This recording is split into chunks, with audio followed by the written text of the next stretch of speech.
Okay, here we go. Hope everyone got all nutritioned up, refueled.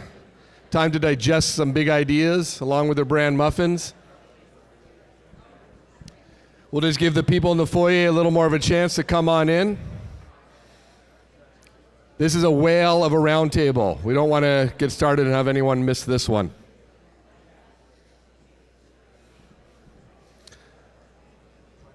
Okay, once John Baird is seated, then I'm going to take that as my go. That's a go. Okay, everybody, if I can have your attention here. I'm going to set this one up. I'm excited about this. This is pretty cool.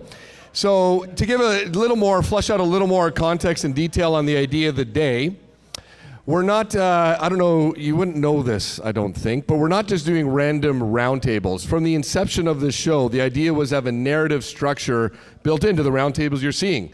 So the idea is being, what does it take to build a mine? And then at each stage of that, what is the most innovative process, or what kind of intuitions or practical, actionable ideas can we present to you? So we started off with CSR. It's key. You're not going to build anything unless you have those relationships in place with the communities around. And then you got to explore. So here we are. We have Leslie Stokes, our Western reporter, herself a geologist, did some time with Freeport-McMoRan, been around the world. Just, yeah, a shining light in our industry, if I do say so. And we're going to dive into now big data and how that plays a role in exploration. So enough of me, more of Leslie. Oh, do I talk into this mic, eh? Okay. Or do you want the handheld? Yeah, maybe, because if I sit down. Oh. Check. Oh, there I am. Hi, everyone. Just want to acknowledge you all for coming out today. I know that you probably have some really busy schedules, so we're really excited to have you. Thanks for being an amazing audience. As Anthony said, I'm Leslie Stokes. I'm a writer with Northern Miner. And I'm really excited to do this panel today because we've got a pretty all-star lineup, and I've had the privilege of speaking to these guys over the past week, just getting some of their ideas, and each one has been such a pleasure to speak with. Just a little bit of housekeeping items, obviously. Make sure that you go on to slido.com to answer a poll question, ask questions. And for anybody who's listening in on the World Wide Web right now, thanks also for joining us today, and feel free to go on there and ask a question too, and we'll be feeding those questions to our panelists. So anyway, I guess maybe just to kind of start, the whole topic that we're going to be speaking about today is how technology has really changed the way we explore. And it was really funny because this morning I was getting ready, and I ended up realizing I needed a notebook. So I grabbed out of my luggage, Write in the Rain. I don't know if there's many geologists here. Can I see like a little show in the hands, geologists in the audience? Okay, so all you guys know, I've got one in the back holding up a Write in the Rain too. So I thought to myself, gosh, waterproof paper, invented in the 1920s by a guy named Jerry Darling for the logging industry, completely revolutionized taking notes in the field. You don't end up with soggy notepads and paper. Completely changed everything. That was in the 1920s. And over the past 20 years, we've seen quite a number of new technologies come in and completely revolutionize how we do things. And so this is a perfect topic today to see, like, where is that going to go in the next 20 years? So just wanted to introduce the panel. We have here Mo Srivatsa, sorry. CEO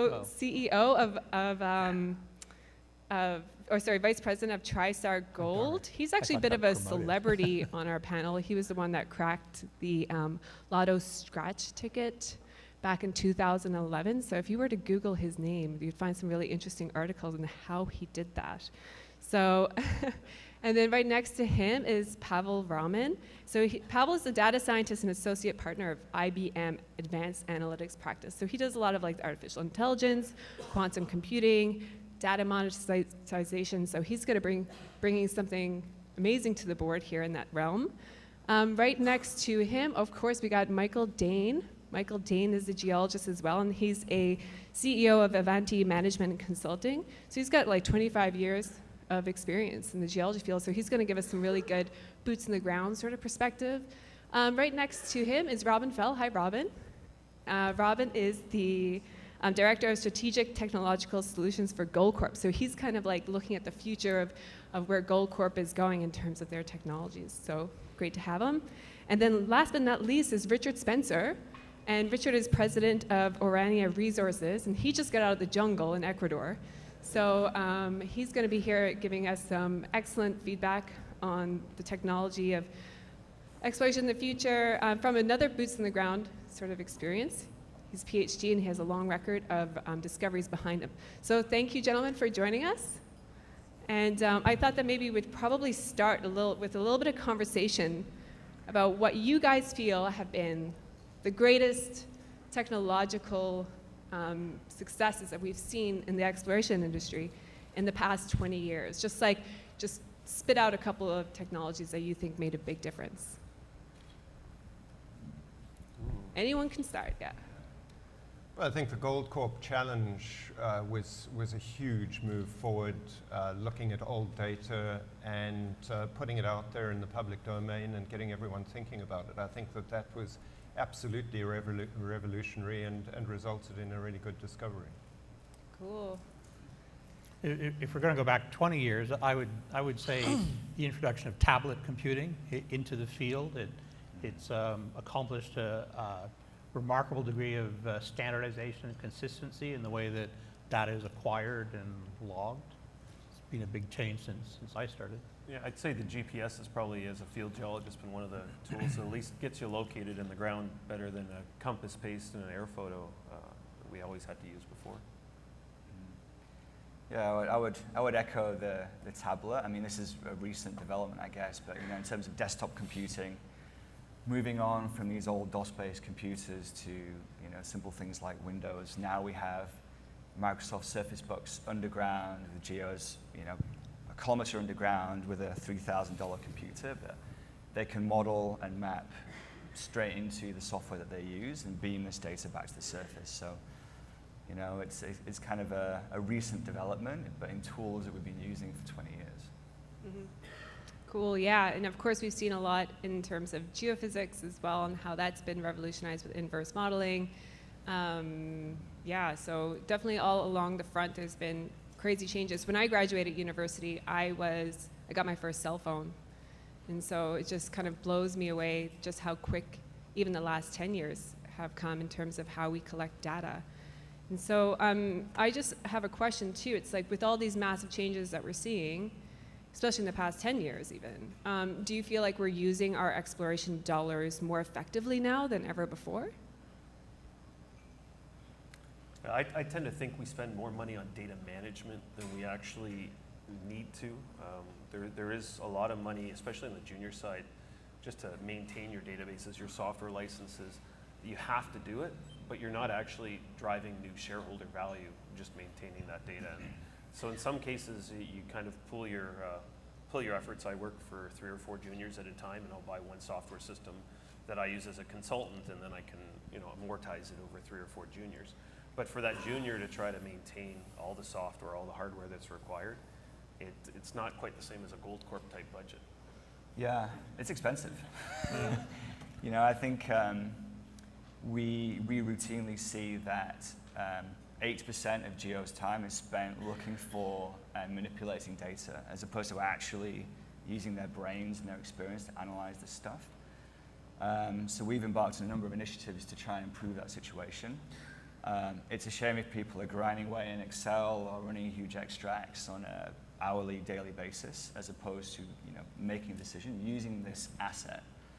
But it comes with downsides. I mean, part of the challenge with data and data management is understanding the data you have. How good is it? What's the quality like? Do you have different eras of this data that, where different practices were in place that you have to try and factor out? So, it takes a lot of time and effort to understand what you have in this asset, but if you do that, then you're in a position to leverage the asset in many ways, actually. Richard, what do you think? I think that going forward we'll become more efficient at using the data. I think that one of the problems that we have at the moment is the quality of the data that's being collected from the sort of historic records and up till now. I mean, If 5 of us were logging core, and that's what most people do on an exploration project, each of us would log differently. Our means or our ability to identify the different clays that are sort of enclosed or envelop deposits will be completely different because they look so different, so similar, I should say. And until we get to the position where we're using some consistent logging system, the automatic loggers, the XRF machines and that kind of thing, there's going to be a whole lot of bad data that we're battling to distinguish from the good data. And I see that as being a massive problem. And the only way of getting through that is to go back to the original core or chips or whatever, if they still exist, and use the modern techniques on them. So I think right at the moment we're probably not going to be terribly efficient at using that, the big data, but going forward we will become more and more efficient at it. And I mean, geologists, as these guys were saying, will spend less of their time doing the menial things, and we'll be forced to start thinking, which should be good. Cool. So I know that, like you said, just data management is a big deal, I guess, with technologies that we're seeing. Geologists are collecting massive amounts of data now very, very quickly. And so that's why we wanted to focus a lot on big data as being part of the theme for this panel. And that's why Pavel's on and Robin's on. These guys are spearheading big data in a big way. So I just wanted to see, Pavel, if you could give us a little bit of a idea of what IBM is doing in the big data space for the mining industry, and how you guys became interested in handling the massive amounts of data that we're collecting. Sure. I guess to go back to your original question, though, just a quick poll. How many of you have iPhone or a smartphone? What do you think the cost of this iPhone was in 1957? You're being smart. It was $150 trillion, and the world's 30 times power output would have been necessary to function this. That was in 1957. Just for me, when you ask that question, the most important technical revolution would be cloud computing, the video games around graphical processing, as well as all the algorithms advancement around deep learning that has happened. And in fact, all that happened in Toronto. I'm not sure how many of you are familiar. The whole the AI boom right now was started by Jeff Hinton and Yoshua Bengoa and Professor Stewart. 3 of the 4 godfathers are all from Canada. In fact, they're all Toronto, Montreal, and Alberta. But to go back to your question around IBM's current involvement in mining, we are kind of focused around creating enterprise AI solutions by taking advantage of big data. And just to kind of level set everybody around big data, to simplify it, if you just think about a 2x2 matrix where you have internal data and external data, and you have structured data and unstructured data. That 4 matrix, that 2x2 matrix, we can put a lot of stuff in it. And our public work with Goldcorp is focusing mostly around internal structured and some external unstructured data. And these are things that are all obviously relevant to exploration. I won't go too much detail into it, but all data sources that would be sort of a good place to start, like drilling holes or shape models, or block models or shape files, those kind of things from a structured data point of view. Unstructured data point of view, research papers, target assessment reports by the government, those kind of things. And the idea is, how can you actually identify information that will be relevant for the geologist? So we've been working in many, many industries. We obviously started with healthcare and finance. We had the opportunity to work with Goldcorp, and that kind of got us excited about mining. And we were kind of taking some of the work in oil and gas and sort of trying to see how much of this is applicable while understanding the nuances are very different. So the whole subsurface analytics is a very critical for us, and that's the area we're focusing on at the moment. Great. And Robin, you guys are using a lot of this with Goldcorp. So can you let me know what it is you guys are up to? How are you using big data, and where are you at with it at the moment?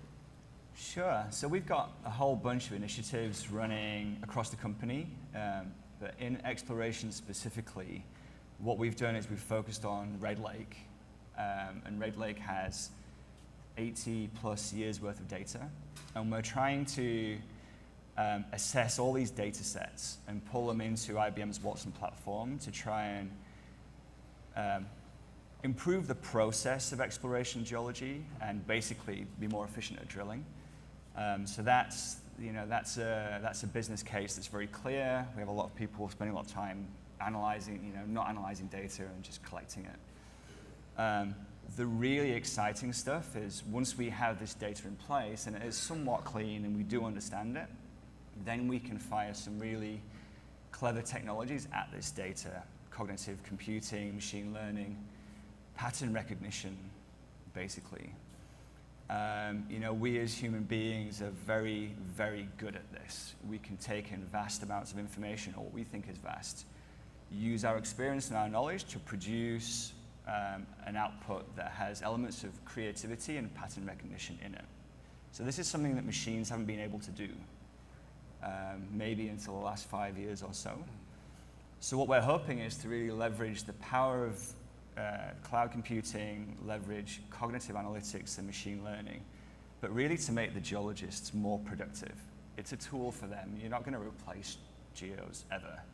But if we can get them thinking more and being able to ask questions and get quick answers and then ask another question, we're hoping that we can iterate a lot more quickly on the kinds of challenges that geos have, and the kind of these are problems we're trying to solve underground with sparse information.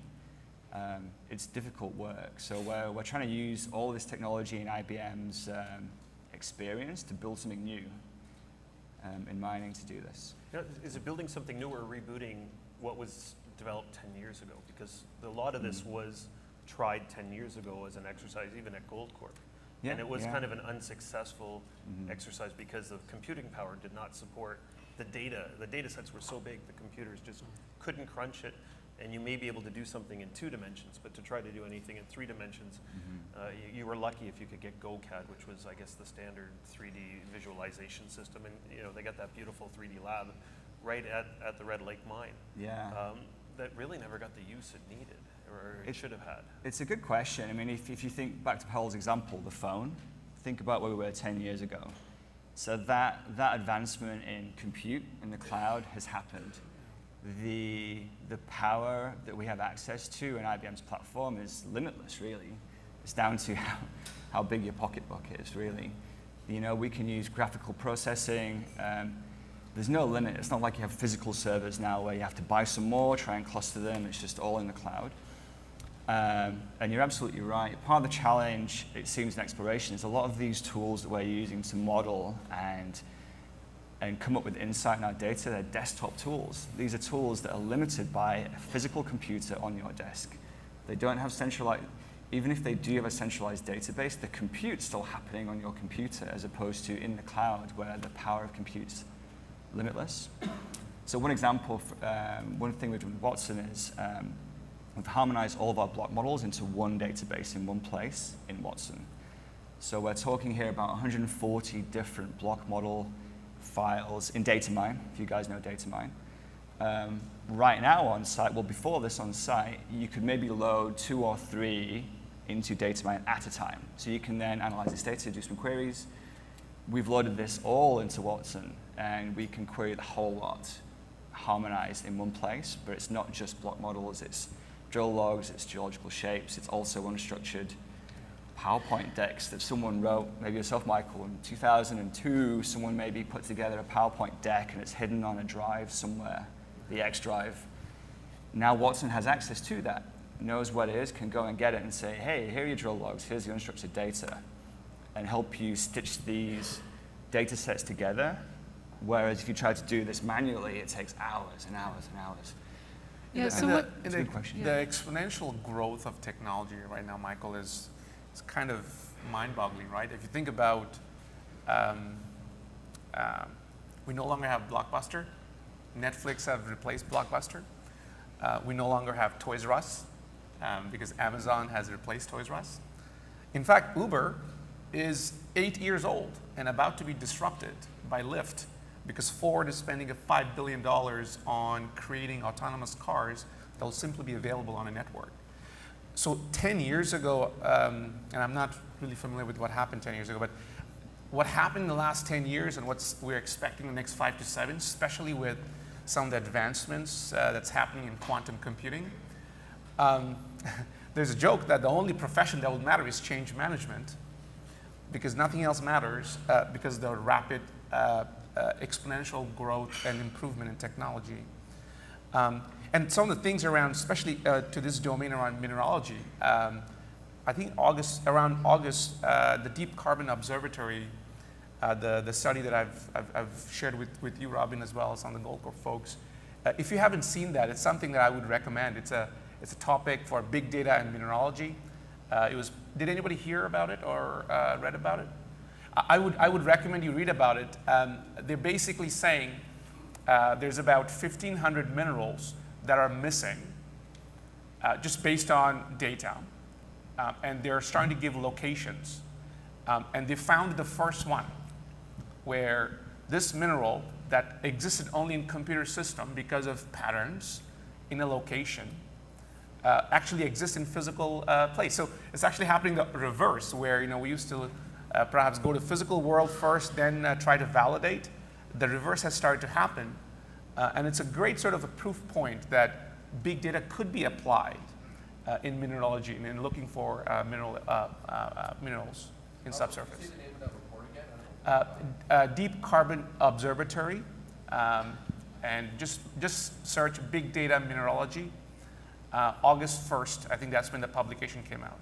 that's great, thanks. Mo, I'm interested in hearing your thoughts about what the practical applications are of big data in exploration, even from a statistical point of view too. I'll throw in a note of caution here. Even though I live my life with smartphones and a lot of computer work, I'm also a geologist. I do a lot of statistics. But my note of caution is I don't believe that computer power replaces human reason. One of my first professors way back in the dark ages when Jimmy Carter was president, I took a course in artificial intelligence from Joseph Weizenbaum, who wrote a program called ELIZA, which has its modern manifestation in things like Siri, this human dialogue thing. A book I strongly recommend anyone to read is Weizenbaum's book called Computer Power and Human Reason. The subtitle is From Judgment to Calculation. And what Weizenbaum pointed out is that computers are these remarkable computational engines. He was writing this in the 1970s, and that's become even more notable nowadays. But he tried to draw the distinction between what human reason is able to do and what computer power is able to do. In the world of statistics that I work in, we often divide things into models and data. And if you're trying to get the best use out of data, even if it's as simple as searching through it, you're always going to do better if you have a good model.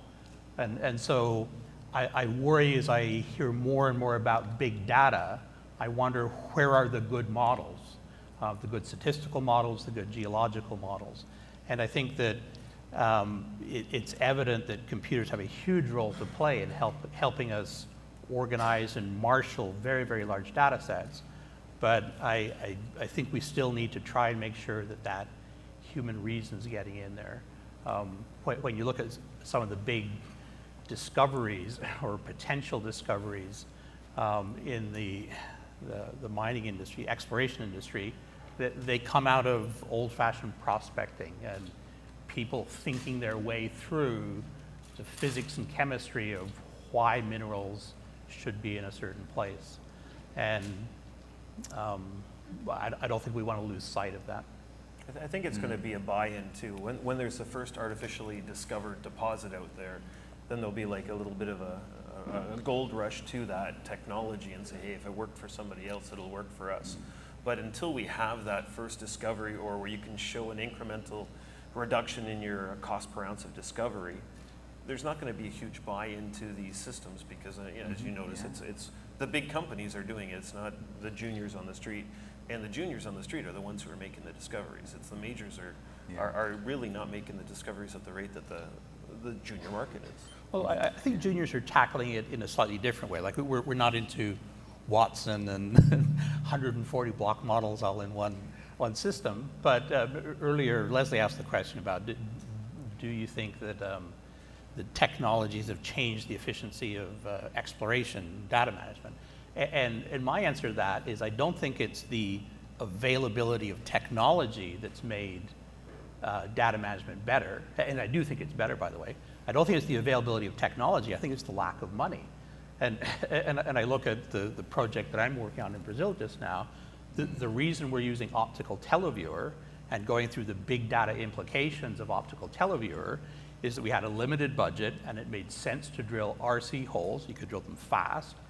You lost the core, and so you needed something to replace that. So the combination of reverse circulation drilling with optical televiewer was cheaper than diamond drilling, gave us bigger volume samples, and the optical televiewer is such a startlingly good image that you can get very close to core logging off of it. But what drove us was lack of money. We had a limited budget. And that's where good technology can step in. And that's where you get your big data set from that optical televiewer. I mean, that's not a small file when you get it at the end of the day. I mean, A single hole is like 200 megabytes of data, and you've got 100 holes. Like you're easily into gigabytes and terabytes of information. Yeah, you're absolutely right. Part of the challenge, I think, is for people to have access to the right data. I don't think these kinds of systems will replace people, but we can give them a lot of power.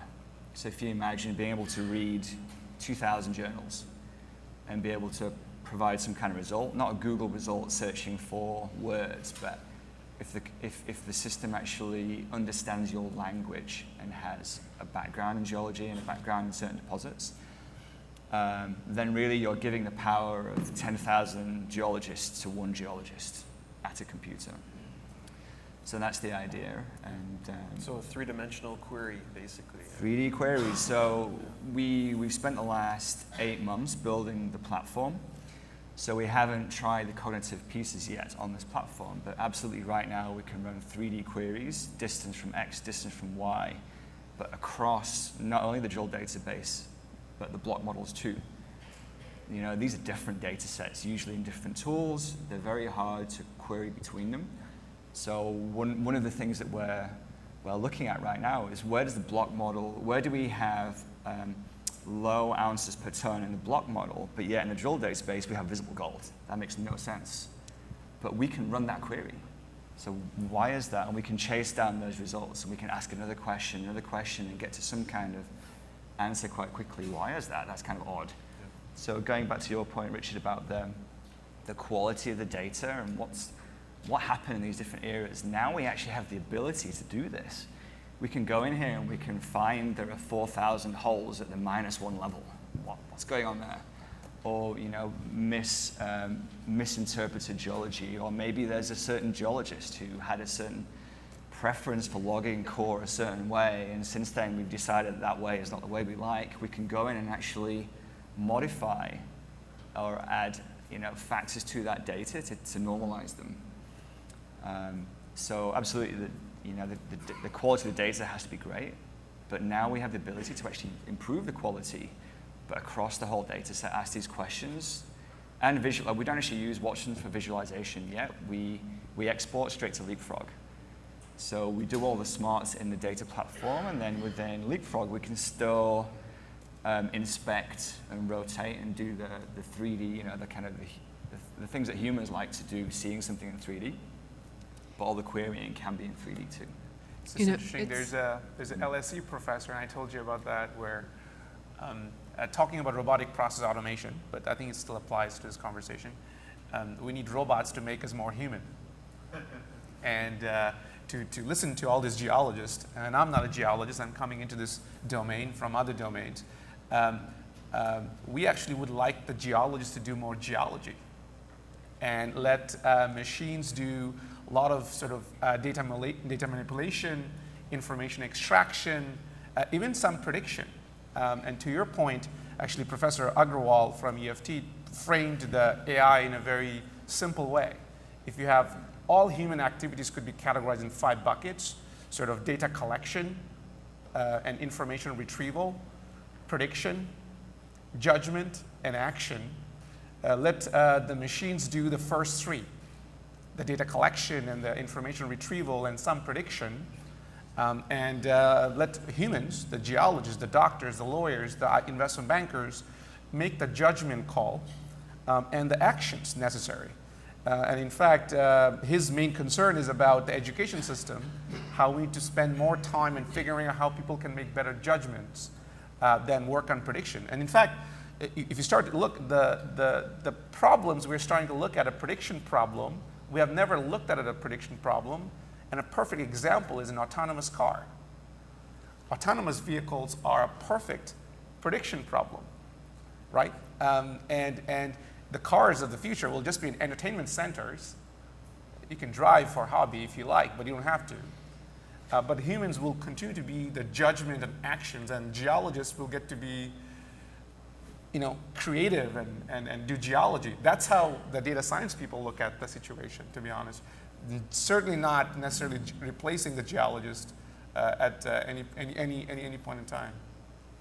So, just Richard, I have a question for you because you just got out of jungle in Ecuador, and I was just wondering, in areas where you're dealing with very old historical data sets, what is the opportunity there to use big data to kind of build a better understanding of that historical information? Leslie, it's really exciting. I mean, we're starting from actually a small data set and building up. But I mean, the original Spanish records of mining in that area of Ecuador date back to the 1560s, 1564. And we're trying to find where these 2 mining centers were within a confined region of a couple of 100 square kilometers. And what we're battling with is how to deal with these descriptions of where these places were in this old Spanish. And one of the sort of filters that we're applying to that is the stories and the locations seem to get a little bit more fanciful as time goes on. So we're weighting the data or the descriptions from the early dates more than the later dates. And mining ended there just after about 1605 or so. But we're getting a mix of information, and we're trying to turn it into geographic information of descriptions from the mine, or the mines, I should say, monthly reports on the actual production out of there, but also historic accounts of people trying to lay claim to different land areas, and they were describing their journey there and how they got there, and completely unrelated to mining. And we're trying to mesh those things together to give us a reasonable geographic idea of where those are. As an exploration geologist, our emphasis tends to be on positive results, but we were talking to a company about Bayesian analysis of the historic data and starting to bring in the geology and all that kind of thing. And when we were talking to these guys, I was fascinated as to how excited they were about negative data. Negative data to them is probably more important than the positive data because it eliminates geographic areas. So, one example of that is in this area of the jungle, there's a huge volcano which is it erupts every 20 minutes at the moment. And there's no description in the historic records of that volcano that can be seen from most of this area. So that's one of the negative factors we're putting in there. We're putting a shadow over all the areas where you can't see that volcano from. And then, so the historic is one sort of layer, and then on top of that, we're bringing in the geophysics and the geochemistry and stuff. So it's a hell of a lot earlier stage than these guys are talking about. But it's basically the same concepts. But it's interesting because you mentioned, historically that data almost got lost. If not, there was a bunch of data that probably did get lost. And so now we're in a stage right now where we're able to capture that data and put it into an organized framework so we can actually keep it, and maybe geologists 100 years from now can access it. But that's my question is, who can access this organized data? I know Robin and Pavel, you guys are working together to kind of get Red Lake together. But in terms of getting big data into a position where explorers like Richard can actually use it, where are we with that, and what's the future of data sharing, and what do those platforms look like? Anybody can go ahead. That's a very good question. So we are, essentially I'm running an R&D project right now, and we have hopes for the result. I think the output of this project will be a product, something that can be used by others. We're certainly hoping to use these techniques at our other mines. You might well see a product in the market that we can share with the industry so that juniors can try this platform. It could well be that some of the data can be shared. I can't say how much could be shared or not. One thing we are having a go at is to try and machine read assessment reports. These are very long, very difficult to read documents that you have to sit down with a coffee and spend a good amount of time going through these things. If you had a way of being able to, using natural language processing, just ask questions of this information, that would be something that would be very cool for the people to have. And there's no reason why in the future this platform can't be a service where people can upload their own data, do their analysis. Maybe Watson is smart enough to provide some pattern recognition and some predictions for you. But that's something that can be coming down the pipe. So let me perhaps share 3 things that might be useful. The technology is quite far ahead in healthcare and financial sector. Started around 2009 timeline. And now there are cloud solutions for, let's say, oncology, for a doctor in Thailand, in a village, that could ask a question for a particular type of cancer related question to Memorial Sloan Kettering in US. So that's where it's at. It's been sort of rolled out. Just wanted to share that as a context of what's happening in other sectors in terms of structured and unstructured data analysis and availability on a cloud platform that is available for a doctor in a Thai village, right? So, and it's accessible and affordable by that center.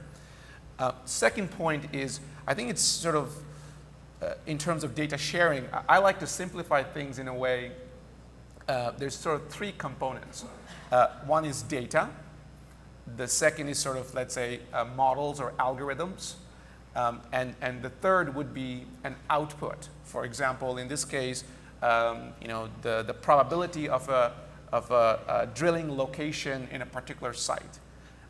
When we talk about sharing, we're primarily focused on the model aspect of things. The data, whether it's input or the results, the output, is always the client's property in terms of how much they would like to share. It's based on individual clients. It's not necessary for them to share with others, but if they would like to, that's possible. Even though you may have a platform on the cloud, they are very segregated environments to protect data privacy, and we don't take that, we take that very seriously because we do that for banks and governments, and we're serious about protecting data. So I know that was a question you had for me, and I just wanted to make sure that we articulate that even if you have a cloud solution, you could have data privacy protected as per your need. Just some thoughts for you. That's great. Thanks. I How think are there's we for something- time, by the I way? think there's something we can learn. Okay, cool.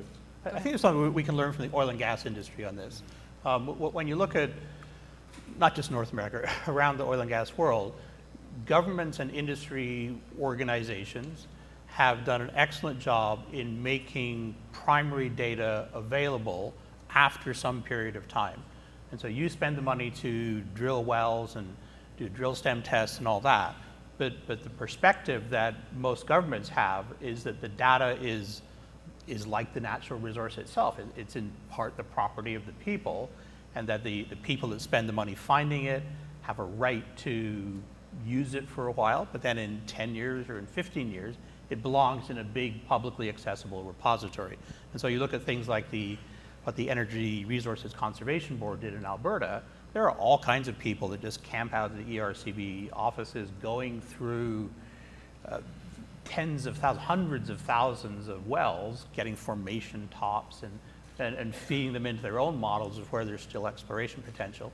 And in the mining industry, we don't really have that culture yet of data eventually becoming available for everyone's use. Yeah, that's a good example. Like AngloGold was all over Red Lake back in the late 90s, and they flew one of the first airborne gravity surveys in Canada with Anglo-American system. And that data, as far as I know, it's sitting only in AngloGold's hands, and they don't have any real estate or land in there. You've got Goldcorp, you've got Rubicon, you've got Pure Gold. All these companies might benefit from that data set, and nobody's going to have the budget, at least the small guys won't have the budget to acquire it. And why reacquire a survey if somebody's already done it once? So, you know, Inco was very good at sharing data with us in Red Lake because they weren't a direct competitor.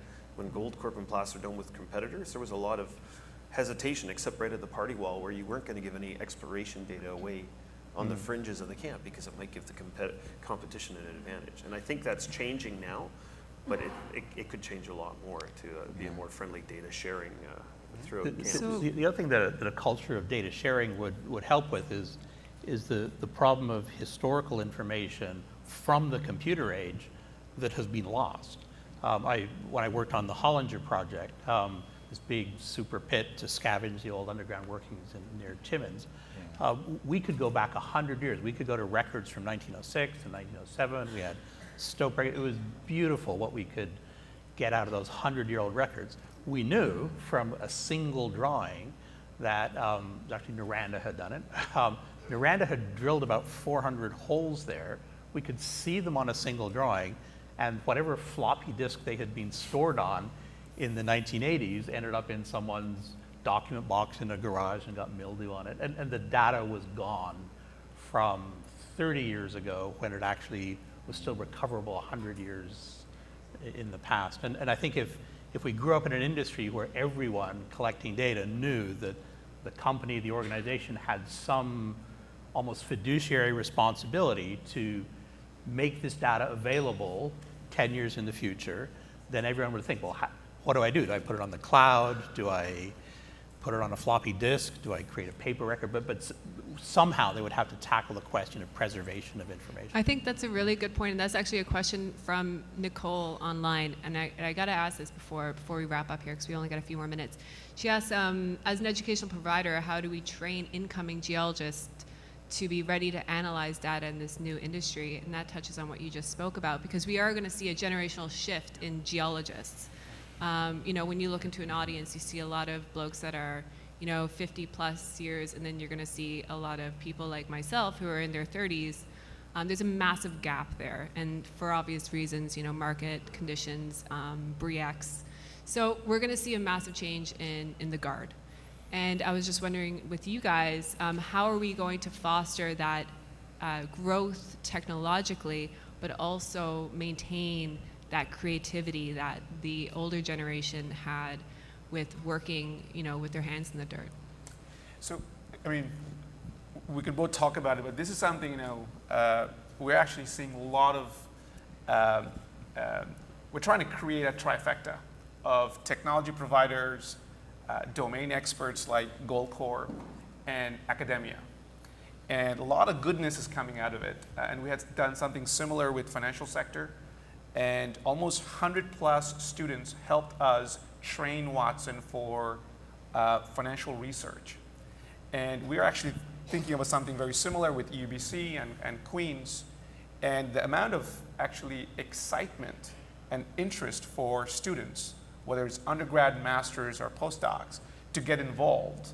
And we will create a platform for them that will have a student version around it to enable them to kind of use it instead of MATLAB or whatever they use in their second or third year projects to kind of help with this concept. But there's an amazing appetite for faculty as well as students to get involved. It's cool. Yeah. I mean, we have two sides of this. One is working with UBC specifically. Watson's like the smartest child in the world.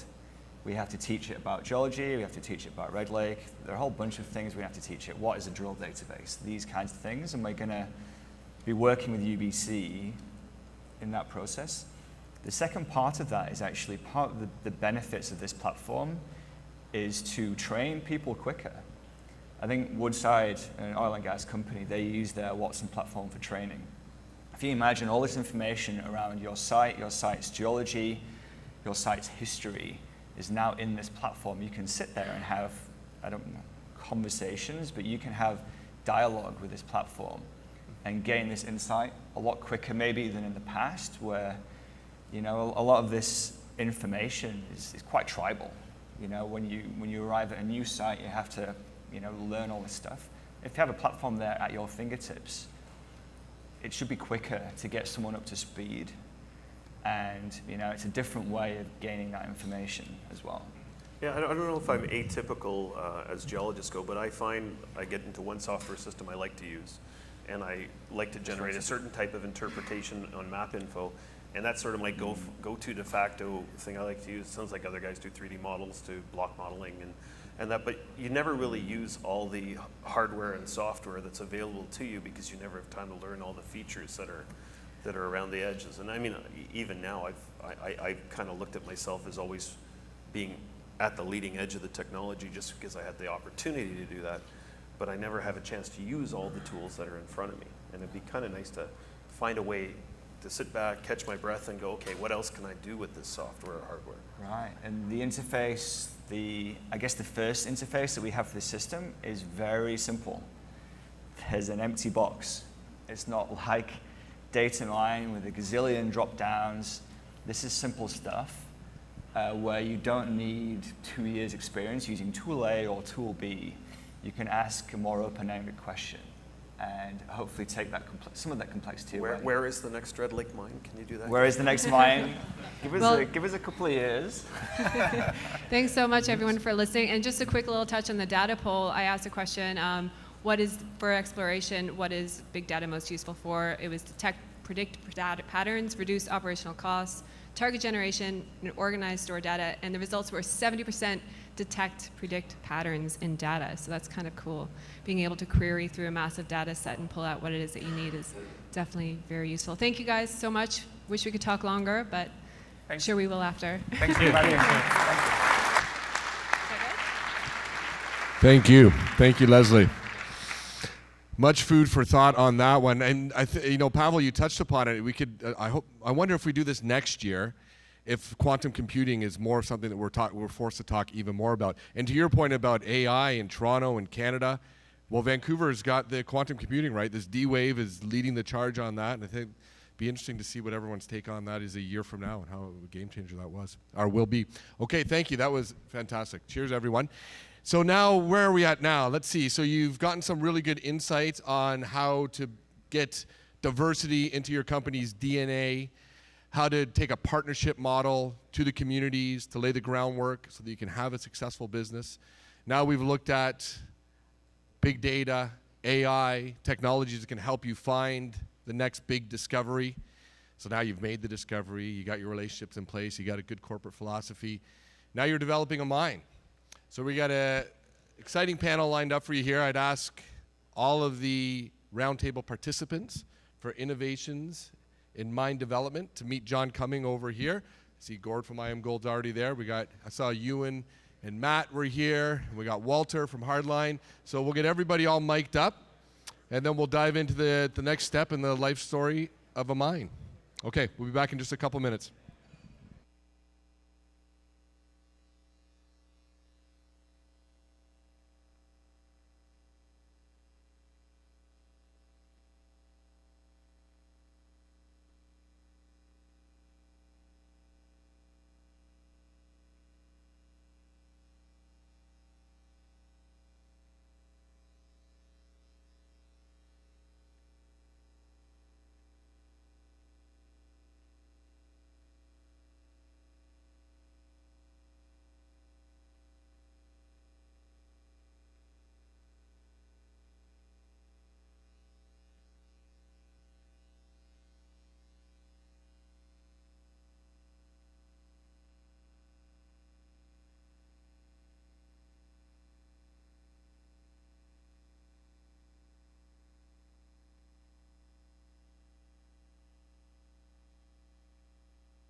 Okay.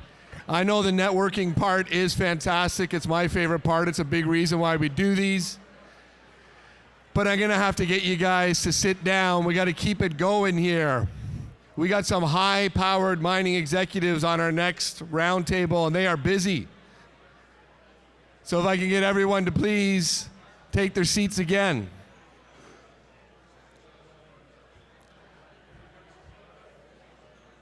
Ali, maybe if we get the lights blinking outside.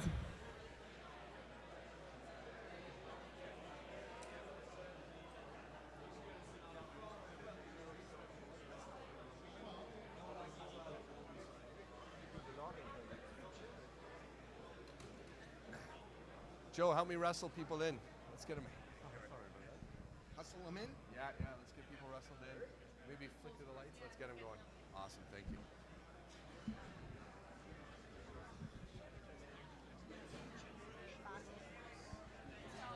Guys, sorry, amazing panel, but I got to get on to the next panel, our round table. That was Robin. Fantastic job, guys. You guys are absolutely awesome. That was amazing. Thank you. Great job. Pavel, fantastic job. Thank you. Great contribution. Okay, we're slowly getting people to come back in. We still have some people out in the hallways. Give them a minute or two, then we'll get this going. How are you? Good to see you. Yeah. Pretty good, thank you. How about you? Excellent.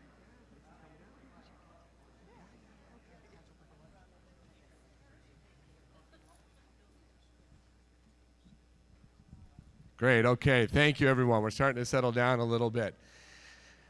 Excellent. Okay, so I just want to quickly just say that for this roundtable, this is Innovation in Mine Development. John Cumming, Editor-in-Chief of the Northern Miner, will be moderating this discussion. He'll do all the introductions. I just want to let you know that when we wrap up this discussion, stay glued to your seats. I see Stan's over here. Stan, you're going to like this. We're doing the Northern Miners Mining Person of the Year Award presentation after this wraps up, because that winner may be or maybe not be in attendance here today. So stick around for that, and then right after that, then we'll get going to lunch. We have lunch is going to be, you're going to go outside, get it there, and then you eat in the next room. There's all tables, so you can sit and relax, and then we're going to get going again at 1:30. Okay, let me pass it off to John, and we'll listen with bated breath. Great. Thanks for joining us, everybody. We have a tremendous panel here. I was counting up the years of experience, 133 years of business experience with these 6 fellows here. And let me just give you an introduction. Going from left to right, we have Subodh Chatterjee. He's the Vice President of Consulting and a Business Transformation Leader at PwC Canada, right here in Toronto. And he has a mechanical engineering degree, an MBA. And he's also worked with CIBC, IBM, GM, Tata. And then we have Gord Stathout, Executive Vice President and COO of IAMGOLD. I was with Gord in the Amazon jungle there a month ago, and I witnessed the innovation at IAMGOLD firsthand, squeezing every bit of efficiency possible out of every single process. I've witnessed it. I'm a believer. And he's a mine engineer, and he's been with IAMGOLD 12 years before that.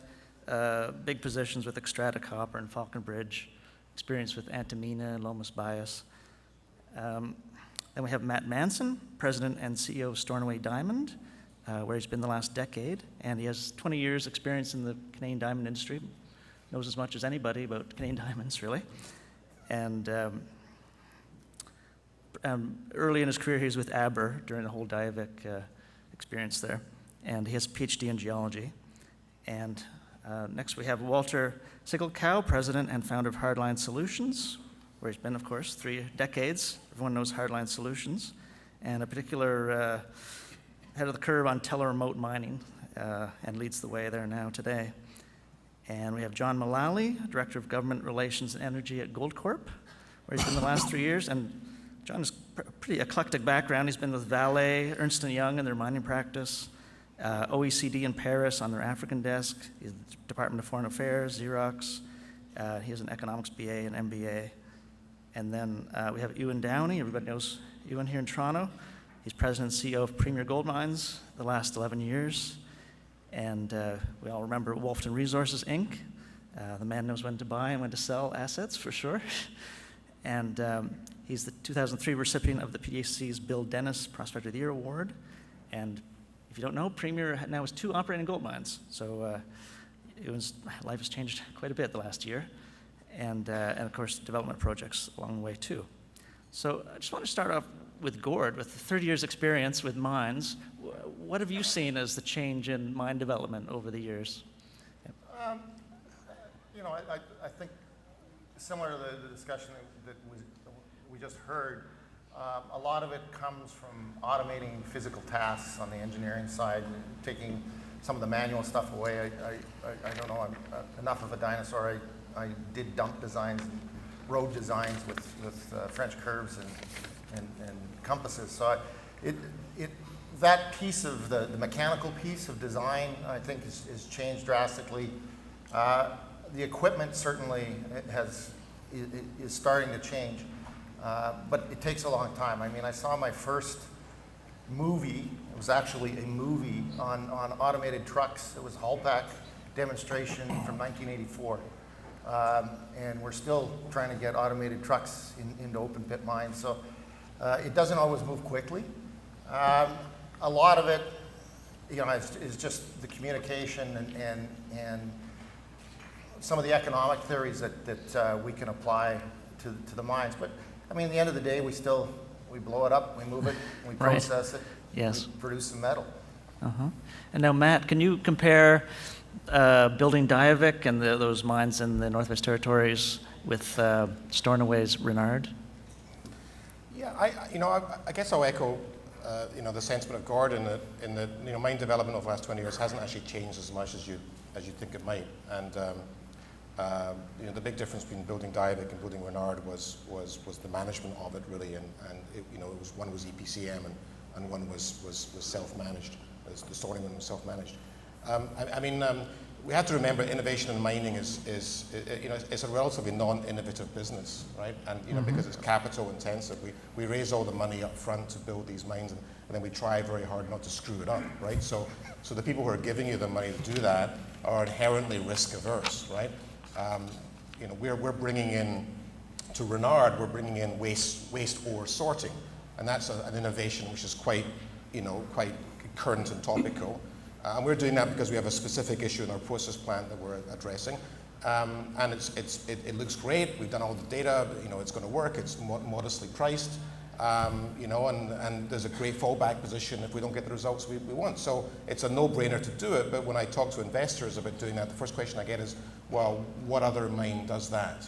Right? So yes, when you get that question from an investor, that is the risk aversion of the mining financing community against innovation, right? Yes. So that holds us back for sure. Now, maybe turn to John here. Goldcorp is, I would say, quite aggressive on describing the energy future, and they've got the mine. Where are we here? It's the new mine they're going to build, completely electric. Yeah, the Borden Gold Mine. Oh, sorry, yeah, Borden Gold. Yep. Maybe you could describe Goldcorp's overall concept of energy usage going forward, and the Borden project as a real leader in mine development. Sure, thanks, John. I don't think we're immune to what Matt was just mentioning in terms of the capital raised and the sunk capital, and Probe we're already $400 million along. But Borden was really seen as a greenfield and an opportunity to take a new look, a clean slate, if you will. And coming from my perspective, I think some of the risks and challenges that we've addressed, we've started to see them addressed now because we're nearing the end of advanced exploration. Some of the stuff around social acceptability, some of the attracting top talent, I think, as well. Turning the page a little bit when it comes to the reputation of the mining industry has been interesting too. I think regulators, you'd be surprised, but I think regulators are really excited about these new technologies, and there are implications when it comes to operating electric vehicles in the underground mine. And we've seen a lot of OEMs and vendors and other partners coming on, including First Nations communities. So I think we were faced with those same significant challenges, in particular, the capital raised again and the risk aversion because of that. But taking these strides and being sort of halfway through, not entirely proven out the concept of an all battery electric vehicle mine, but being enough along to sort of start to point at some of the benefits. It's been an interesting journey thus far. Results, we still work to be done, but we're starting to see some of the payoff. Mm-hmm. Okay, maybe get Subo in here. Your specialty is procurement, supply chain management. Can you just explain, PwC has the procurement 4.0. What's the latest philosophy on that kind of thing? Yes, so I think when we connect innovation, I mean, we can't detach Industry 4.0 with innovation, especially to the end of 2014, all the way to 2020. That's sort of been the big messaging or the trend in the industry. So we recently did a survey of about 2,000 companies globally, which include about 200 plus mining companies. And the questions are around what's your adoption rate of new technologies. So what we actually noticed was about 9% companies actually had adopted a long-term strategy for innovation. And on the other end of the spectrum, you had 30% companies who were more opportunistic. So it wasn't the long-term vision, it was more, let's go after a few areas. And so we took a step back to understand where is investment really happening. And we put them into 4 clusters. The first was around automation robotics. That was kind of where the biggest investment happened. The second was what we call digitally enabled workforce. So how do you empower your employees to kind of drive more productivity? So that was sort of the second area.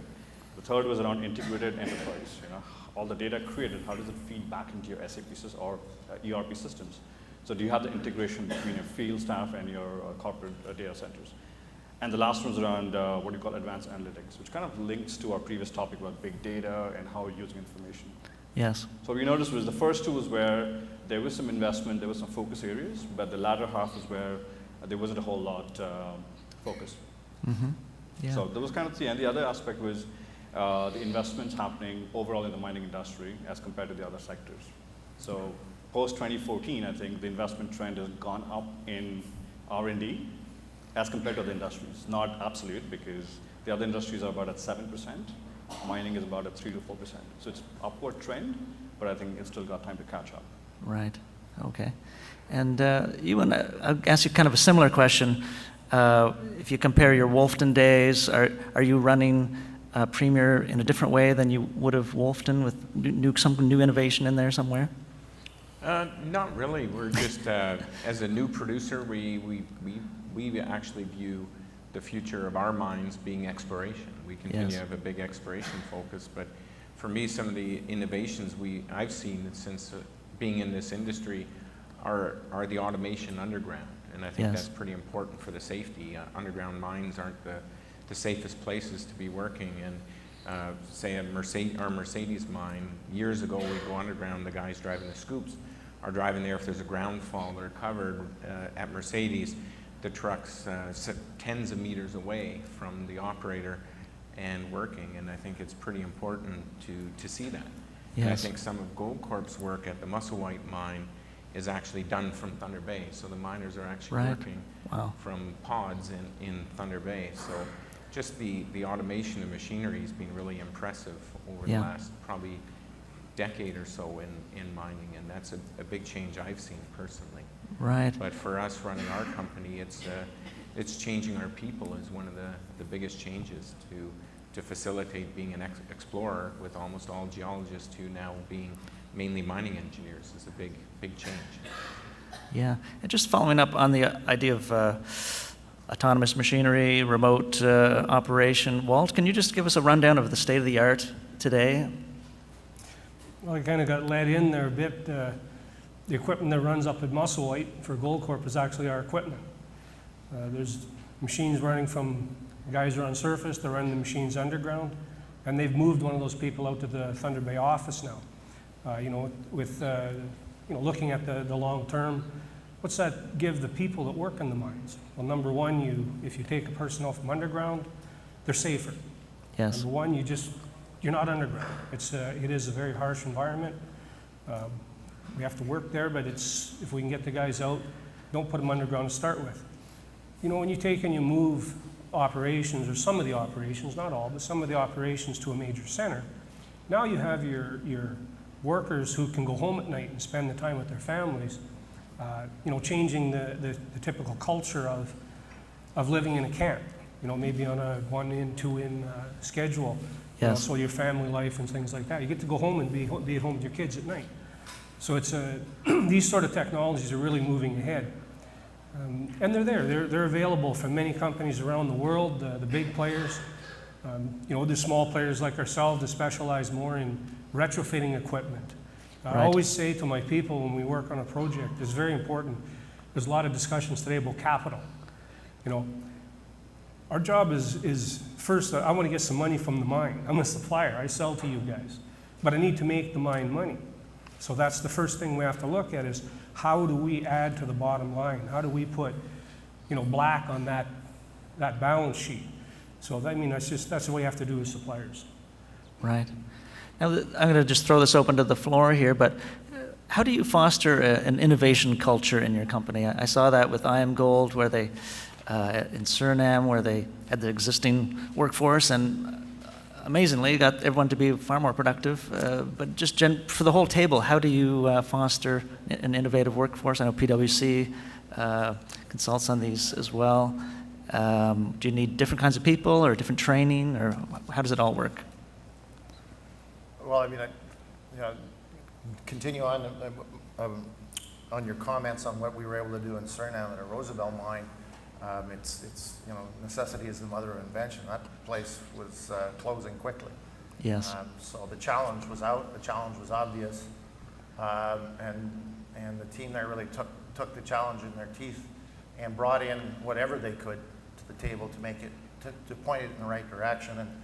And what's quite interesting is you'd think you'd get cost-cutting fatigue or productivity improvement fatigue after going at this pretty hard for a number of years, but it actually, every success energizes a little bit more and energizes a little bit more. So, I mean, that's a piece of it, necessity. You know, another piece of it is just some vision, and it's not necessarily executives providing that vision, but asking for them to provide their own vision and then working with them to crystallize that and take it forward.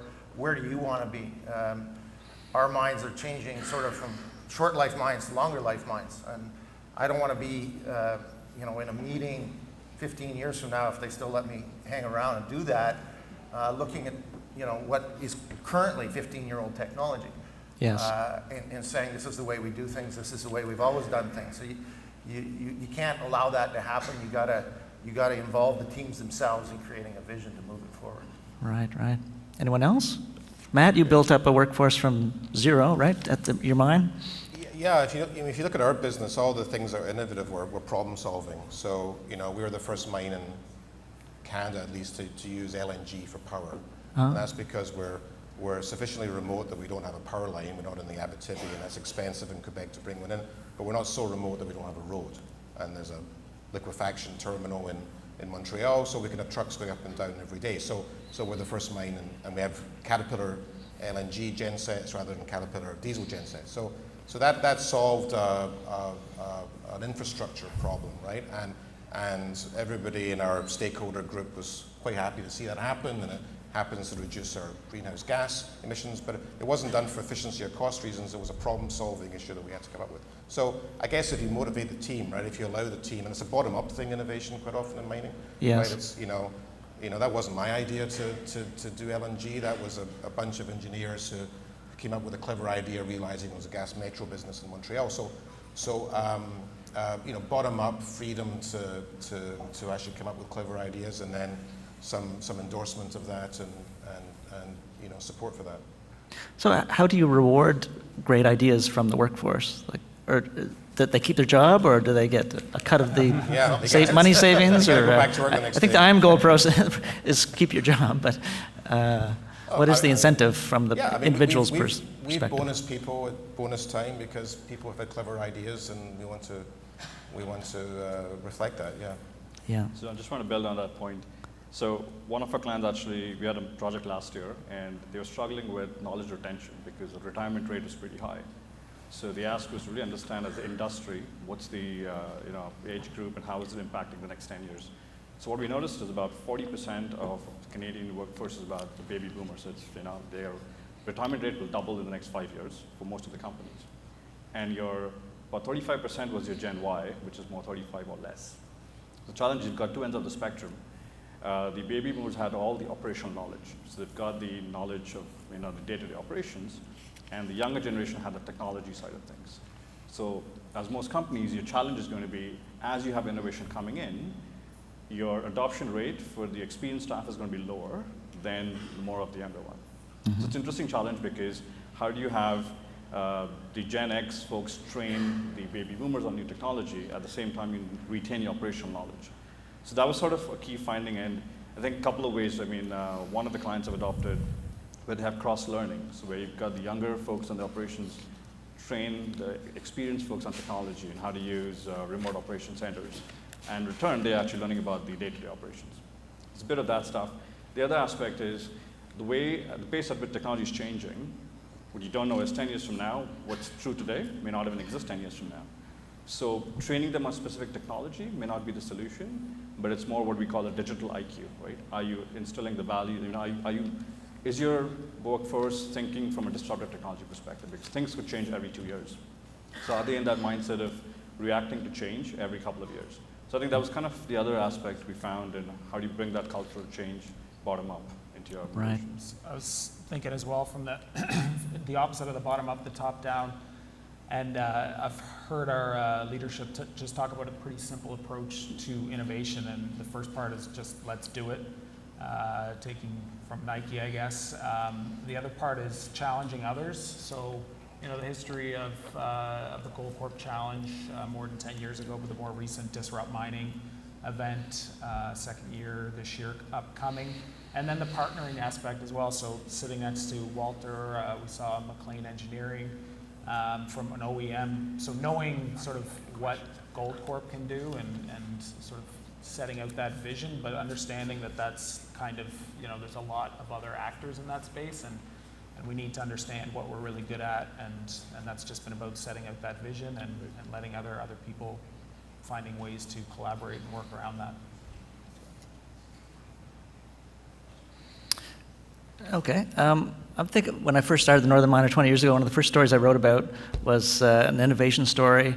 It was Noranda going to process asbestos tailings with the Magnolia project. Maybe you were involved in that, I don't know. Magnesium metal out of it, and they spent $1 billion on it. They're using hydrofluoric acid, which just ate through everything. It worked beautifully at bench scale. They scaled it up. They blew $1 billion when $1 billion meant something, and it wrecked the company. Noranda could have been another BHP or something. Now it's sort of a shell of itself. They got rid of their research department when Xstrata took over. Gord's nodding and nodding and nodding. Oh, when do you get too far ahead on the innovation curve that, what's the sweet spot there? Just throw that open to the table here. We call it the bleeding edge. Yes. You don't want to be on the bleeding edge. You need to be innovative. You need to recognize when you're going down a rabbit hole and pull your head out. Right. And you need to have enough of a relationship with your shareholders and your board and the people that run the company that, you're going to make some mistakes along the way. It isn't necessarily disastrous, but it's risk reward. Are you risking the whole company on an innovative idea? And if you're risking the whole company on an innovative idea, you spend a lot of time thinking before you start doing, because it gets really expensive once you start doing. Right. We're going to take a few questions from Slido here. We've got Alistair asking, should operating mining companies be required to contribute to a common R&D organization to advance technology related to the future mine? Throw that open. And we're talking about innovation clusters, I think, in Canada lately. I don't know about obligated, but again, going back to the partnering bit, understanding where the sweet spot is for companies, but then where we need to understand that there's a broader group, a bigger community that may be able to add a lot of value there, is very important. Plus, too, I think the part about not necessarily competing on every aspect of the business. Do we need to be competing on battery electric vehicle, for example, when there's so much health and safety aspects, to be able to remove diesel from the underground environment and improve the operating conditions? Is that something that we need to be competing on? Do we need to be competing on tailings management? Could we just, tailings management could be outsourced and taken away completely from every operator. To me, if you had one consortium that was looking at ways of doing that, why wouldn't that be a good thing? A service, sort of like a service model, more so, with a consortium. Right. I'll weigh in on that one a little bit. The innovation's driven by need, and you can't force people to pay for something that they don't want. They need to need it. So as a supplier, I'd prefer just to leave my money in my hands, and I'll go out and build stuff, and then if I build a good thing, I'll sell it to people. So there should be no, I don't believe there should be an obligation to force the mining companies to pay more taxes. That's really what it would be, to give to who somebody decides is a good opportunity. We make our own opportunities, and if it's a good product, you guys will buy it. Right. Competition's good too. If there's a common organization, then they'd have a monopoly on that technology and probably drive the cost up. And as a mining company, you're always looking to bring costs down. So I think that would be a bit of a mistake. And a lot of the innovations comes from different groups coming up with different ideas. All right. Okay, another one from the crowd here, from Anonymous. Would a certain code be supportive to drive building less invasive future mines? Maybe how would you build less invasive future mines? I suppose less water usage, soundproofing the mine. I don't know. I think we have that right now. Really, we're all moving down a path of less invasive mining.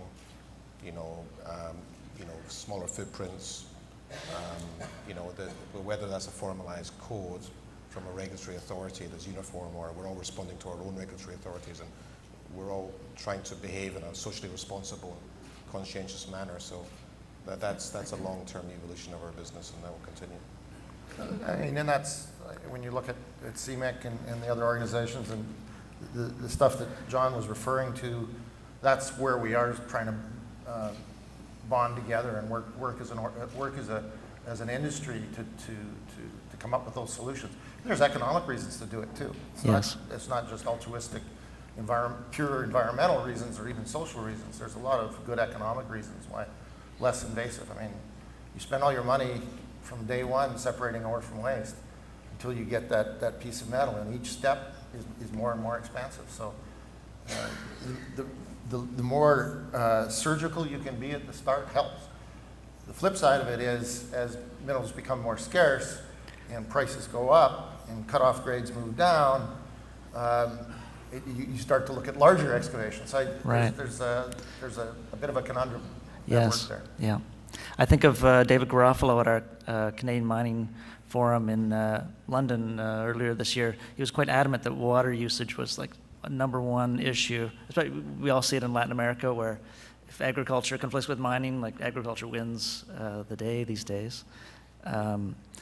Even in Ontario, water's one of the primary concerns of when we're trying to develop a mine in Ontario.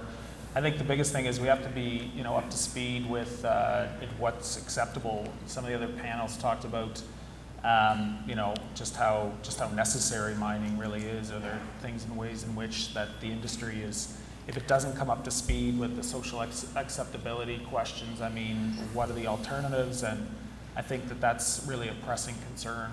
You see development times in Ontario, say 15 to 20 years from when a prospect is found to when a mine comes into operation. We really have to look at ways in which we can make that more efficient and take those projects through. The social acceptability part, the risks around that is primary.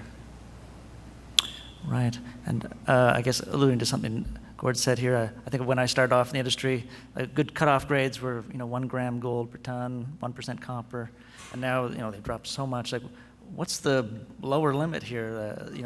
These copper gold porphyries at NBC or a Troilus in Quebec. Like, should mining companies be targeting more of these low-grade deposits? Or is the technology going to catch up, or does it change the strategies of purchases? In this question, we're not all created equal, because this is where everybody has to be a geologist, because some mineral settings lend themselves to going into the sub 1 gram per ton material. Yes. And some ore deposits are more binary, like a VMS or a kimberlite. So it's not every sector of the mining industry that's able to just expand with a lower cutoff into that lower grade material. I mean, it's the gold guys that probably have this question. At what price of gold? I mean, there will be a lower limit for any given time space, but into the future, it's hard to figure out where it goes, because innovation and technology will allow you to mine it that much more cheaply. Supply and demand will drive the price to where it goes depending on the availability. So, right.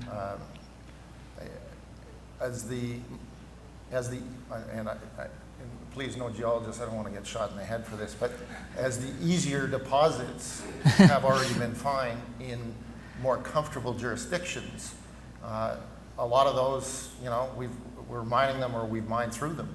Yes. The next suite of deposits could either be more challenging in terms of location, more challenging in terms of grade, more challenging in terms of other technical aspects of it, and more challenging, obviously, in terms of from the explorationist side of being able to find it.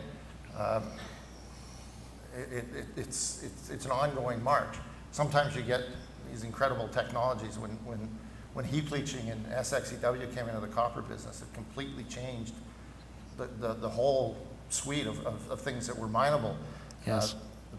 The counter side of that is the number of oxide copper deposits of any size in the world is somewhat limited. And probably most of them have been discovered now. So that goes away, and then you got to find something else. Processing adds a big piece of it. Processing really is an important piece of the technology. I think on the pure mining side, you are going to run into you're going to asymptotically approach productivities that are hard to go beyond. Right. I guess another sort of future trend in mine development, another one that was quite emphasized at our Canadian Mining Forum with Dushnisky of Barrick and Garofalo was joint ventures, and these mining camps have much too much overcapacity. People need to pair up in mining camps, and I know Ewan, you've got Barrick as a partner, Centerra as a partner. IAMGOLD's brought in Sumitomo. Didn't really need to, but you brought them in.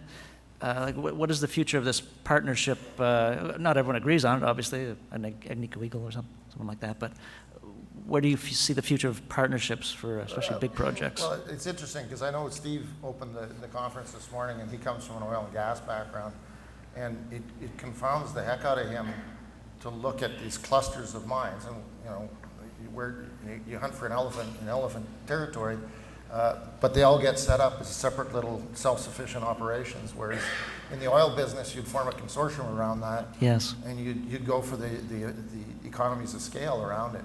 Yeah. It's not a model that is used very often in the mining business. That's somewhat distinct from JVs, but there is a bit of overlap there. So, yes. It's a model and it's true of any kind of innovation. We need to sort of, on purpose, look outside of where mining is. Right. When I look at automated trucks, I'm not interested really in investing in truck automation anymore. The automation of vehicles, driverless vehicles, the car industry, there's a much bigger industry out there that's going to solve all of those problems for us in the next 3 or 4 years. Why would we invest a penny in that for trucks? Right.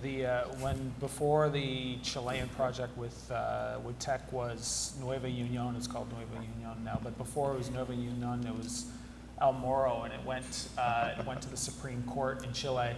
we just walked away from it knowing that, how you would ever build 2 tailings facilities, 2 desalination facilities, and 2 separate mills, within however many kilometers. So that was really the imperative there. You wouldn't see a Sudbury model where you'd have a couple different facilities just right next door to each other building the same infrastructure and taking up twice the footprint and twice the water. I mean, especially on the waterfront in Chile with the massive shortage. So that was just something that we recognized and just didn't even challenge the Supreme Court decision, just walked away at that point.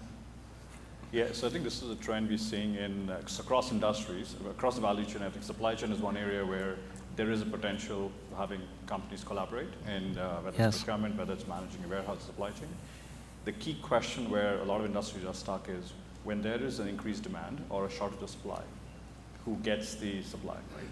Because if your operations are at risk, if you have 4 mines in a region, how do you balance commitment of supply? So I think that's one of the key aspects. The other risks are intellectual property, contractual obligations. But I think it is being discussed. The rail industry is kind of making progress in that space. Oil and gas has made progress.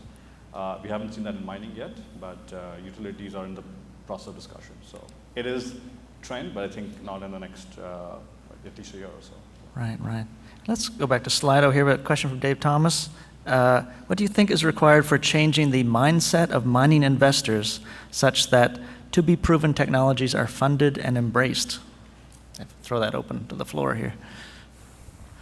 Or is that possible? I don't know. You want to take a swing at that one? I don't know if that's possible. It sounds tricky, yeah. That would be my comment. I don't think it's possible. It's hard to. That would be one of the harder things. I think changing the mindset of investors. I think we're seeing a change in investors from seeing we're getting more passive investors investing in our sector rather than active investors. So I don't think a lot of those investors really care about what innovation is going on. They buy a basket of stocks and whatever happens, happens.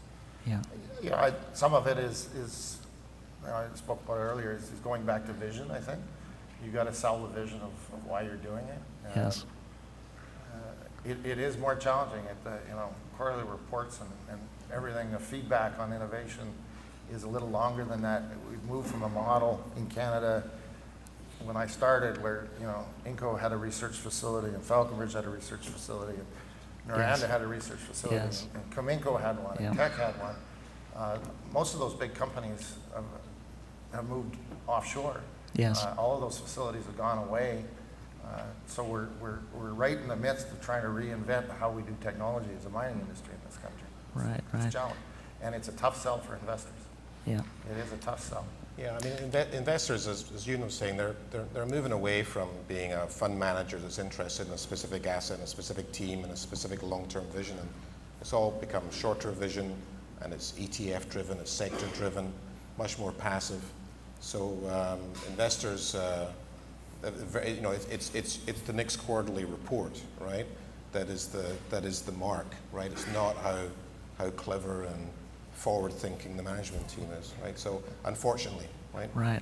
That's the way it's been going. Yes. But when we spoke earlier, we talked about needs-driven. So if the demands come either from the technical aspects of the deposit itself, or the regulatory space, or the social space where you're trying to open up operations, and you just have to get better at it, I think at some point in time, the investor community will follow it. And there is certainly a sector of the investor community that is specifically focused on ethical investments and driving in those directions. So it'll take some learning, I think, but it can get there. Right. We don't really see the up to now. We don't really see the evidence. So that's the big thing. I mean, there's no data to work with. So that's what we're trying to do when we go out and work with Glencore on battery electric vehicle or vendors and these consortiums and things is develop some evidence. So then these things will actually be linked to productivity. But right now, there's just because a lot of these things have not been piloted. So we're still in pilot mode. We need to develop this evidence and have that link with the quarterly results that in fact we're driving the results. So just to add a perspective, maybe not answering the exact question, but so we did a root cause analysis of the failed projects on Innovation Span, and what we noticed is most companies invest in a vision, they do pilots, and they jump to transformation. What you're missing is your bottom-up capability building of your organization. Right. So because you've invested in technology, you've invested in all these assets, what you haven't done is build your workforce to deal with that level of change. That's where a lot of the transformations fail, because your staff is not, or your workforce is not ready for that. Kind of links back to investors. If you put the story in a way that it's a gradual confidence building approach, it might help turn around. Right, right. And then you get Goldcorp with Probe and the clean slate idea, and we're sort of looking at our next project, Cote, in the same way. It's a clean slate. Yes. You don't have a lot of the other inertia to change. It's really tough to gradually change the mining operations because of all the reasons. You make big investments in big assets that are very expensive, and to incrementally change them is a challenge. Yeah. Right. From the technology provider end of it, I don't believe it's the mine's business to go out and try and convince shareholders to buy into an unknown, unproven technologies.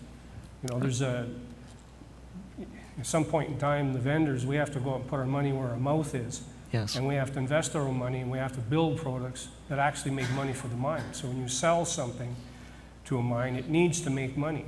It needs to put, like I said, black on the balance sheet so that and the investors are going to invest in the mine that makes money. That's return on investment. I mean, we're an innovative, driven company. 30% of our revenue goes right back into R&D every year.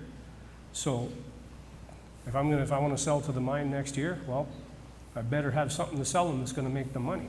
Right. Yes. That's why Walter's Hardline won Northern Ontario's Entrepreneur of the Year. Yeah. Shout out, Walter.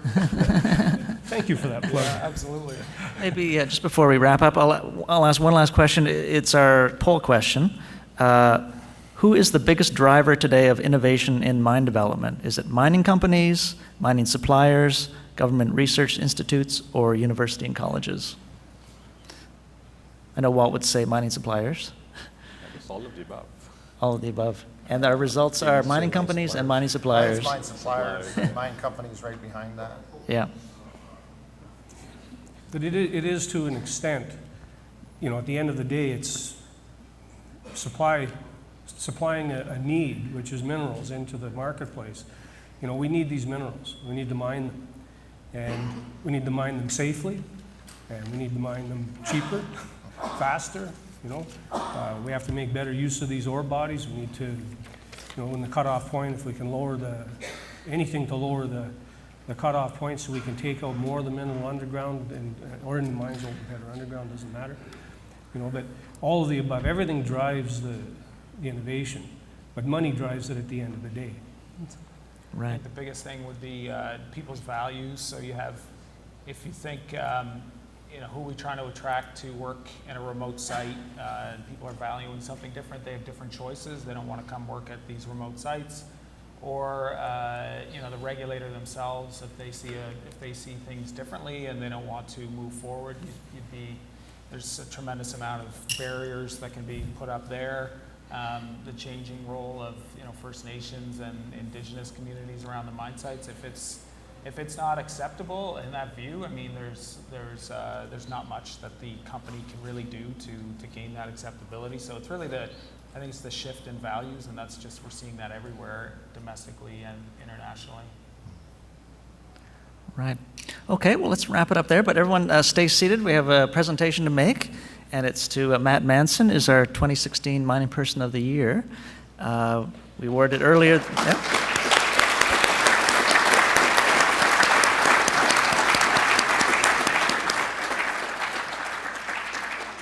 Okay, I'm just going to say a few words here.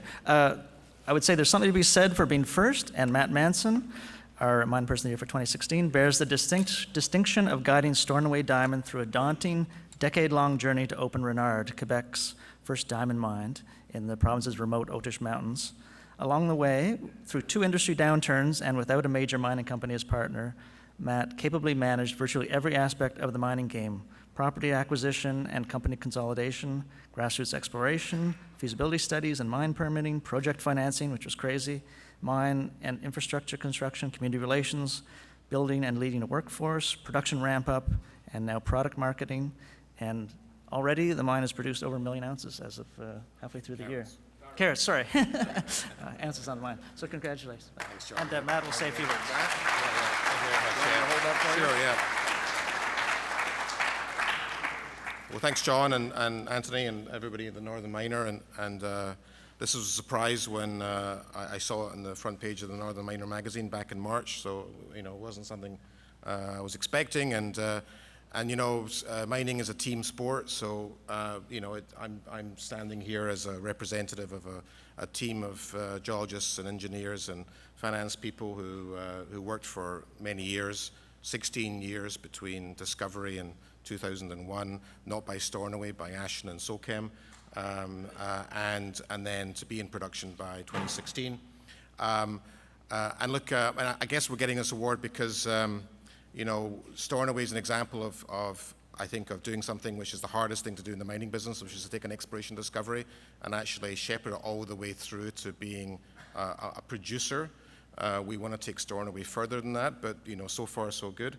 And we're a Canadian company with predominantly Canadian and American shareholders and lenders, headquartered in Canada with a Canadian mine, selling Canadian diamonds.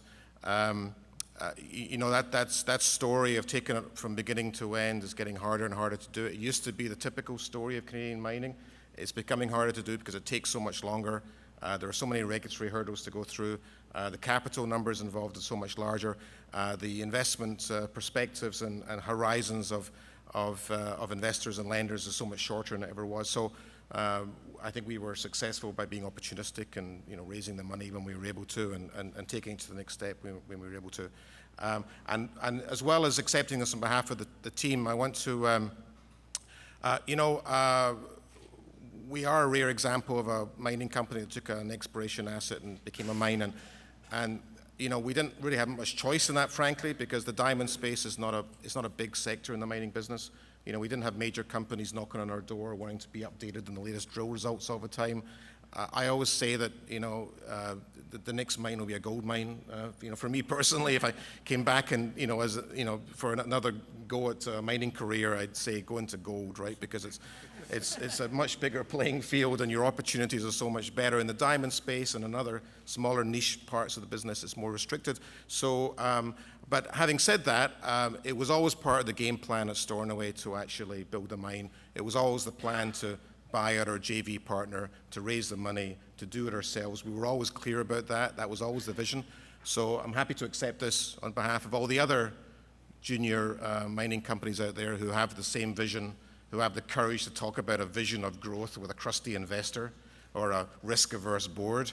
We went through all of that, and it's still a work in progress, but so far so good, and thanks very much.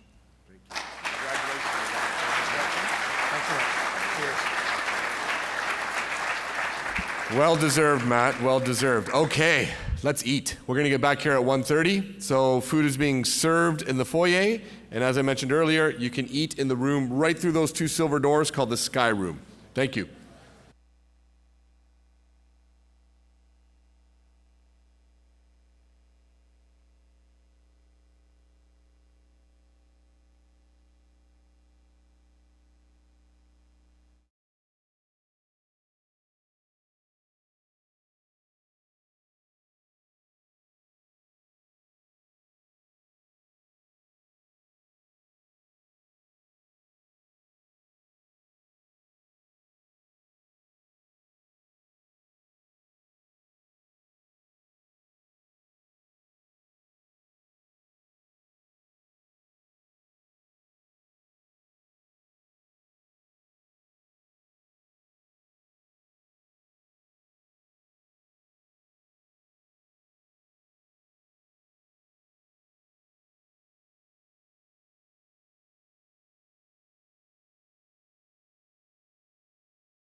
Get it going. Welcome to the second half of the day. So as a recap, we've had a look at CSR and cross-pollination and diversity. Then we moved on to innovations and exploration. And then we went to the next step of mine development. Now we're going to take a little breather and we're going to look at financing. There's been a lot of changes in our industry, as we all know, over the last little while. There's been a lot of innovation on the alternative financing front, so we thought we can't have a day on innovation and not look at what's being done in the financial space. And we've assembled an excellent roundtable here to get a diverse range of opinions on what's happening on the side of the business. I'm going to go by my notes, so not the way you see everyone arranged there. It just makes it a little bit easier for me. It's all about being easy on me. We are happy, and also I just want to do this one because it fits really nicely after presenting Matt Manson with our Northern Miner Person of the Year Award. We have a past winner on this table.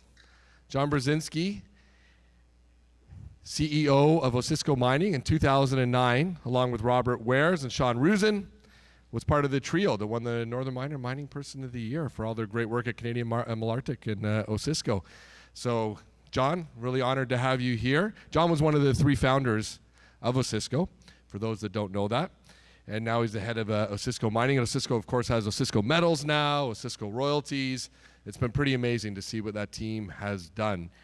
And really technical people that started that up. John's a geologist, and each of them just kind of said it's time to take mining away from the accountants and the bankers and let the mining people, the rocks people run things. And they've done a fantastic job. John was also the PDAC Prospector of the Year in 2007. So thank you, John, and welcome. Next on my list, I have Dave Donato, who's the president and head of banking at Pear Tree Securities. Dave also brings a kind of unique set of skills here. In his investment banking days, he's managing director at places like Mackey, Haywood, Jennings. But Dave's also a chartered accountant and spent time earlier in his career with BDO and Arthur Andersen. So happy to have Dave here, and he's a real expert on flow-through, specifically charity flow-throughs. From PwC, we have Kevin Chan. Kevin's sitting at the far right of the table. Kevin's a partner for the PwC specializing in mining. He has 16 years of experience, and he has a lot of focus on providing Canadian and cross-border tax services to mining companies, from juniors all the way up to seniors. Thanks, Kevin, for being here. Then we have Ron Cedran, who I didn't realize that you met with Ron a little while ago, that Ron's a fellow Italian, actually. I just point that out because you wouldn't think with Ron Cedran, Donato, Vaccaro, those are the obvious ones. But, you get non-Italians, be careful. Even when you think you're in safe company, and you might not be. We're kind of everywhere. So when you come from up north, you get a name like Ron Cedran. But Ron's been with Canaccord since 1999. He's got over 30 years of experience in capital markets, and he's responsible for developing equity market solutions for corporate clients, including originating and executing equity financing transactions. And last but certainly not least, honored to have Dave Thomas come and join us for the roundtable. Dave is a partner and managing director for Resource Capital Funds. He's a geologist and spent the early part of his career conducting mineral exploration throughout Canada, primarily on gold and base metals. And then he transitioned into capital markets, first as an equity research mining analyst, and then as a mining specialist for institutional salesperson. Okay, so that's the team that we have up there. And I'm your moderator for this panel. So the first thing is, when we get a group of gentlemen like we have here, we're at an interesting time in terms of where we are in the cycle is not exactly clear. We certainly have signals that we're coming out of what's been a pretty tough little run over the last few years. And there's certain signals there that maybe we're not quite there yet. So I think it would be of interest to all of us here just to go around the horn and get everyone's take, because it is a little bit gray, on where you think you are, or where you think we are as an industry. Dave, could you start it off, please? Have we come out of the risk-off environment is what we want to know. I would say we're in the risk-on environment right now. I'd say it's a healthy capital market. Equities bottomed in Q4 15 and early Q1 2016. And also the commodities themselves, and you see the majors investing in juniors from a strategic standpoint. And like I said, overall, I think it's a healthy capital market. It's not a commodities bull run. That seems encouraging. Dave, do you share the sentiment?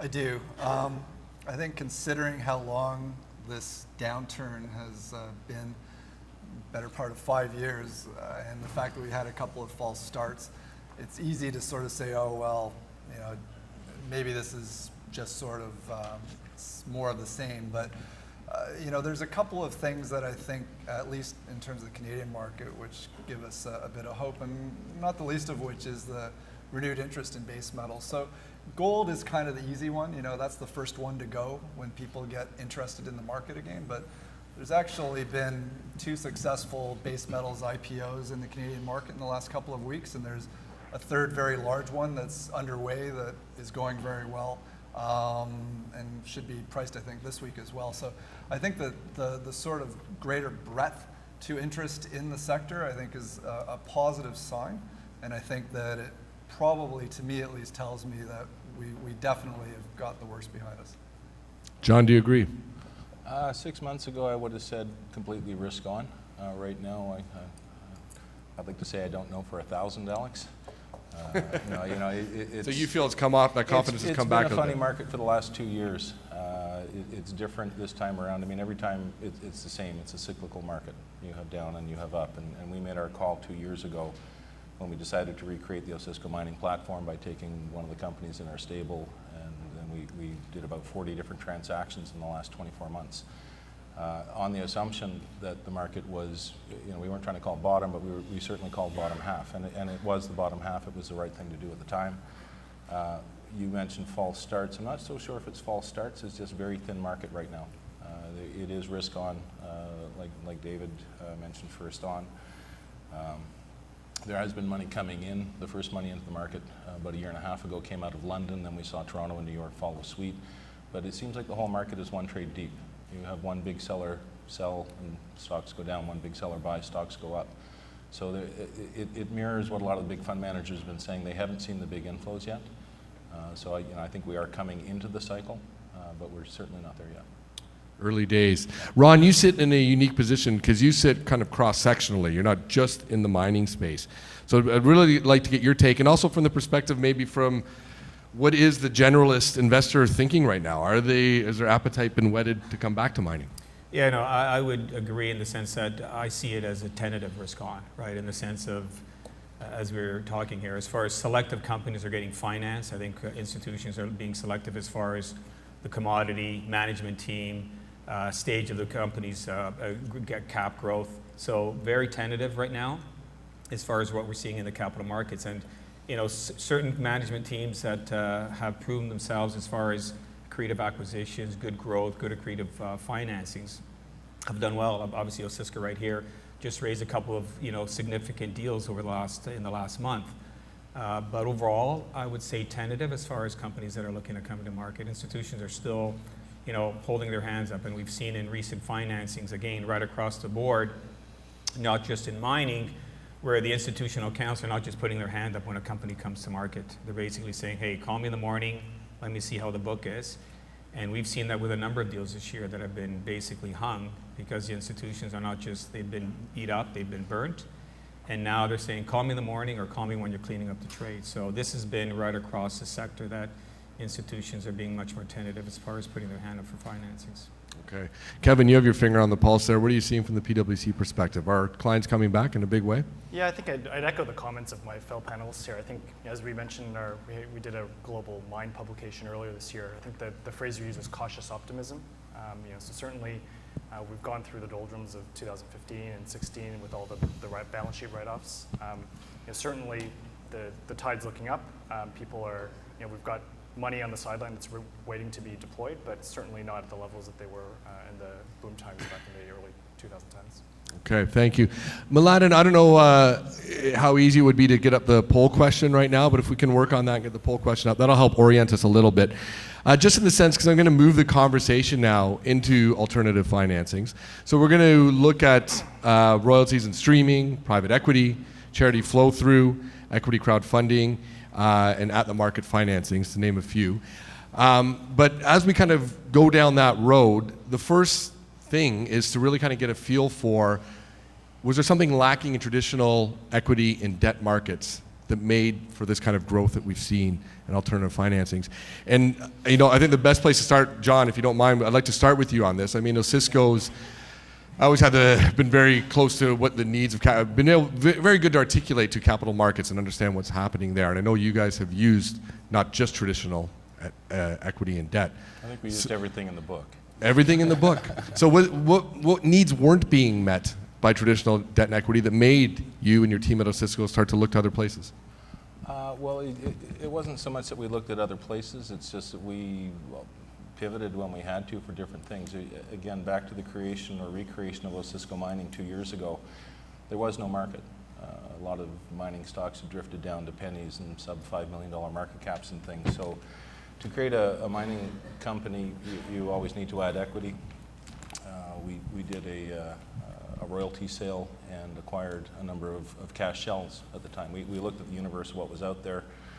There was a lot of stranded money in companies that had no projects but had $15 million, $25 million in them. So we selectively amalgamated a series of those companies. We did a financing including Osisko Gold Royalties, attached a later royalty sale in that deal.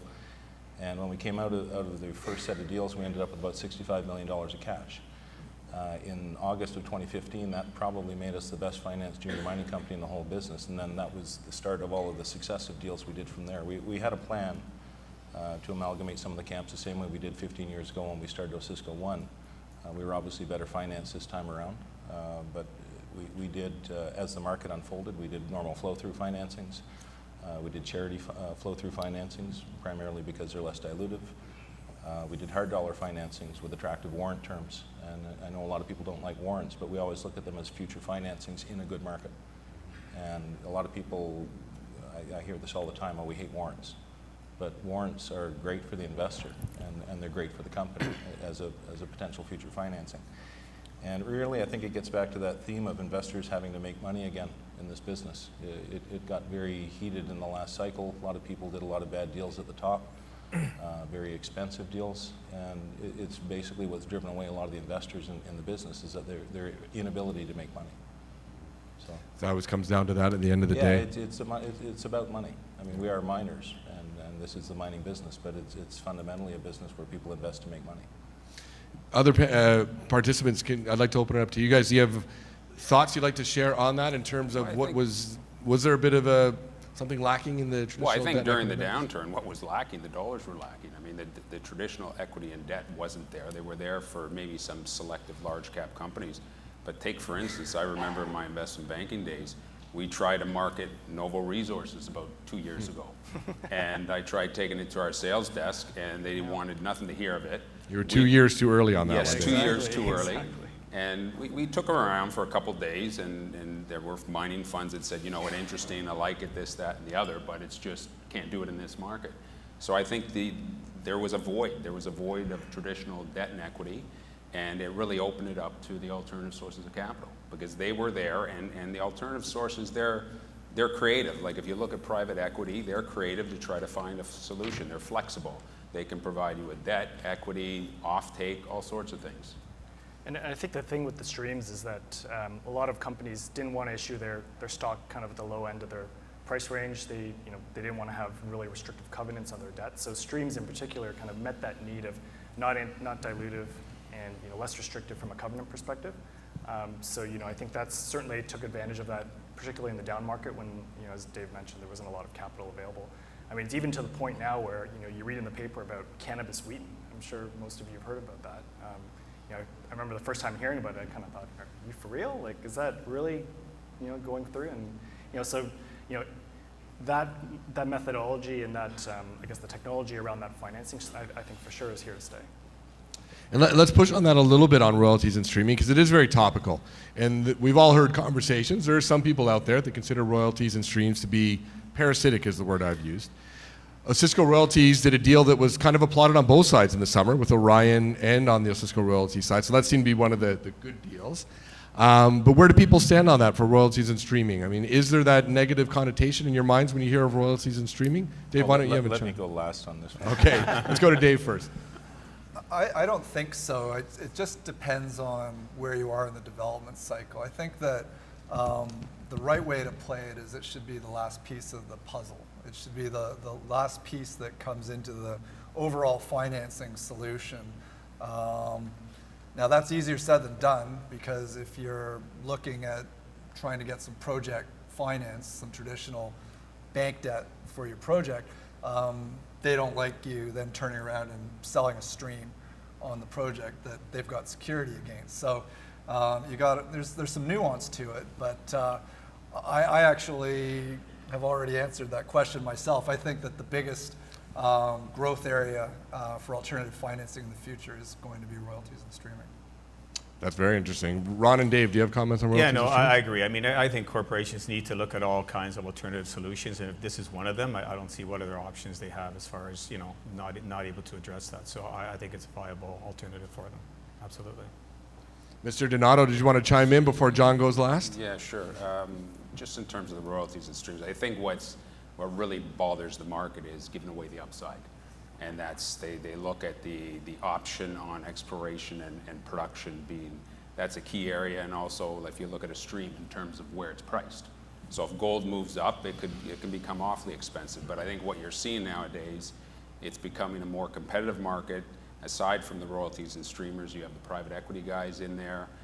You have some other startups. You have some mining companies thinking about spinning out companies to become small royalties and streamers. And I think as a result, you're going to start to see caps on production. You're going to see caps on exploration upside. They're not going to remove it entirely, but you will see some caps just to kind of make sure the instrument doesn't get too expensive. Well, one thing I'll say is that, equity investors, traditional equity investors, want to have their cake and eat it as well. They're saying, build a mine. They're saying, don't do a stream, but we're not going to give you the money to help build the mine. So they can't have it both ways, and that's something that they're going to have to come to grips with. Well, I think the other thing to keep in mind, though, is a lot of, at least more of the recent streams are companies doing the stream on their byproduct, not their main product. So, oftentimes, issuers don't feel they get the value for their byproduct that they should in the market. So this is a good way for them to monetize that and also, give some value to the streaming companies. So I think that certainly is, in my mind, a bit of a win-win situation there for both the issuer and the streaming company. That's a really good point. John? Yeah, I guess as a last word, and more to generalize than be specific on royalties and streams, as a company, you don't really have the choice of what financing method you use. It happens to you at a different part in the cycle. Royalties and streams are typically sold by mining companies in a down cycle because they have no other alternative. It's not that you could do a dilutive equity deal, it is that there is no equity deal to do. So you're forced to sell the crown jewels. And this happens typically with companies that don't have any other financial alternative. It's not a parasitic form of financing, it's a form of financing. And as a mining company, you have to look at all forms of financings at the time that they are available to you, which is why you pivot and do different things at different times. You're obviously not going to sell a royalty the day before you're going into production, typically, if you're well financed, because you don't need to. You wouldn't sell it at the top of a market because you have lots of bankers coming and throwing equity deals at you. So it's the flexibility, I think, that needs to be underscored as far as the consumers of products like mining companies are. You use traditional hard dollar financings when you can. You use flow-through when you can. You use royalty sales when you can. But it's a capital-intensive business. It's one of the only businesses that I know of where you have to spend all of your money up front for 15 years before you get a dime back. So there has to be a lot of patient capital. Royalty and streaming companies are patient capital. They're there to get their money in the long term by giving you money, and they expect a return on that. So it's a very viable form of financing. Yes, I think it's an expanding form of financing because now we have a lot more royalty companies, including our own. But it's an important part of the business. Is private equity, David, is it patient capital as well? Yeah, I mean, you stole one of my taglines. Yeah, well, patient capital for 7 years. Sorry, go ahead. So our RCF was actually founded in 1998, and it was the first mining PE fund. And at the time, people didn't think that mining was appropriate for PE because PE usually bought mature cash flowing businesses, and putting money into a mining project is anything but that. But what RCF, I think, convinced its investors of is the fact that from a timing standpoint, there's a good match because our funds are closed-end funds and they're 10 years in length.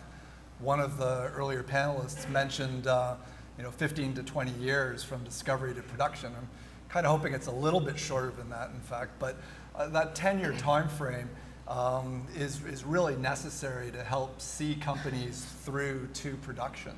And so, yeah, we are absolutely patient capital, and I think for that reason, especially with the increasingly protracted time frames to develop a mine, PE makes a lot of sense.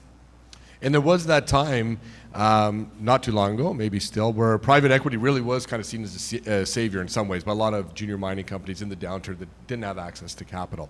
So it's been interesting to see how that's played out. Maybe we'll circle back. But kind of keeping on that idea of, at one time PE was kind of seen as the next thing on the horizon. What's on the horizon now? And I want to bring Ron and Dave into this, because I know, Ron, there's some stuff going on before. Well, charity flow-throughs are one thing that have been coming forward. So it'd be good to kind of touch upon that. And Ron, there's certain things that are going on at Canaccord, I know, that are a little bit new and innovative. So why don't you tell us what you see on the horizon? Sure. Just as we were talking about alternative equity products out there, one product that we've been focused on now for a number of years have been these ATMs, these at-to-market. So basically, look at it as a reverse buyback, where a company puts a buyback in place, shares are trading at a level where they think it's cheap, they buy them back. They put an ATM in place where their shares are trading at an attractive price, lots of liquidity. They want to issue or dribble shares in the market. We've seen tremendous growth probably over the last 5-6 years in the US market across really the two dominant sectors in the US would have been the energy and the REIT sector. And now over the last 2 years, we've been aggressively pitching this. We anticipate that more Canadian companies are going to be implementing these type of programs. And mining, energy, REITs are three capital-intensive companies that we think this product is attractive. What is it about the Canadian market that's been so far slower to pick it up as opposed to the Americans? I would say the lack of knowledge of the product. I would argue the lack of the big banks pitching the product in Canada. And to that point, 3-4 years ago in the US, the firms leading the ATM products were independents like ourselves, the Cantor Fitzgeralds of the world. Fast forward today in the US, now you have ATM league tables, and who's leading the charge? JP Morgan, Goldman Sachs, Barclays of the world. So it's still a couple years behind. What we're finding when we're presenting to more and more of our Canadian corporate clients is that there's a lot more socialization happening internally with their board, with their management team, as far as getting a handle on why this is an attractive product.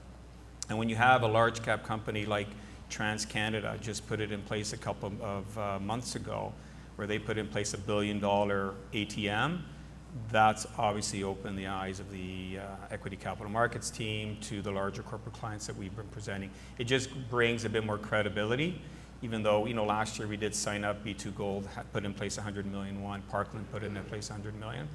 But seeing the likes of TransCanada has really created this credibility towards the product, and we're finding a lot more knowledge and acceptance of it. Now, for a lot of our clients, it's just a matter of finding the right time to basically put it in place, right? So, is there any concern about, this was with some of the clients, perceived overhang? Yeah, I mean, if you were to look at the positive and negatives, the perceived, there are commentaries from buy side. We've done a lot of reverse inquiries with institutional accounts, and that was one of the negatives from some accounts. And our argument to that is, you look at a company like B2Gold, over $3 billion market cap, they put in place a $100 million ATM, which has a 2-year life on it. They trade like $80-90 million a day. Clearly, there's really no overhang. The reaction, moreover, the reaction from the buy side clients has been really, listen, hard to poke holes to this product. The issue comes down to the company, right? Company A puts it in place. Nobody on the street likes management. They've done some shitty acquisitions, issues dilutive equity. They need equity, and their balance sheet is strained. They put an ATM in place. Their stock's going to get hammered, of course. Right. Company B puts it in place. Strong management team, great acquisitions, issues accretive equity. There's a different reaction, right? Where they trust the company's not going to put a program in place, and they're just going to be hammering the stock. I would say that's the overwhelming view from many of the large cap portfolio I guess managers. sort of like share buybacks, quality companies have them, they don't always use them, but Correct. they have them as a tool if they ever need to use them. Right. So I think if it evolves to something like that with the ATMs where you have quality companies that they put in place, but it's not like they put it in place and the very next day they're going to be hitting it for $30 million. Exactly. And again, for us, the way we've been presenting it, and if you look at how the companies have press released the program, quite a few of our companies have put it in place basically saying, listen, we have no use of proceeds at the moment. We view this as an interactive alternative tool to use in the future when needed. And that's how it should be used. It doesn't stop a company from doing a $200 million bought deal. This just provides them with a cheaper source of capital. And if we talk about the capital markets today, which we talked about earlier, where we've never seen so many hung deals this year, and the institutions are saying, hey man, like you just can't come to market and I'm going to put my hand up. I think the markets have changed, and I think this is going to be a viable tool going forward where, a company comes to market today, 4 or 5% fee, 5, 6, 7% discount. This product's 2 to 3%. So very attractive, no discount, and if it's used prudently, I think it's a very viable option for our clients. Canada has limitations versus the U.S. You see Canada lighten up on those limitations? Well, we've been dealing with the regulators, with the TSX and the BC, Alberta, and Ontario Securities Commission. The big hurdle is the 25% daily liquidity rule, which we're trying to address. And they're looking at it and they're addressing it. But outside of that, you're capped at 10%, not a big deal. And the disclosure rules are not that onerous. Is it something Cisco would, you got a CEO sitting right beside you. What do you? Yeah, look, we're aware of the ATM method of financing. We haven't employed it to date. I guess not preferentially, just we haven't seen the need for it at this point. We stick largely to traditional hard dollar financings or flow-through financings. As a royalty company, we just did a convert. But yeah, we certainly wouldn't exclude it just because it was different. But so on the radar, but not top priority at like this point. everything else, you have to keep current as to what financing possibilities are available to you, but we haven't employed it as a method at this point. Roger, is this primarily a retail product, or do you see institutional participation as well? Yeah, no, the great thing about it is normally the product is used like Freeport when they raised their $1 billion, they just dribbled shares in the market. They had tons of liquidity. But the attractiveness is also the fact that you've got reverse inquiries. So for example, B2Gold, a lot of the half of that 50 of the 100 that we raised was through reverse inquiries. So institutions do have access to calling the company, calling the lead underwriter to say, hey, is the company interested in taking down stock? So very friendly from the user side.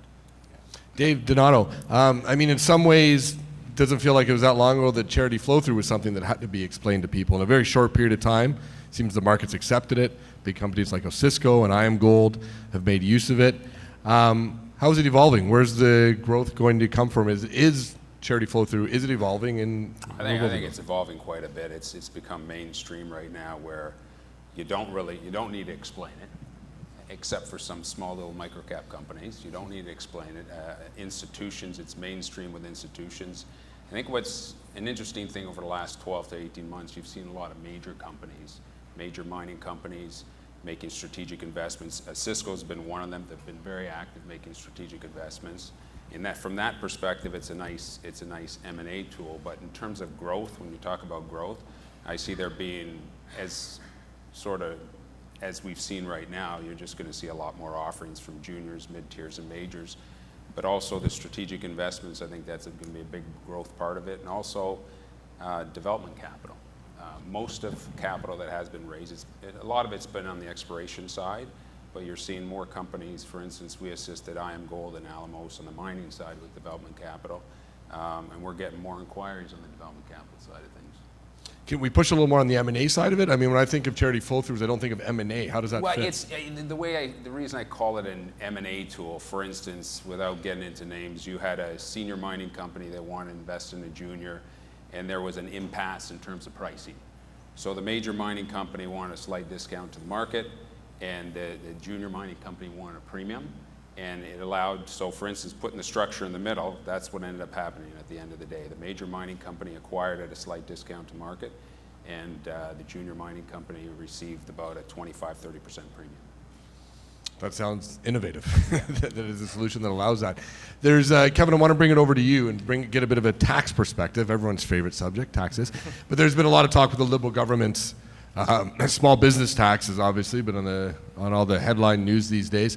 I'm wondering, is there any implications for that for junior mining companies, for what alternative financing vehicles might be more attractive in a changing tax environment? Yeah, I think anytime you have an increase in tax rates or on the tax burden to individuals, you certainly will have those individuals looking for more tax shelters. So I think certainly you'll probably see a bit of an uptake in in Dave's business and his book. But I guess having gone through the last week and multiple changes being made and Minister Morneau backing down on a few of his proposals, I guess it's kind of wait and see. But certainly, anytime there's changes in the tax realm, certainly it's going to make alternatives like the charity flow through a lot more popular in terms of for high net worth individuals. Okay. And we have to watch when we talk about innovating and mine finance. Sometimes there's a lot of hype around things and they don't quite work out the way people maybe thought they would, or maybe they need more time. But it was just a couple years ago where equity crowdfunding was the big buzzword and everyone was talking about that. Where does that sit now?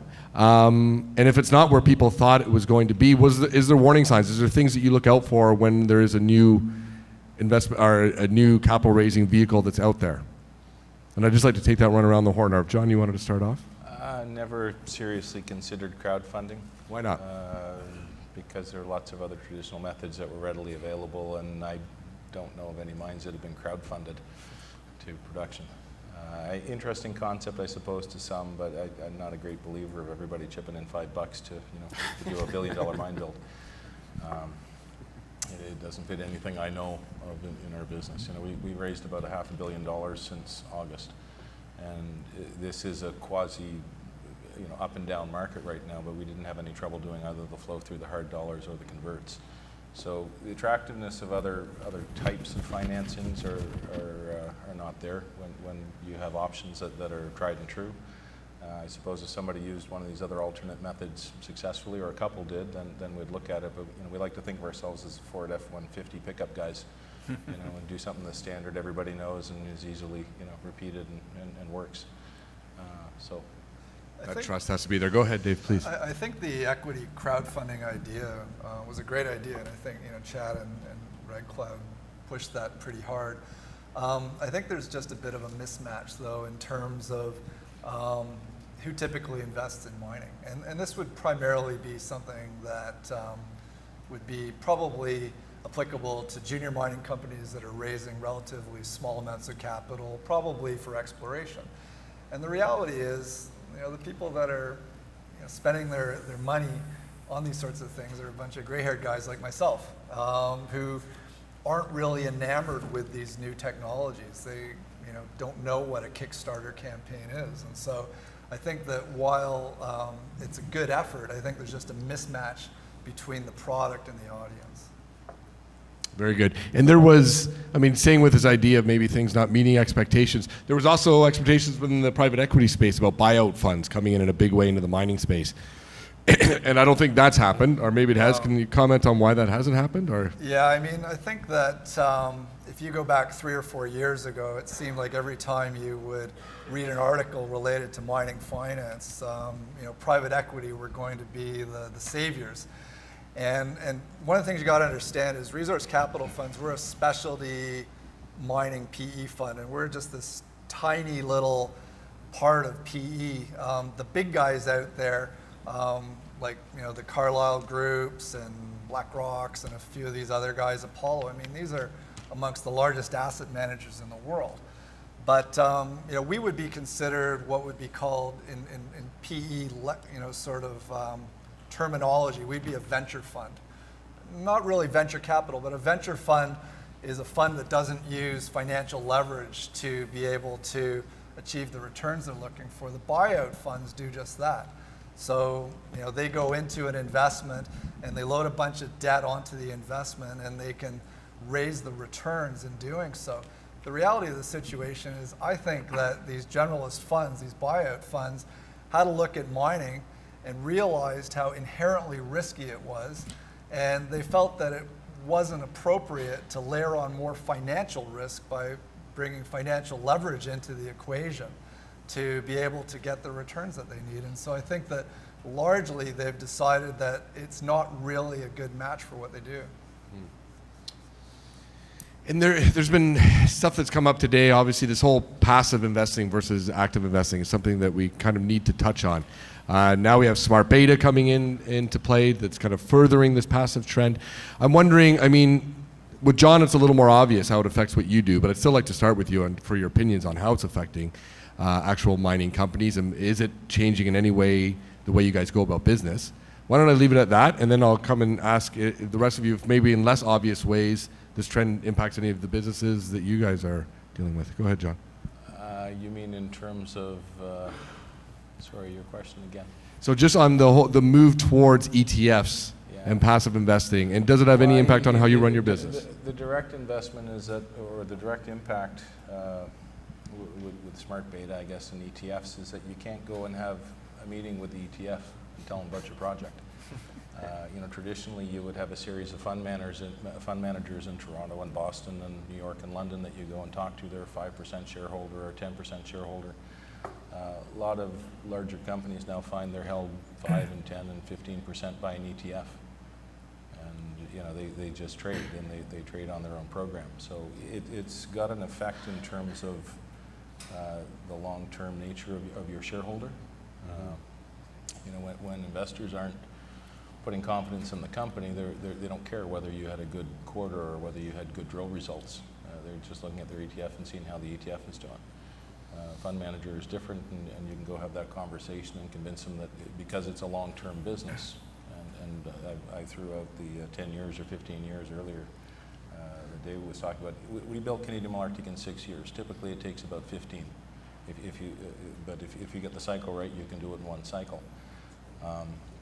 ETFs have been taking a lot of that money away from the traditional fund managers. And so, we're finding ourselves with a smaller and smaller dedicated audience that is willing to do mine finance. ETF is just a tool. I mean, it doesn't necessarily have to be mining. It can be in anything. What does the rest of our roundtable group think about this? Is this a dire situation? And that affects, again, the equity financings, obviously just for mining, but for the broader sector where, obviously from a finance perspective, you're out there raising capital. Obviously, these ETFs can't buy the new issue.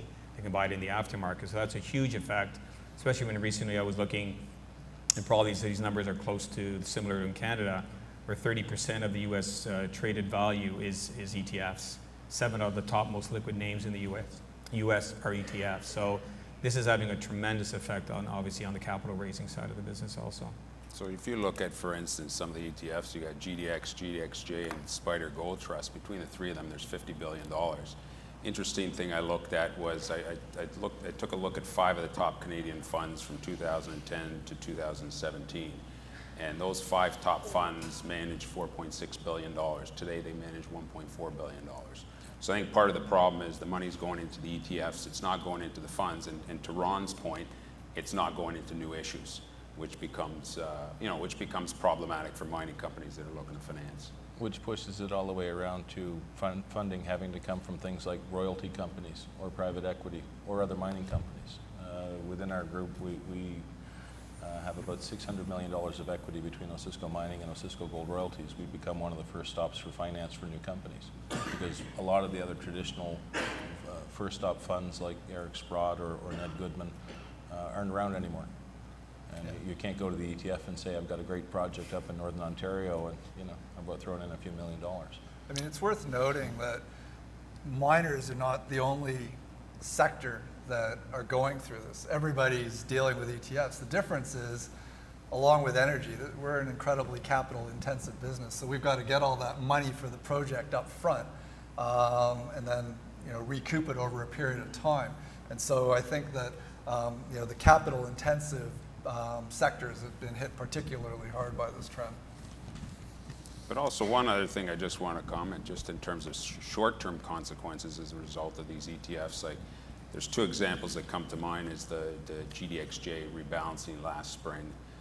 The ETF came off 23%, and they sold quality names. Like I know, for instance, IAMGOLD was on that list, Alamos was on that list. So like there were quality names which they sold in large amounts, and some companies that were on that list dropped 30%. I mean, that's one example. And then there's another one which is, I think, 3 times in the US. It's NUGT. Is after the US elections, this thing dropped off 41%. And guess what happened to Wheaton Precious Metals? Dropped off 25% because they're caught in that. So in terms of short-term impact, that's some of the short-term impact that mining companies experience, and they're probably scratching their heads saying, what's happening here? Yeah. And could it take another Eric Sprott or Rick Rule or someone of that order to come along and change that trend? Or is it something that is just the horse is out of the stable? I think you're seeing an evolution in the whole financial market downtown. The same way you've seen a revolving age group of geologists and engineers and managers of companies. You've seen the same trend in people in mine finance. It's a completely different universe today than it was 7 years ago in the last cycle. You wouldn't see the same 10 people. So, whether people like it or not, the new reality is going to be dealing with PE funds, dealing with royalty companies, dealing with mining companies that provide capital, and everything in between, and charity flow through and regular flow through and the banks. I don't think any of this is going to change, but it's an expanding universe, and people have to be flexible depending on where they are in the cycle as to what access they have to which capital. And given that, then, I mean, David, the 2 Daves, we do have executives from junior mining companies here. If that is our new reality, give some helpful tips. What is it that when Resource Capital Fund goes out to look for, what are some of the boxes on your list that you want to check before you make that investment? One of the things that people have to appreciate is we have to answer to our shareholders. So you have to know who our shareholders are. And most of our shareholders are effectively not-for-profits that have some sort of a philanthropic mandate. So a lot of the university endowment funds, private foundations, and so on and so forth make up our investor base. And so where I'm going with this is that they care a lot about ESG matters. So we actually are looking at junior companies who are above average in their ESG efforts from a fairly early stage, going back to how they're managing their exploration programs. Because if management of these companies get that piece of it, that tells me that those are folks that we can probably work with, because it is sort of best practices to take care of this sort of stuff in the early days of development of a project, and it bodes well for how they're going to take care of the rest of the project. So that would be the first thing. The second thing is, partnering up with PE is just that. It's a partnership, and it's not for everybody. You have to be accepting of the fact that private equity brings additional value to your business beyond just providing cash. For example, RCF, we've got technical services team, in-house team, which would be equivalent to what you would see at, say, a medium-sized mining company. And those resources are available to enable a junior mining company that might be running quite lean to punch above their weight. The other thing I would point out is that you have to be willing to accept a certain degree of oversight. And again, that's not for everybody, but in terms of things like providing relatively detailed monthly reports to your private equity investors, that's a given, and that's something that a lot of people are reluctant to do. The second thing that you've got to do is have these pesky PE guys sign off on things like budgets. If we're going to give you money, it's not one of these no strings attached financings. We're going to have quite a say in how that money gets spent. So you just have to be accepting of that. But I do think that PE is worth a look. We don't bite. We invest right from grassroots exploration all the way through to buying out non-core assets of major mining companies. So that would be the other sort of myth that I would dispel. And we also are not debt providers. We certainly do debt, but we can be across the capital structure. But we're trying to achieve an equity return for our investors. So our primary way of investing in these companies is through equities. The last thing I'll point out is that you have to have a degree of financial sophistication to deal with PE, which means that you might need to bring in sort of a higher quality CFO to your company earlier than you otherwise would, because those are the folks that can actually handle folks like us. Right. Not everyone can. David, what about from Pear-Tree's perspective with charity flow-throughs? What kind of companies do you look to structure deals for? The flow-through subscribers at the end of the day are not the ultimate holders of the stock. So from our standpoint, we try to associate ourselves with high-quality issuers, and so from junior mining companies to intermediates to major mining companies. A little more simple. Yeah. Good. Let's take it over to the audience. This one's a little bit from left field, gentlemen, but it's a good one. It's on cryptocurrencies, blockchain, and all that. It says, a panel to comment on blockchain technology and cryptocurrencies impacting the mining industry. Before I turn it over to you guys, though, I just can't resist. I was kind of hoping this would come up, because I'm sure, I don't know if everyone was following, but the comments from James Dimon on Bitcoin. And he thinks it's going to zero and it's ridiculous. We had two great lines that came out of it. One is he gave this speech in New York about how Bitcoin is just nonsense. And then his daughter called him up and said, "But Dad, I own a bunch of Bitcoin." And now he refers to her as his formerly intelligent daughter. So there was that. And his other line, which was even better, was that, yeah, Bitcoin is an amazing currency if you're a criminal. And I think there's a lot of truth in that. But anyway, I'll set it up with that. Let me turn it over. Let's just have some fun with it. General impressions. What's going on with Bitcoin and how does it affect our industry? I see everyone look at me because I'm at the table there. Personally, I'm not a big believer in Bitcoin. I know in the gold space you've got this gold money / BitGold. It's an interesting concept and I guess a little bit different because it's fully backed and fully reserved. I'm just not sure that especially the millennial generation who I think they're targeting is really going to be wanting to own gold and pay for things with their iPhones using basically synthetic gold, I'll call it. I'm just not sure that's going to happen. And if I'm the youngest at the table, I don't believe it. I don't know what others in the audience might think. And you're the young one, yes. I think. How about the gray hairs? What do you guys think? I think it's early stage still as far as the knowledge and understanding of this whole Bitcoin blockchain technology. We're obviously in the middle of a couple of financings and literally looking around the room at these institutions, portfolio managers, all smart guys. Maybe 1 out of the 20 had any concept what of a Bitcoin or what blockchain is. So I think it's still early stage. I think it could be a viable alternative to an ETF or gold. So it could have a huge effect on this whole mining sector going forward. Not dismissing. Bull or bear on Bitcoin, John? Well, let me see. As a former gold producer and hopefully a future gold producer, I got to say it's garbage. Otherwise I shouldn't be in my role as consistent CEO of a gold messaging. Mining company. We were pitched by the banks. We had about $150 million in cash going into the financial crisis. And we had the guys come over and say, "Hey, look, you can make all this extra money on this asset-backed commercial paper." And we afterwards didn't understand what the hell it was, so we obviously stayed away from it. And I think we were the first company out after the crisis had hit to tell people that we held our cash as cash, because that's what it was. Now, this is a little different. Bitcoins and things. Gold has got a record as an historical store of wealth in good times and bad times. And I don't see it being replaced by anything else. Dave, bear or bull on Bitcoin? I mean, I certainly don't understand Bitcoins. I've tried, and I don't understand it, but I'm also cognizant of the fact there's some very smart people out there that are probably a lot smarter than I am that believe that this is real.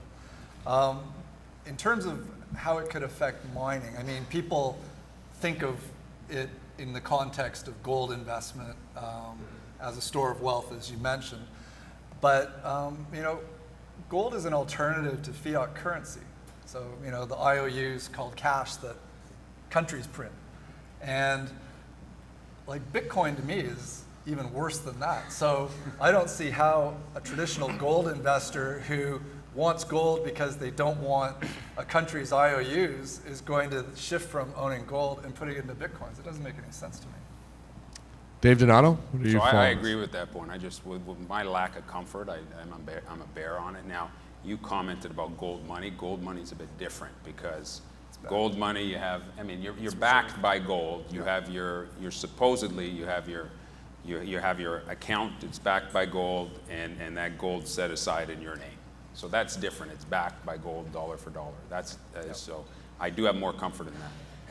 Good distinction to make. I'm going to take one more from the crowd here, and it's an important one. How does the mining industry plan to attract the next generation of investors? Those millennials. Do we need to speak to them better? Do we need to speak their language? I don't know. What are we doing? By making investors a lot of money with your mining company. I've been on a couple of panels in the last year discussing, how do we attract more investors. I was just down at one of the conferences in Colorado where the Paulson guys got up on stage and kind of raked the mining business over the coals and talking about how they were going to come up with new committees to solve all the ills of mining companies. The primary answer to that question is just stop giving money to bad companies. It's a lot of work. When we reformed our company 2 years ago, we researched 4,000 projects. We picked 8 that we thought had a chance to make a mine in the next 5 years, and we invested in 5. It's a lot of work. It's hard work. And if you have a mandate of picking 10 companies, you only find 5, don't give the other 5 money. Just settle with the 5. It's a tough business. It's because of a lack of exploration, I guess over the last 15 or 20 years, there are fewer and fewer good projects to invest in that are known. I think that's why this is primarily going to be an exploration cycle that we're coming into. But fundamentally, you make money for your investors, and that's how you attract new investors. I disagree with this whole concept of attracting millennials. You attract people who want to make money and give them a good product. The people that do the hard work to pick the right investments. And allow them the opportunity to participate in something that will generate cash flow. As a group over the last 14 years, we've created $9 billion literally from a starting $80,000 investment. We returned $4.3 billion of it as cash to our investors after we were taken over the first time. And we rebuilt the company to a bigger size than it was in the last 3 years by making smart choices, but getting good properties, buying good royalties. We've worked hard at wealth creation, and even though it's mining, we understand it's about making money. And if you don't provide those opportunities to make money for your shareholders, they will and should run away. That speaks across generations. Yeah. Dave, did you want to say something on this? Yeah, I think that when millennials get together at the pub to have a couple of beers, they don't brag about how many shares of Barrick Gold they own. Soy beverage. We have we're not a cool industry, and I think that a lot of what we're talking about here today, innovation, whether it's innovation via technology or innovation in terms of how you manage your workforce or how you finance your companies, these are the sorts of things that millennials actually care about. And I think that there is an opportunity for the mining industry to become a little bit more interesting, such that people brag about owning mining company shares when they're at the pub, but we're not there yet. I think that I think that we have to brand our business a bit better than we do. And I know that this has been spoken about a lot over the years, but we don't seem to be getting anywhere, so we need to take a different approach. What that approach is, I don't know, but I think that's what will attract millennials to our sector. Demonstrating that we have a stewardship for the environment is huge. I think demonstrating that we care about Indigenous peoples, I think, is huge, because these are the sorts of things that millennials care about. And the reality is, as a sector, we do, we're just not very good at telling anybody about it. I think that's an excellent point. We are out of time, and that's what a great way to end on that note. Thank you very much, gentlemen. Thank you for your participation and all your thoughtful insights. That's excellent. Okay, before we move on to our next panel, I'm just looking for someone in the audience. I'm looking for Elena Meyer. Is she in the audience? She stepped out. Okay, we'll try that later. Okay, we'll take a couple minutes here, and we'll get our next roundtable is on innovations in mine operation. We'll get them mic'd up, and we'll be back.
If we can think about starting to take our seats now, we got a really exciting panel coming up on innovation in mine operation.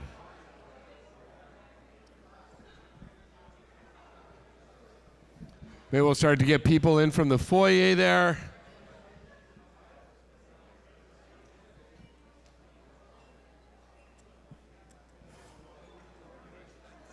Yes.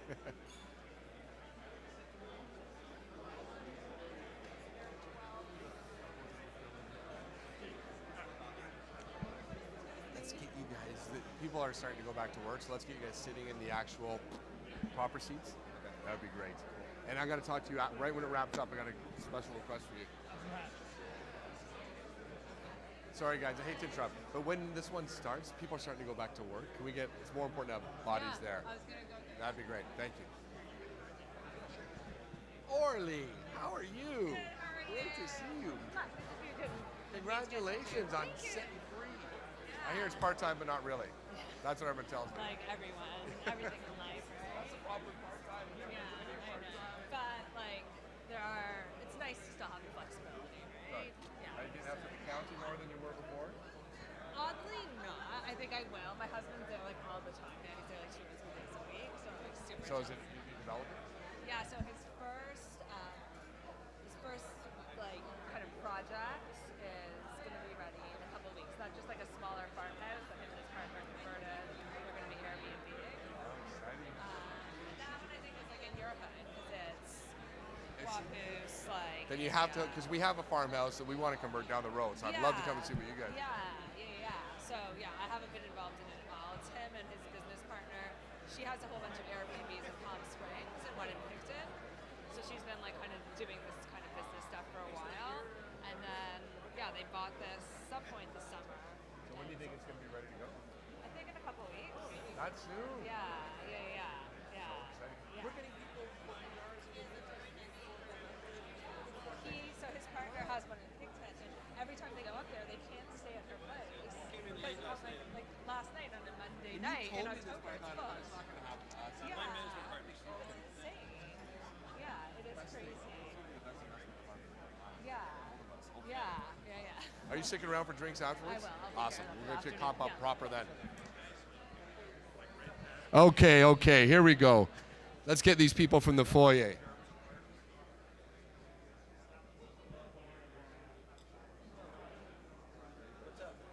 Let's get another.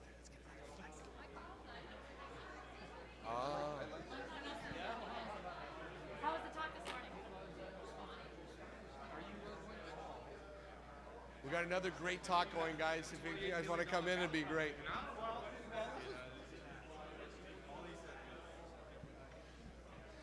Okay, people are starting to come in now and grabbing their seats. Here we go. Let's make it happen. All right. I'm going to wrap up on, be self-indulgent and wrap up on the poll for the roundtable that we did for our finance roundtable, and that was, what alternative innovative financing method do you expect to experience the highest growth in the next 5 years? And private equity comes in at 39%. I'm a bit surprised at that. Beats out royalty and streaming, which comes in at 32%. Equity crowdfunding still going strong at 22%. They're still believers. That's good. Okay. If we get people just to quiet down a little bit. There we go. Let me pass this off very quickly. Our Western editor, all the way in from Vancouver, Matthew Keevil, is going to be moderating a panel on innovations in mines operations. Matthew, take it away. And this is a pretty exciting one. We have a great panel. It's going to be hopefully disruptive in the best way, in the best sense. So before we get started, I'm going to introduce each of our panelists. We're going to be moving from your right to left, just so everybody can clear that up. First, we have Joe Lombard, who is the Global Managing Director for Metals at Hatch. Joe is one of the world's foremost authorities in the design and construction of aluminum smelters, with over 30 years experience in development and expansion of metallurgical facilities. Next, we have Larry Radford, who is the Senior Vice President Operations at Hecla Mining. Larry has 34 years of experience, including 18 years with Barrick. Next up, we have Nathan Stubina, Managing Director at McEwen Mining. Nathan has decades of experience in the mining and metallurgical sectors and has had senior technical roles with Barrick Gold, Falconbridge, and Noranda. Then, moving on as I try to find my page, we have Michelle Ash. Joined Barrick in 2016. Michelle's a familiar name in innovation. She is Barrick's Chief Innovation Officer. And during my research, I watched about 20 of her presentations for this. Michelle has over 20 years experience in mining and manufacturing, and in 2016 was listed as one of the 100 global inspirational women in mining. And next, we have Ira Thomas. Ira is a Canadian geologist with 20 years experience in the business, formerly of Kaminak, which we all know was purchased by Goldcorp, and founder and director of Lucara Diamonds. Also, interestingly enough, Ira is also on the board of Suncor and served as the chair of Environmental Health, Safety, and Sustainable Development. And last but certainly not least, we have, oh gosh. Oh gosh. Here we go. You call me gosh. Oh. Where is he? Oh no. Oh, there we go. Carl Wetherell, CEO of the Canadian Mining Innovation Council. Carl is a change agent with 27 years experience working in various businesses with government and post-secondary institutions as well as the mining industry. So we are well represented via operations, via NGOs and intergovernmental agencies, and via the majors and intermediate producers. So it is a very exciting panel. And one of the things I want to start with before we get into these fine folks and everything they have to say is a little bit of a story. And this is a story, this happened to me on Saturday. And I think it's kind of interesting. It sort of sets the stage. I flew in from Vancouver on Saturday night, and I met up with some of my alma mater from Queen's University. I have a lot of friends out here from Toronto.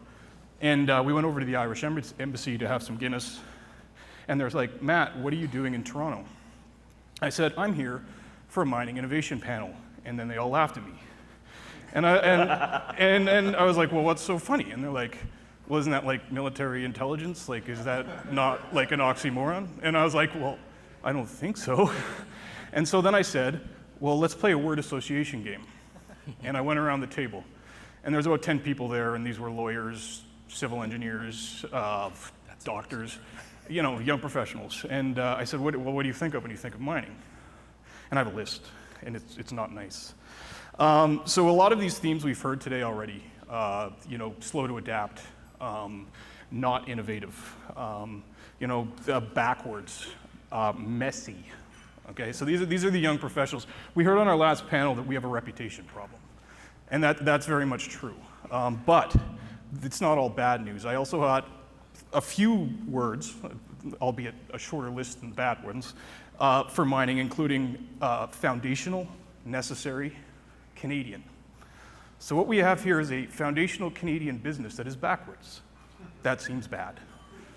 And to me, there's two problems here. The first problem is that, okay, if you buy that, and we are a backward industry that's slow to adapt, that's a problem. Secondly, we have a reputation of being backwards, and I'd argue that's almost worse.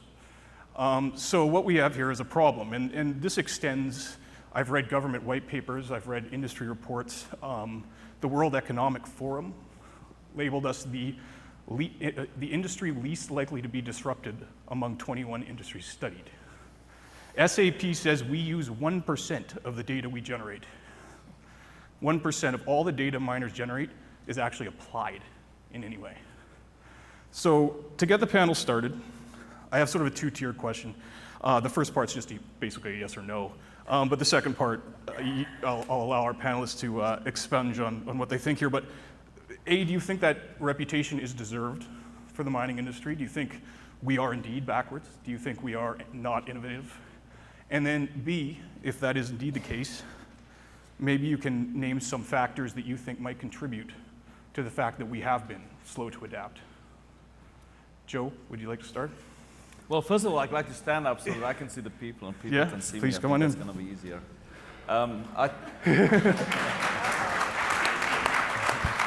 Maybe a little bit of innovation.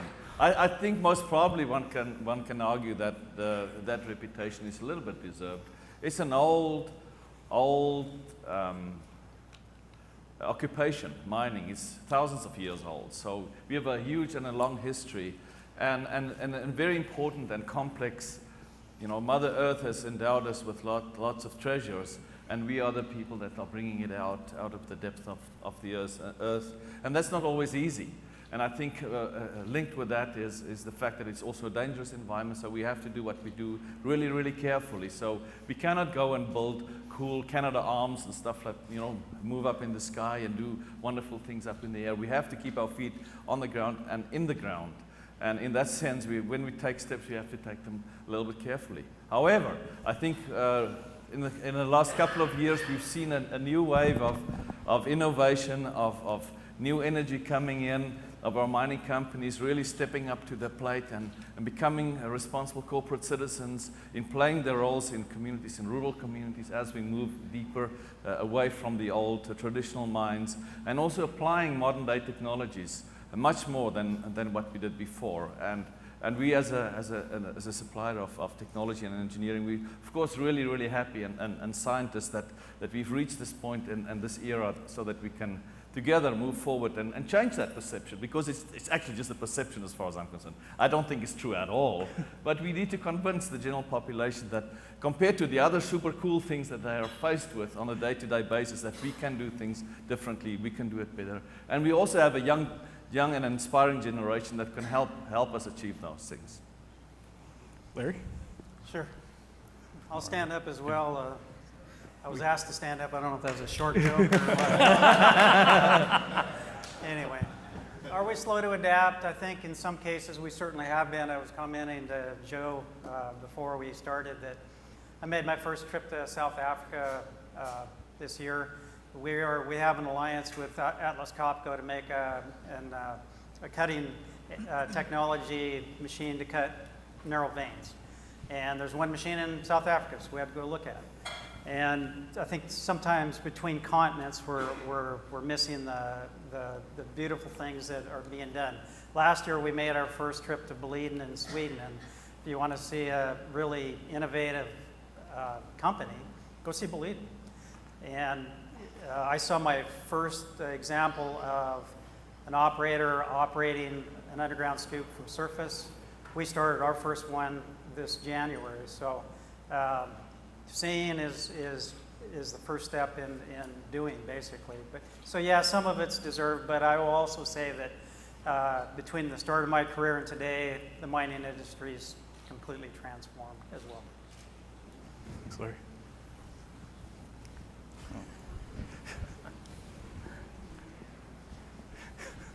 Oh, there you go. We're going to be out of the room soon. Yeah.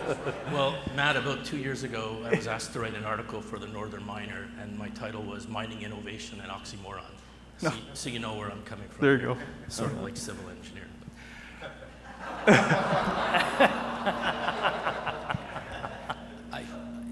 I wasn't really very optimistic after today's talks. I think I was about 80% status quo and 20% innovative, which I think is sad on a mining innovation day. So I think in 5 years we'll still be here and we'll have the same discussion. Yes, we are, I don't know if backwards is the word, we just use old technology. The ball mill's been around since the 1850s. Flotation was the first patent was 1904. Trucks, we're making them bigger and bigger. And the only people who really want bigger trucks are the people in this room. If you go to the I go to high schools, universities, they want swarms of robots looking around trying to find gold. They don't want trucks, with 1,000 tons feeding a ball mill and a flotation machine at 1,000 meters cubed. So, whatever we've done before, maybe it worked, maybe it didn't work, but when we're at like 0.5 grams per ton gold and we have to move, 6-to-1 stripping ratio, moving earth, that'll fit in this room to get the 0.5 grams per ton and recover 60% of that, there's something wrong. And as soon as, we have to get to the point of what can we do to fix it, because whatever we've done in the past will not work for us in the future. So, if it's in situ mining and not moving all that earth, if it's whatever it is, swarms of robots looking for stuff, or, just mining the gold and not all the waste, that's the things we can discuss. But, if you go to the high schools, they do think of this industry as mules and pickaxes and so forth. Yeah. Michelle? Well, Okay, so look, I was an efficiency expert as well, so rather than moving out there, I'm just going to stand here. Otherwise, this is going to take a hell of a long time. But, so look, I absolutely agree with the rest of the panelists. I think we have been very slow to move, and I'll give you some data points. My grandfather was a Cornish miner. I just happened to be looking through some of my dad's old photos, actually last Christmas, so it's about 12 months ago now. And much of what I saw in the photos were very familiar to me today. Whereas I suspect if I'd seen photos of, if my grandfather was a GP, I wouldn't be able to recognise necessarily some of the things that would have been in his office. So, I think that's one data point. I think the other data point, when I did a lot of business improvement, so I moved between operational and strategic roles. I spent some time in business improvement. And I remember going to a mine that will remain unnamed and say to them, guys, look, in other mine sites, I've seen 93% truck utilisation, use of your trucks. And they had 67%, I think, something along those lines. So I said, there's some scope here. And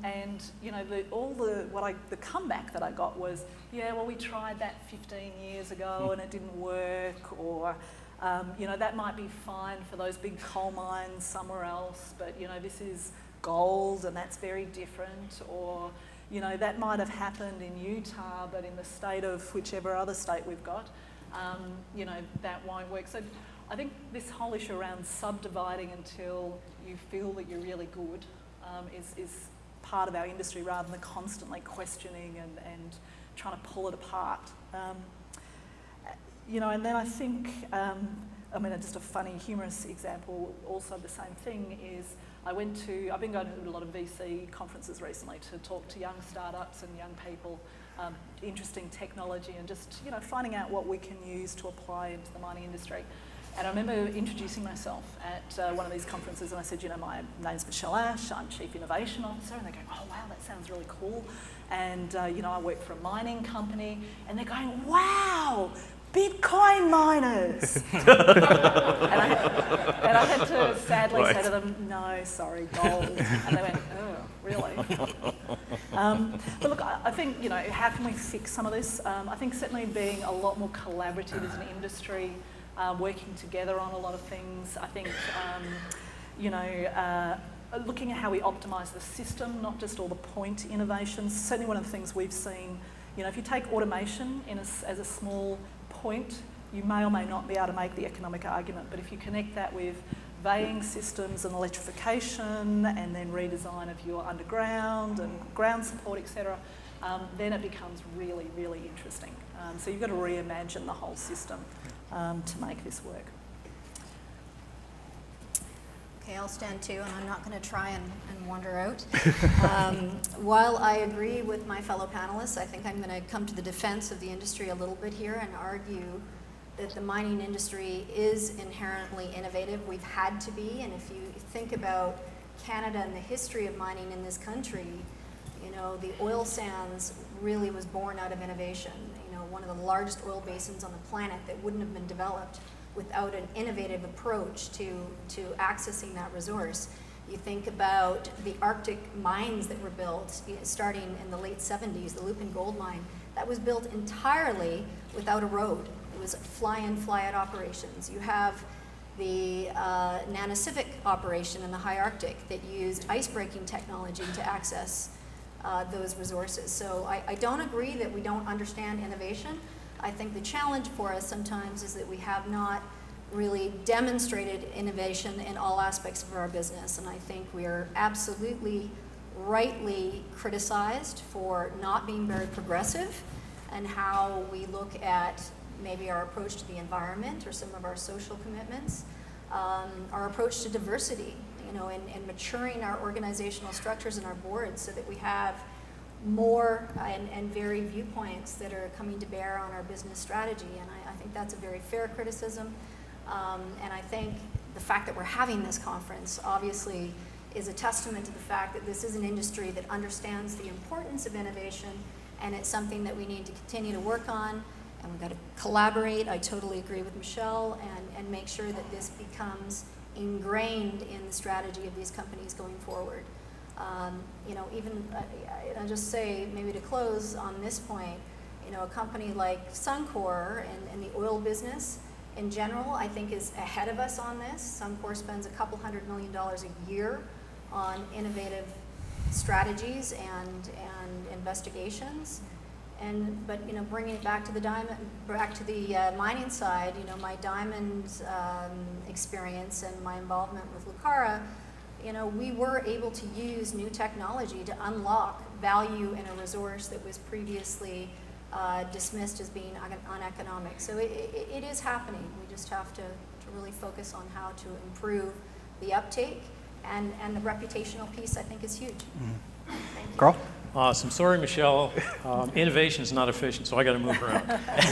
First thing, people have to know, I've never worked in the mining industry except for 4 months as a co-op student in '81, but I've worked with software, microelectronics, cybersecurity, astroparticle physics, biomed, a lot of other things. So I'm looking at this not from within mining, but from without mining. And I'm going to flip the question, because it's not do we think, that's not relevant. It does not matter what we think about ourselves, because it doesn't matter. I go to these conferences like Nathan says, and we all talk about how dare they talk about us like that, we're innovative, how dare you. That does not matter. Fundamentally what matters is what everybody else thinks. When Steve Jobs gets up there and says we are not going to buy products in mining anymore, we have to listen to that and understand why and see who's behind him, because there are a lot more behind him right now that are thinking that same thing that just not have come out publicly. And the other question too is, why do they think that way? And if you look at other industries, take a look at other industries like aviation, for example. Aviation has gone from the Wright brothers to NASA being disrupted by a startup, right? We haven't done that. If you take a look at computers, it's gone from the UNIVAC 2 that took up this room and weighed several tons back in the 50s to right now my watch has more computing power than most things in the 50s and 60s. And the business models have evolved as well. And people talk about Uber. Let's Uberize mining, yet nobody's really talked about why or how to Uberize mining. I'm just trying to hide so I don't get my picture anywhere publicly. So if people are looking at us and saying you're backwards because you have not evolved at the same pace. Nathan touched on it and a few other people touched on it. We get big trucks. We've been using big trucks for decades. Ball mills have been around for decades. I talked to a friend of mine who was an SVP for M&As for a large software company globally, talked about the comminution issue. We design a mill to throw out 90% of our energy by design, and we accept that. I told him that, and he was laughing. He was laughing in my face, saying, are you serious? We'd be dead tomorrow if we did that. So other people look at us because our practices may not be evolving and changing at the same rate as other industries, and that's part of the challenge, why they're looking at us. So it's absolutely correct to collaborate, but if you look at things like Uberization and Let's Act Like Amazon and everything else, they have different pieces of business models that they actually use to do those things. They collaborate using business ecosystems. They also focus on platforms. Our technology platforms haven't changed. We're still using trucks. We're still doing drill and blast, right? We still produce tailings. We still discharge water. We're not looking at the big challenges. Are we doing innovative things? Absolutely. Stuff that that all these companies are doing are great. From mechanical cutting to IoT to X-ray stuff, that's fabulous. But as an industry, we're not doing it well enough or nearly enough. Because if you take a look at the challenges we have, such as trying to find a deposit, the complexity of the deposit, the ore grades, the license to operate, they're all getting much, much more challenging, much, much more difficult, and we have to look at innovation completely different because the way we've been doing it as an industry isn't working well enough. Thanks. Thank you, Carl. So I told my panelists before we even sat down, I said, the last thing I want is consensus, so we're off to a very good start. We have absolutely no consensus. But I want to talk about that. It's interesting that you reference older technologies like ball mills and building bigger trucks. This is interesting to me because a lot of the failure we saw in the last down cycle was due to economies of scale. And it was companies tackling large projects with old equipment and blowing their brains out, effectively, then taking massive write-downs. And so I just wanted to talk a little bit in terms of innovation.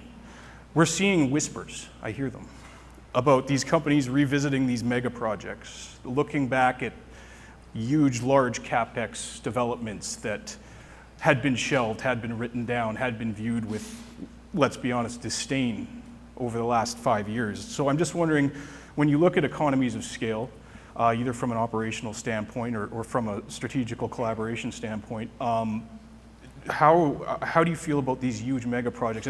And people say they're necessary because grades are falling, because reserves are declining, and the next generation of things that we have to figure out how to do is to mine these ore bodies that have historically been uneconomic. So we're not going to go around the table in order this time. I welcome anybody to volunteer to step up to talk a little bit about this. Nathan, if you'd like to start. Yeah, I think this is where the industry is diverging. There are people who say we need lower, the grades are going lower, we need bigger and bigger equipment. I understand that. And then there's other people that say we need things like ore sorting, so let's only, get 90% of the material and 10% of the mass pool or whatever. And, there's two trains of thought. I hear this all the time. If you talk to an executive about flotation and you say, I'm going to get 90% of the copper in 10% of the mass pool, okay, they get it. And then you say the same thing about ore sorting, and they say, why do I want to throw away 10% of my gold? Well, you get it for flotation, you just don't get it for ore sorting because it's too new. And this industry accepts things. Like if you go to the ore sorters and you say, I want to sort 1 part per trillion gold like that, they say, well, let's look for arsenic. No, I don't want to look for arsenic. I want to sort it on gold. Everything else around us, IoT, the internet, the speed of everything is going down like that. But in our industry, we'll accept things, or we don't push the suppliers to give us what we really want. So I see, there's a big gap in this industry about what we need and what will we accept. Yeah, so look, I think from my perspective, I think we've already gone through some of the diseconomies of scale. I think, whilst scale gives you some advantages in terms of, productivity, fewer things, less complex possibly, I think when you think about it as a system, often the diseconomies of scale also kick in, as do the risk. So you think about whether it's a big project, how many billions of dollars do you want to risk onto that single asset versus diversification, smaller assets, smaller start, high grade or whatever it might be. And certainly what I've seen in China is, I'll give you a specific example. So Amber Toby built that one big electric arc furnace. Went through a lot of effort to put it together, biggest one in the world. I think they also might have the biggest ball mill in the world, something along those lines. Now, we all have to do maintenance, and the problem when you have to do maintenance and you only got one is your production goes from 100 to 0 for however long that occurs for. Whereas what the Chinese did was the same concept in terms of the total output, but they built 20 smaller ones and standardised those smaller ones, standardised the maintenance, did a lot more predictive maintenance. Now, the beauty with some of the technologies that we're bringing in is that it actually allows us now to vary, without all the transactional costs, without all the difficulty and the complexity, use the power of computers, predictive analytics, machine learning, etc., to now become nano and smaller. So, I think some of the things that will unlock some of the things that Nathan was talking about in terms of, less waste movement and, smaller tailing stands, etc., is actually to go the other way now. Absolutely. And actually start getting things smaller at the face, whether it's ore sorting or whether it's even, I'd love to see the day when processing plants aren't on surface anymore. We've got 24 of them or whatever number it is underground. So I think we've got an opportunity to go back the other way, but I think even now you've got diseconomies of scale, the big trucks and the big electric arc furnaces, etc. Go ahead, Joe, please. Well, I agree. Bigger is not always better, right? And I think we've all sensed that. We see from a project execution point of view, also our clients moving towards being more, pinpoint accuracy in the way that we plan our projects and the way that we execute our projects. Not necessarily building the biggest, but the one that you can afford, the one that's going to generate cash flow so that you can move forward, that will work in the market. And there might be some compromises that you might take there. Also using modern computing technologies and methodologies on how to execute a project from the day one that we start to put our first line of a drawing of the facility, going all the way through to the so-called digital twin where we can do a full simulation. I think that's also a strong trend that we see today, and it's really, really powerful. We're doing some really large projects using those techniques, and it's incredible what you can achieve in fine-tuning And then we talk about in-situ mining. Reducing waste, I think, ultimately is what it's all about. And I think these are the methodologies that we look to find, that we're finding. Go ahead. You know, I think, Matt, with your question, I mean, what we have to fundamentally ask ourselves in this industry is, does our business plan work and model work at the end of the day? You know, you can mine a large low-grade ore body very successfully if you've thought through all the variables correctly, just like you can mine something small and high grade and make lots of money. But I think, you know, from the last panel talking about financing and the way that a lot of these companies have been valued and how they've raised money over the last, you know, 15, 20, 30 years, you know, we've seen a fundamental shift from, you know, company valuations that were based on growth to companies that now have to demonstrate performance and actually making real money for their business and for their shareholders. So I think that fundamentally has, you know, brought a lot more discipline to the industry as a whole, and I think the focus on innovation is really being supported because of the need to actually deliver now in real terms. So, you know, we are being held to task by our shareholders, rightfully, to create viable businesses. So how do you do that? Mm-hmm. You've got to be fiscally prudent, and you've got to find ways to make more money than you did before. And innovation has a natural role to play in all of that. Carl? Yeah, this is going to sound bad because everybody's agreeing. I'm going to be a total disruptor by sitting down and messing with people. but the whole, again, both Michelle and Ira were correct. Like you've got to have a business model to keep the shareholders happy, but also it's about going smaller. It's about being modular. It's about doing what you can. Large mega projects, yeah, if it makes sense, go for it. But would an investor rather see a return on a small 5-year project or a long 30-year mega project? So some of it we have to think about changing the business models, and you're absolutely right in the investor profile and shareholder profile as well, but we've got to think about that. Would a mining company rather have 10 small projects that are each making money within 5 years, or one mega project or maybe 2 mega projects that's going to take 20 years for a return? What makes more business sense, right? So again, we got to think about doing it differently. Yeah, I'd just add that, you know, one thing that's happened in the mining industry, because you asked about the mega projects in particular, you know, as Pierre Lassonde and others have pointed out, in the last 10 years, there just haven't been that many gold finds for all the money that's going into the exploration. So what's happening is the large miners are mining lower grades every day, every week, every month, and going deeper, and higher stripping ratios, more refractory, blah, blah, blah. It just gets more expensive. And so we see a lot of references to costs going up, especially cost per unit, say per ounce or per pound. And that's a fact. It is going up for that very reason. And so, you know, I'm actually happy. You know, I spent, you know, 20 years in those big projects. I'm really happy now to be in smaller mines, because I think actually we're in underground mines where the wall rock is completely distinct from the vein material. We're in the wheelhouse. This is where the technology is, both in automation, in the ore sorting you mentioned, dense media separation, you name it. All these things are very applicable, and our day's coming. That's the way I see it.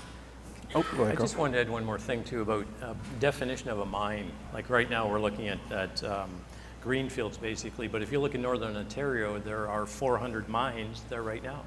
A lot of the tailings grade is better than some of the deposits we have right now. Why are we not looking at tailings and mining tailings? There's people talking about it. I know there's fear because of regulatory issues and everything else, but there's a lot of material left on some of these tailings. We should actively be taking a look at that and reconceptualizing what we mean when we say mine. Well, Larry spoke about visiting South Africa. If you fly over Johannesburg, you see all of those old mine dumps are disappearing, right? Yeah. For exactly that reason, it's much better. Yeah, it's true. El Teniente in Chile as well. There's a Toronto-based company that's making tons of money. We're not doing it here. Well, I think it's interesting. The conversation's sort of going exactly where I wanted it to go, which is really good. What we're talking about really is productivity. And if you look at the mining productivity curve, it's horrible. According again to SAP, mine productivity is down 28% in the last 10 years, while capital intensity has doubled over the last 15. So what we're talking about really are these challenges, and everyone at this table can mention to you specific technologies, continuous mining, automation, et cetera. But Michelle touched on it earlier, and a lot of what we're talking about is cultural. And a lot of what we're talking about is issues with communication. Everyone knows silos, and sort of the command top-down structure that mining has traditionally run their operations with. And a lot of, if you do a lot of background reading on this, I've read a lot, but a lot of what we're talking about here is shifting the strategy to be a more end-to-end, and as Michelle said, not point solutions. We need to be an end-to-end industry. So maybe if we want to turn the conversation a little bit over to these inefficiencies in how our companies are structured. Inefficiencies in how they communicate, inefficiencies in how departments interact. And Rio Tinto's done a lot of work on this with central maintenance facilities and things like that to sort of break down these walls that we've formed over many, many years. So if somebody wants to kick off maybe a little bit on how maybe mining companies can be restructured from a point of view that they can be more synergetic in how different departments, different areas of the mine work together. Yeah, so if I can kick off a few words, I'll just stand up. So look, I'm not going to talk about organisational structure, but I think one of the wonderful things with data now and analytics and a lot of the visualisation tools that we have is that it's actually very efficient and relatively easy once you get your data definitions right, etc. To actually create a lot of transparency across your business. Because I think, I've flipped the question the other way. What are the things that stop us in the mining industry from collaborating, even within departments or even, between departments, between mines, between companies? So one of the things certainly in businesses I've worked in has been this lack of data transparency.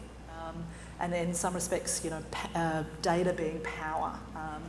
So one of the things that we're doing a lot of work on is creating transparency of that data. Whether that's putting together a centralised data platform so that a lot of the key information from all of the sites is pulled in that data platform, and then anybody and everybody within the business can see, can dice, can trice that sort of information. So you can genuinely compare one mine from another. And I remember when we started doing this, one of our mines who said to me, Michelle, why do we have to do this business improvement thing anyway? Because, our all-in sustaining cost is like $450 an ounce or something. Was looking at the mining cost of one of our other sites, Porgera in Papua New Guinea. And everyone sort of treats poor old Porgera as the sort of second cousin. It's, they're in a culturally difficult area and high on a mountain. And they noticed that their mining cost was lower, significantly lower per tonne at Porgera, which is, its underground section, in comparison to this particular mine's underground section. And just that was enough to get people starting to talk about, well, why is that? Because their view is that would have been completely the other way. So I think data transparency starts breaking down those barriers. We've started doing things like pushing data all the way down to the operators and comms all the way back up. So, it's amazing how giving people these things that work underground gets, things moving, because now guys can actually literally use FaceTime, which is a standard app, show their supervisor what they're seeing and say, this is the problem that I'm having. And the supervisor, who could be hours away, because that's the other problem, is we're always apart from each other. So we now use telepresence, we use these things just to instantaneously connect and see each other's problems and have some of those conversations. So for me, I think there's some great things that technology and data can do to start breaking down those difficulties that create the silos in the first place. Well, I totally agree, Michelle. We see that with many of our clients as well, that again, the phone, and that's something that brings technology close to the hands of the operators, where traditionally people and equipment would disappear into this deep dark hole and not come out for another 12 hours or 25 years, whatever the case might be. And I think that's improved. Some of our clients were so happy that we were able to introduce technologies where they actually knew where their equipment was and know where their people are. It sounds crazy, but it's true, and it was a major breakthrough. Transparency of data is important, but overload of data is the counter to that. So that's the balance that one has to strike, and that's where we're also struggling. So what's useful information for this guy to have down in the mine? Not 1 million dashboards and stuff like that. It has to help him in his day-to-day activities down in the mine, or wherever he's working in the open pit as well. So we see a lot of our clients also moving in the direction. We see a lot of openness. Us as a technology innovative organization are so happy for this era to have arrived, because we've been talking about this for a long time, but we needed open ears, and we find a lot of open ears these days, and that's really what encourages us to move forward and get a lot of these platforms together to make us all work better. I completely agree. I guess the one thing I would point out, I think that's a challenge for our industry, is that we tend to look for quick fixes, and I think everything we're talking about requires a commitment of time.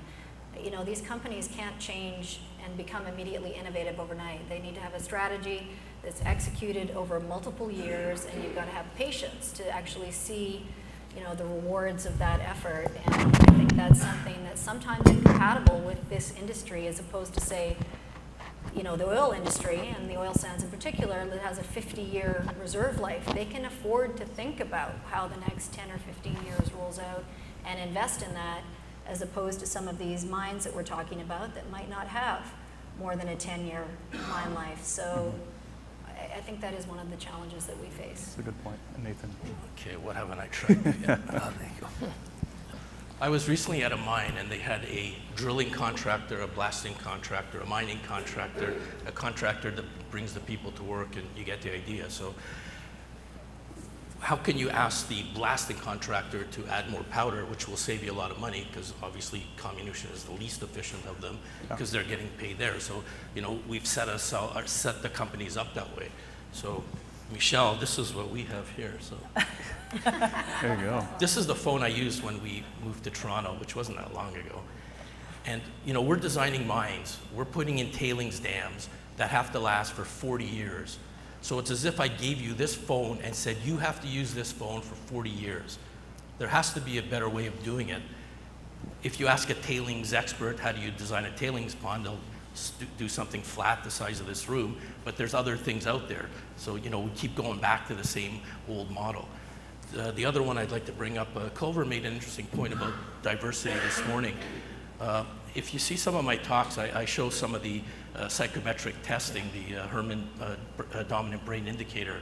And this whole industry is blues and greens. There's no yellows, which are the innovators, and very few reds. So we attract a lot of the engineering type, the analytical type. We do not attract any of the entrepreneurs. And we're going to have to change that if we want this industry to move forward. If you go into medical school, you can come in with a music degree, you can come in with an engineering degree. If you don't have grade 12 physics, you cannot get into engineering. So you're only attracting one little part of this population, and a very small part, and not the innovative type either. So. Every time I give one of these talks, I understand there's the solvent extraction, electronic. I'm on the NSERC granting board. This gives monies to universities, professors. I'm the only mining guy there, so all these other people show up with data analytics this, and they're getting millions of dollars, and then some professor in mining shows up, and I'm left there defending them, and you can see where I'm coming from this. So they come in with like a 2% increase in ball mill efficiency, and everyone else is looking around the table. Do we still do mining? Yeah. What does 2% efficiency mean? So I tell them, well, it's about 2% efficient now, so they're going to double that to 4, and they. So, yes, I understand there's innovation, but we're not nearly there. So I just want two quick things. Sure. One is the last thread that we're talking about is quick wins, and you're absolutely right. You have strategy and everything else, but there's ways to get quick wins and longer term returns at the same time. Other industries have been using these for decades. They're called technology roadmaps. 15 years, we want to get rid of tailings. How do we do it? What do we do today? So we've had projects in our technology roadmaps 3 months. Some were 6 weeks, others are 5 years. So industry doesn't use those. There's a lot of companies that are using them now, but they're not used nearly as much as they should be. The other piece about the silo, and I'm looking at it not from the company perspective, but from the industry perspective, and it's about a bit of loss of control. But something I hear a lot of is that, I don't want to give up my proprietary data that's going to give us a leg up on the competition. But if you look at the industry, the mining company, you compete on shareholders and you compete on assets. So why can you not share data in a processing circuit? Why can't you share that?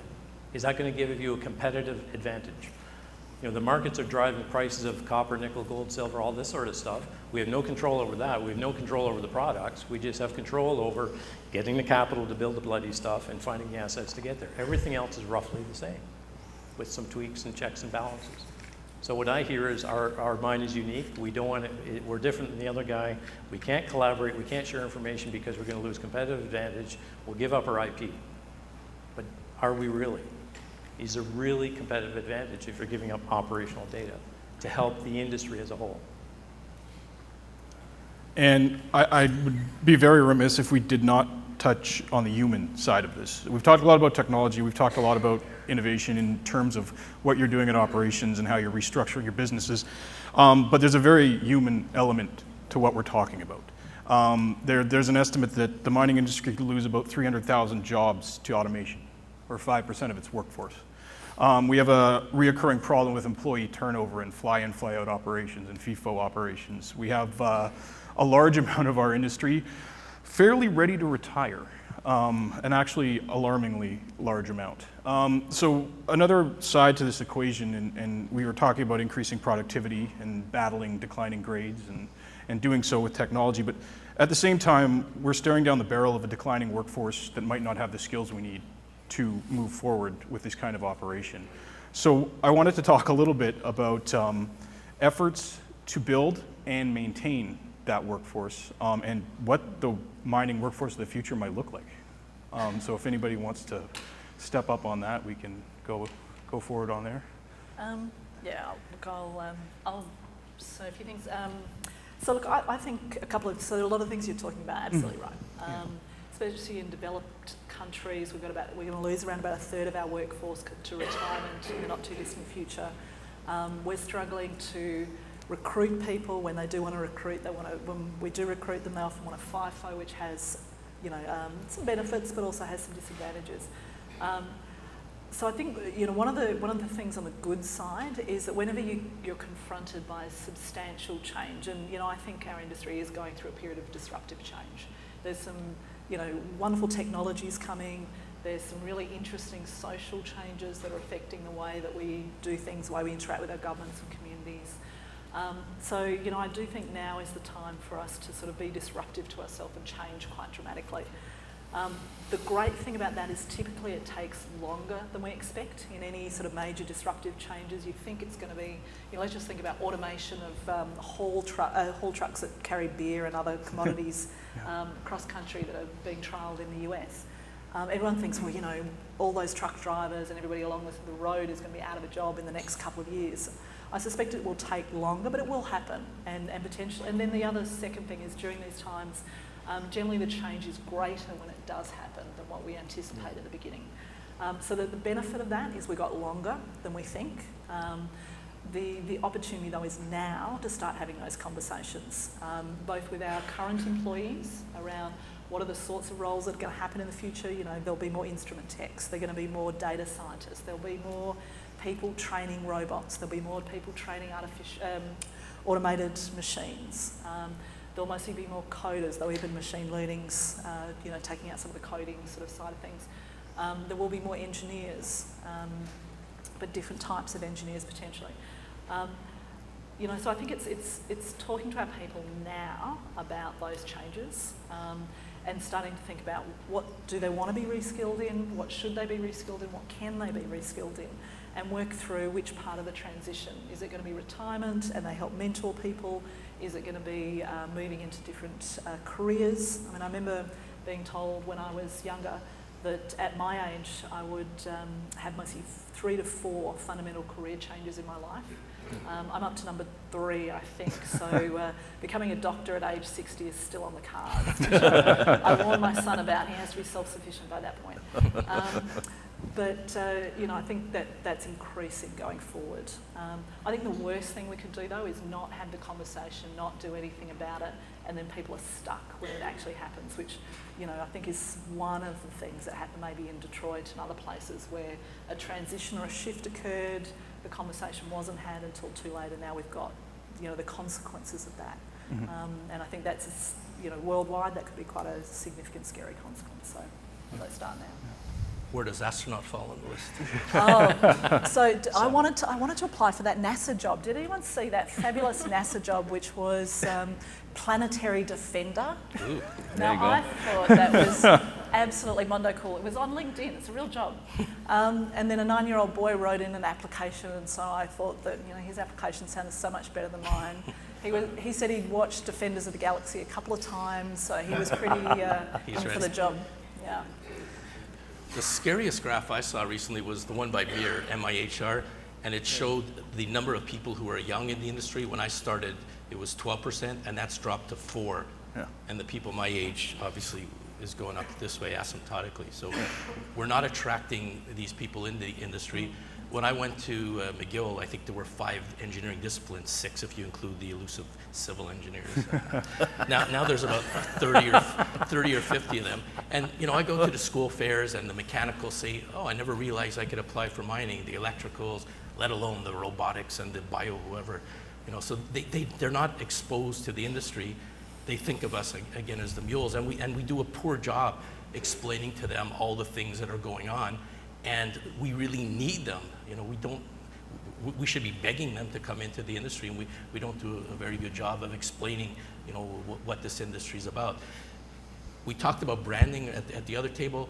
If anyone here has mining in their company, just take it out. Same with any metal or diamond, maybe diamonds are okay. Take it out, because that is not going to attract the 15-year-olds into this industry. They're looking for innovation, bio, nano, maybe Barrick mining, Barrick nano, bio Galaxy innovation. Defender. Digital robots forms. Yeah. I think we need our own television series. Television's made. I had that idea for the PDAC, actually. Yeah, that's even what Robert serial Friedland killers. wanted. The gold rush, baby. Okay. Maybe, Larry, could you quickly comment on that as someone who's at the intermediate level, working with the workforce and looking ahead at that? Absolutely. By the end of this year, we'll have our mine here in Quebec will have an automated truck running. Early next year, we'll have the second one running. So no operator. And Williams Mine was very gracious and let us go look at their operation. So what does it mean? Well, it means we're going to have a few less operators, maybe a mechanic less. In a high turnover environment, that doesn't mean that somebody's going to lose their paycheck. It just means you're not desperately hiring as many people as you're trying to desperately hire. But probably more importantly, the part about the workforce that I think you were getting to, we like most mines have bimodal populations in our mines in terms of ages. And not all of the PLC and electronic experts are the 28-year-olds. Some of them are the guys in the other end that are about ready to retire. So one of the challenges is really to raise the game of what used to be an electrician. If you worked at a mine, an electrician was a high voltage guy, right? We've got to create the expectation, no, you're not a high voltage guy, you're a PLC guy. You've got to get on these platforms, you have to understand them and be able to manipulate them. And that requires training and commitment. That's something that we've got to get better at. Matt, 15 seconds. 15 seconds. Or less. Or less. Just to pick up on what Nathan said is, and this was mentioned before, Andrew Cheadle mentioned it this morning, is talking to a group of people, nobody understood what he explained was mining. And yet if you take a look at the public face we present to mining, you could do the mission statement of any mining company and it's virtually the same. It's shareholder value and sustainability. It's all the same. So if you're a millennial or somebody looking to get retrained, you're a 42-year-old electrical engineer that wants to go somewhere, you're going to read that and go, nah, that's not for me. We have to actually put ourselves out there in a different modality that actually states what we do. Ira, your diamond company, you could say we generate a woman's best friend, right? And nobody would think that's mining. Nobody would guess, but that's what you do. Or whatever. Yeah. But we have to start thinking like that as the industry. We drive the clean tech industry. We drive the IT industry. We create space, right? That's what we do. But nobody hears that, nobody talks about that, and nobody puts that out front. But that's what the mining industry does. Unless we change that approach, it doesn't matter. Thanks, Carl. Well, we should have made this one longer, I think. We could talk about this forever, and we have a fantastic panel. But we are, unfortunately, out of time. I would just draw one last observation. I don't know if our panel has seen or seen the results or seen our operations poll. The question was, would a mining company's dedication to innovation influence your decision to finance and or invest in that company? The leading answer is yes, but it would not be a critical factor. Second is yes, I factor innovation into my decisions, and then a bunch of no's. But the kind of takeaway is this. For many people, innovation is not a critical factor when they factor in things about investing. And this is what we've been talking about this entire panel, really. A lot of it's reputation, a lot of it's branding, and a lot of it's communications. So as we move ahead and we talk about technologies and we talk about automation and we talk about all these great things in situ mining, let's not forget the human side of the business and the fact that we are equally in a communications business. We are in a branding business. We are in a sales business. So as much as all these technologies are going to help us, as Carl has said, we really need to think about how we present ourselves. So with that, we will wrap it up. Thank you so much, panelists. That was absolutely fantastic.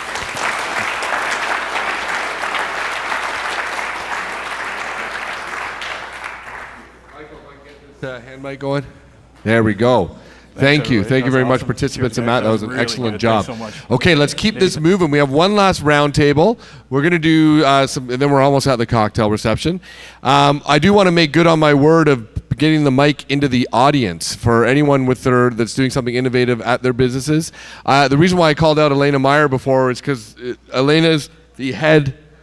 That's so dangerous. Of the of Women Who Rock, and they're doing an interesting auction coming up. So I'm going to pass the mic to Elena first and let us know what's going on with that. I'm standing up. Good afternoon, everyone. As Anthony mentioned, I run Women Who Rock, an organization that hopes to attract more young female leaders to the industry. And one of our annual events is the auction that we host every November. It's coming up on November 7, and you have little flyers here. And through this auction, we try to connect leaders in the industry with women who aspire to either enter in the industry or within the 5 years of their career. So it's a charity event, and the donations are going to Mining Matters. It's going to be a live auction with leaders such as in the previous years, we had Pierre Lassane, David Garofalo, Paul Rollinson sitting on the stage and saying why would they be good mentors. Then we had women bidding on their time, and then mentorship relationships were created, and a number of women actually secured jobs. So that's our little contribution to the industry to attract female young talent. Thank you, and I can attest that it is a great event. I go every year. Does anyone else want the microphone? Anyone else have something to pitch or to talk about? This is your chance. Everyone's shy. Oh, Claudia would like to say something, please. The microphone's yours. Thank you. My name is Claudia Mueller. I'm the Associate Director for the Global Mining Management Program at the Schulich School of Business. We just heard a lot about talent being needed in the industry and that we need to approach that in a very different way. So we've been doing that for about 5 years now at the Schulich School of Business. Elena is actually one of our graduates, and there's a couple of other students and graduates around. So we are an MBA program that in the second year offers students the opportunity to specialize in mining, in the business of mining. So we think that's a really important part, teaching students soft skills that they need in addition to technical and functional skills to be successful leaders in the mining industry.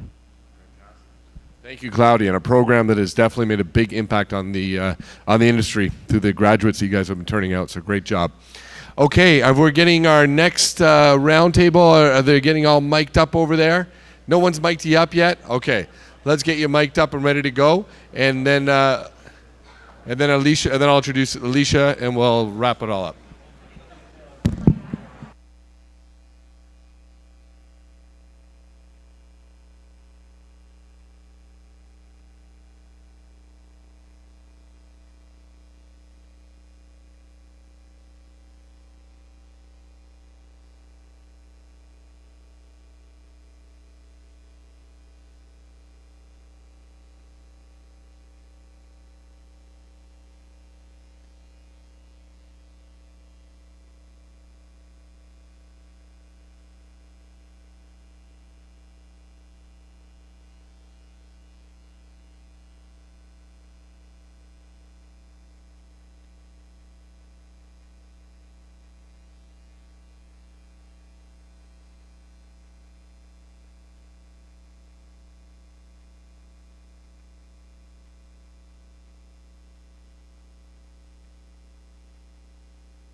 All right. Here we go. Last roundtable discussion of the day. So I'll ask everyone to get comfortable, get into their seats. The flow of this last little section of the day is going to be innovation and mine closure, which is very appropriate for the closing roundtable for obvious reasons. And then we'll be segueing into a demonstration of the new Northern Miner premium online product that's going to bring you a lot of excellent analytical tools. I think it's going to be quite impressive. Okay, and then it's drink time. It's been a long day. We can all use one of those. All right, I'm going to pass it off. This final roundtable discussion is being brought to you by the Canadian Mining Journal, and their editor is Alicia Hyatt. So Alicia, take it away. Thank you so much, Anthony. It's my pleasure to introduce our experts for the final roundtable of the day on mine closure. Ken Bocking is, can you hear me? You can hear me. Can everyone hear me? A little louder, okay. Ken Bocking is a geotechnical engineer and principal of Golder Associates. With more than 43 years of consulting experience, Ken has considerable expertise in geotechnical and environmental engineering for mine waste management and the design, permitting, and costing of tailings management facilities. Mine closure planning has been a significant part of his practice since 1992, and Ken has written papers and delivered lectures on the topic at conferences internationally. Douglas Morrison in the middle. You saw him on the first panel of the day, but I'll introduce him again, just in case you weren't here.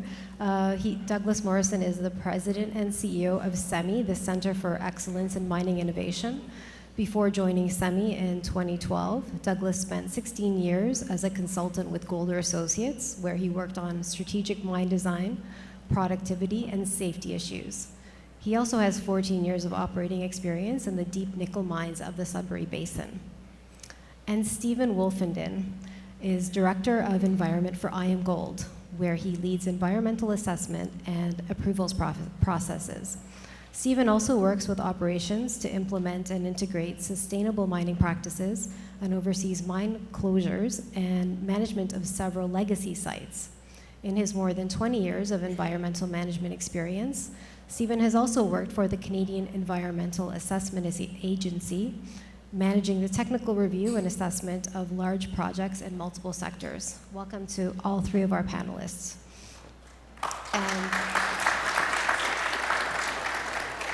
And thanks for moving out here and making it a little bit more intimate, since we have a smaller panel for our final panel of the day. So in a lot of ways, mine closure brings us full circle back to the first panel of the day, roundtable of the day, excuse me, which was CSR. A lot of the resistance that the general public has to mining is on environmental grounds, and it has to do with mine waste. It has to do with a lot of the things that we leave behind when mines are closed. And a lot of it is maybe based on perception rather than reality, but we'll talk about that a little bit. So I want to open up with a question for the roundtable about the direction the mining industry is trying to go with regards to mine closure. What is the goal for the industry in terms of what we leave behind after a mine is closed? And is that goal good enough considering the expectations of the public? Ken, you want to start? I think that, well, mine closure is a pretty new thing.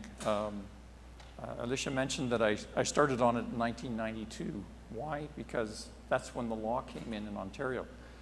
And until that time, basically, mines would live out their useful life, and then many of them just walked away, which was unacceptable, and certainly, in terms of CSR, very bad.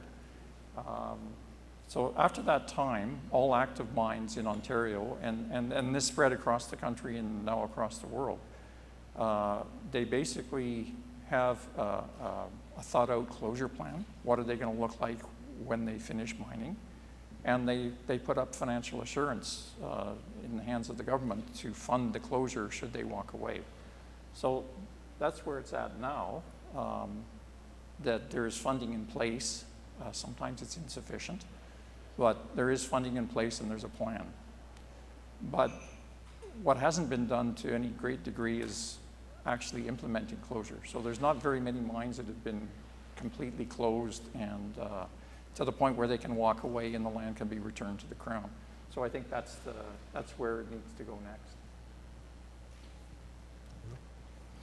Sure. Well, first, thanks everyone for staying. A couple times we've organized meetings inside IAMGOLD about mine closure, and kind of what happened is almost half the audience gets up and, or the people in the meeting get up and leave. So thank you for staying for this session. Reality is that when you look at mine closure in the overall life cycle of a mine, it's actually the longest phase of a mine. The exploration into development, 15, 20 years, sometimes 10 if you're lucky. You know, the operations, 10, 15, 20 years. Then mine closure is well beyond that. So, you know, I'm managing some legacy sites, as mentioned, that are 30, 40, 50 years old, and there is no end to that management. It will be in perpetuity. They have high capacity dams that are high risk structures, and we are going to be managing those forever.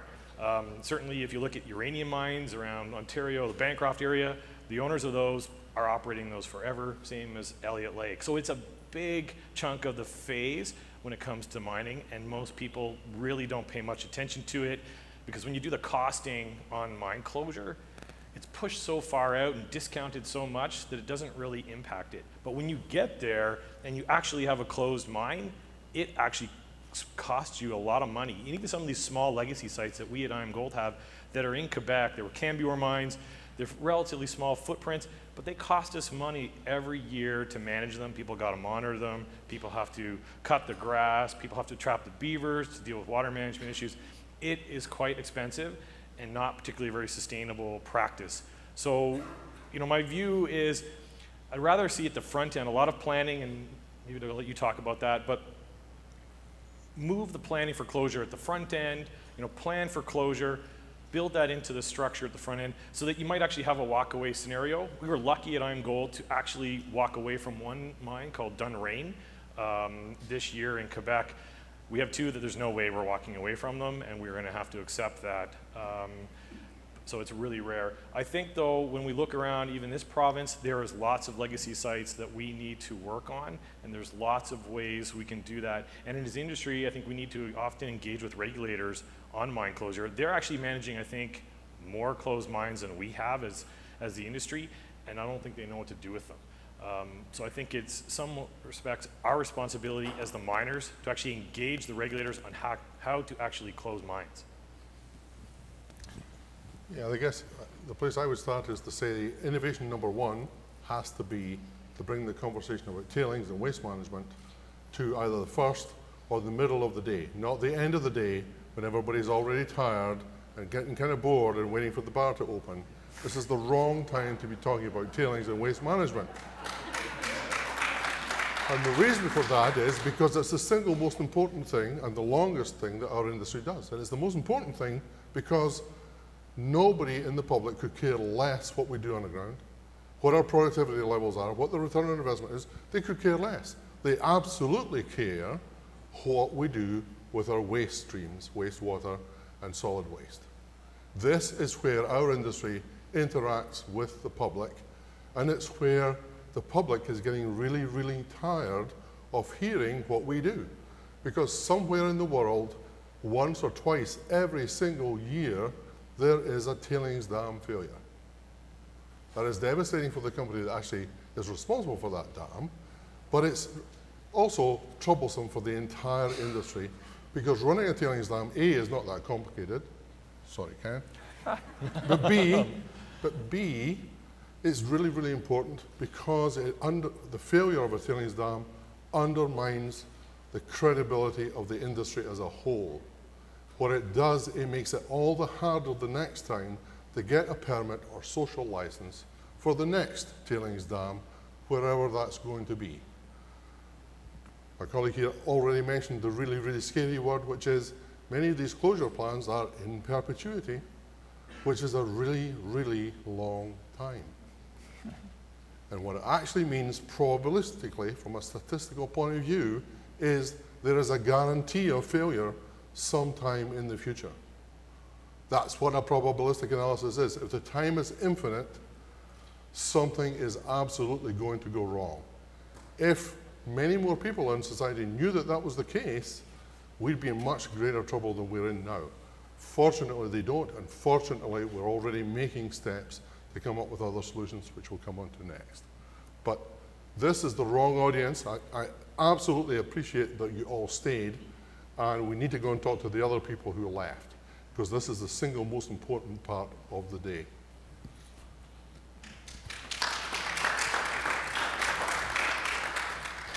Let's stick with tailings, and maybe Doug, you can start this. What technologies are you working on at SEMI to alleviate some of the public's concerns around tailings? Well, we're working on several technologies. The standard approach to tailings and waste management today is subaqueous deposition. We'll be using it for 30, 40 plus years, and it's a standard technique. And it involves storing a large volume of water behind the dam. That's also where all the risk is. If you didn't have water behind the dam and you have a breach of your containment system, that unsaturated tail would actually go nowhere. So the risk is all related to the water. We in Canada don't think we have a water problem. We absolutely do have a water problem. We just pretend we don't. But you can't pretend not to have a water problem in Southern Africa, in Australia, and then the arid countries of South America. So they are much further down the track on trying to address these issues than we are, but we have much greater capability to solve the problems than I think they do. And that's why we should get on this. One of the alternatives to subaqueous deposition is sequestration, separation and sequestration. The fact is, 80% of the material in any metal mining tail is benign. It's clay and inert solid materials. We could dispose of that 80% with very, very low-cost systems, and that product could be laid out, and we could actually be having alternative land use on that product very, very quickly as cells, individual cells. So the other 20% is where all the problems are. Right now, what we do is we take the 20% and we equally distribute it through the 100%. So now we have a huge volume of tailings that is problematical rather than a smaller volume of tails. Yes, it's possible to look at dry stacking, and that's one of the things that people would like to look at, but I don't think you can go to dry stacking of the product that currently comes out the back of the pipe, out of the process plant. You're going to have to do additional processing in order to do some of that separation and sequestration.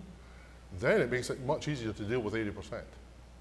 And the benefit of that is you can categorically show the public that you have dealt with 80% of the waste stream absolutely securely, and it won't need further ongoing intervention in perpetuity. Because in perpetuity is a really, when you know what it means, it's a really, really scary thing in perpetuity. So that's one of the things we've started to look at. And the other thing we've tried to do is to say, look, the innovation process is like a journey. And most journeys have really interesting viewpoints that you really want to stop at. But a lot of the journey is really quite boring. You're just getting from A to B and from B to C and C to D. We've focused on just the individual components that have to be done to make these other alternatives possible. There are many commercial companies out there, including this one here and this one here, who are very, very good at managing 90% plus of the process. What additional components do we have to make alternative possible? Because it's very great to talk about innovation at a high level, but as soon as you come down to actually digging in a tailings pond, there is somebody looking over your shoulder, usually called the Ministry of something, who wants to be sure that you're not creating more liabilities. So there are very, very hot spots that become very hot very fast as soon as you put a single shovel into a legacy tailing site. Those sites are extraordinarily valuable to us as testing sites for new technologies. But we have to have the kinds of techniques that we need to assure the public through the Ministry of Northern Development and Mines, in our case in Ontario, that we're not creating more liabilities on the way to a better solution. So that's where we are so far. Ask me another question, I'll give you another diatribe. Just a question about dry stacking for Ken. Maybe you can tell us a little bit about why it's not a more viable solution for more operations. Well, some of you may be aware of dry stacking. It's a new thing, and it's got a lot of talk since the Mount Polley failure, because although Mount Polley didn't fail because of overtopping, it certainly was made much worse because of the presence of water. And so the report suggested that the industry should look at dry stacking, which means you filter the tailings to, they're not dry actually, but they're moist, and then you stack them up rather like a landfill. Intuitively, that has a lot of merit because it takes when you take the water away from it, you take a lot of the risk away from it. Unfortunately, as in many things in mining, it's very expensive, and I say that as someone who's actually designed a facility. It's expensive to build a filter plant in terms of CapEx, and it's expensive to do it in terms of OpEx to haul and place the tailings. So I think there will be places where, because of special circumstances, it's justified and it will be done, but it's not going to be a general solution because of its cost. Thanks, Ken. Steve, you're in charge of mine closures and management of several legacy sites at IAMGOLD. Are you trying anything new with regard to mine waste at any of those sites? I mean, sure, yeah, I can speak to a couple somewhat innovative techniques, and they've already been discussed. So everyone knows IAMGOLD has an old site called the Doyon mine. It was principally mined in the 70s for a long time, and now we have our new Westwood gold mine, which it sits pretty much on the same site, brownfield site. We reuse a lot of the infrastructure from the Doyon mine was repurposed into Westwood. But with Westwood, there are several large tailings facilities. They're quite expansive. They were relatively low elevation dams, but then they took up large expanses of landform. And to close those out, also, just to add some extra context, all of the tailings are reactive. Every rock, I think, that came out of Doyon was acid generating material. And so it's everywhere. The dams are made out of it, our tailings are made out of it, roads are made out of it. So we have to, right now, capture and treat a large volume of water, and we want to bring that down. It's quite costly to do that from just the process, high density sludge plant, and then we run a high density sludge plant, and then we end up with a lot of sludge, and then we have to deal with that as well. So we have moved up and are pushing more of aggressive reclamation. And part of that plan is to actually use the tailings from Westwood to generate clean material to cover these other facilities. And to do that, we have to desulfurize them, so strip the sulfur content out, which has some other benefit. It's going to be tested, may actually strip some other metals out, which we can send to the Horn plant and get some cost recovery there. So that's one. The Quebec government is open to it. We certainly have to demonstrate through some research programs, probably with UCAT, that it's going to be a viable alternative.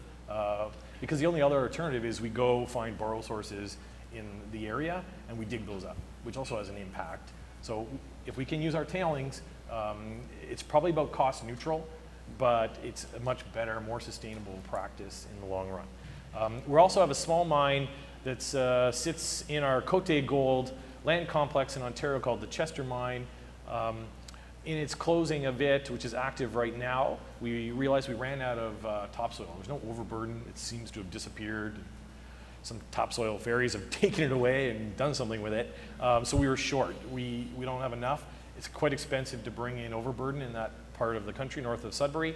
But we found a source of biosolids. So sitting right here today, when you flush the toilet, sewage went down to the Ashbridges Bay treatment plant. They have a biosolids plant.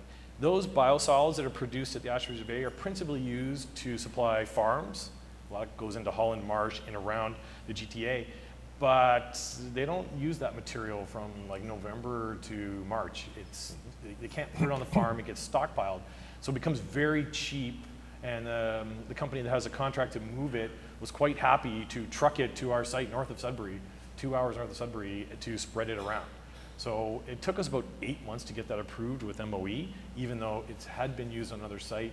But we finally got through the approvals.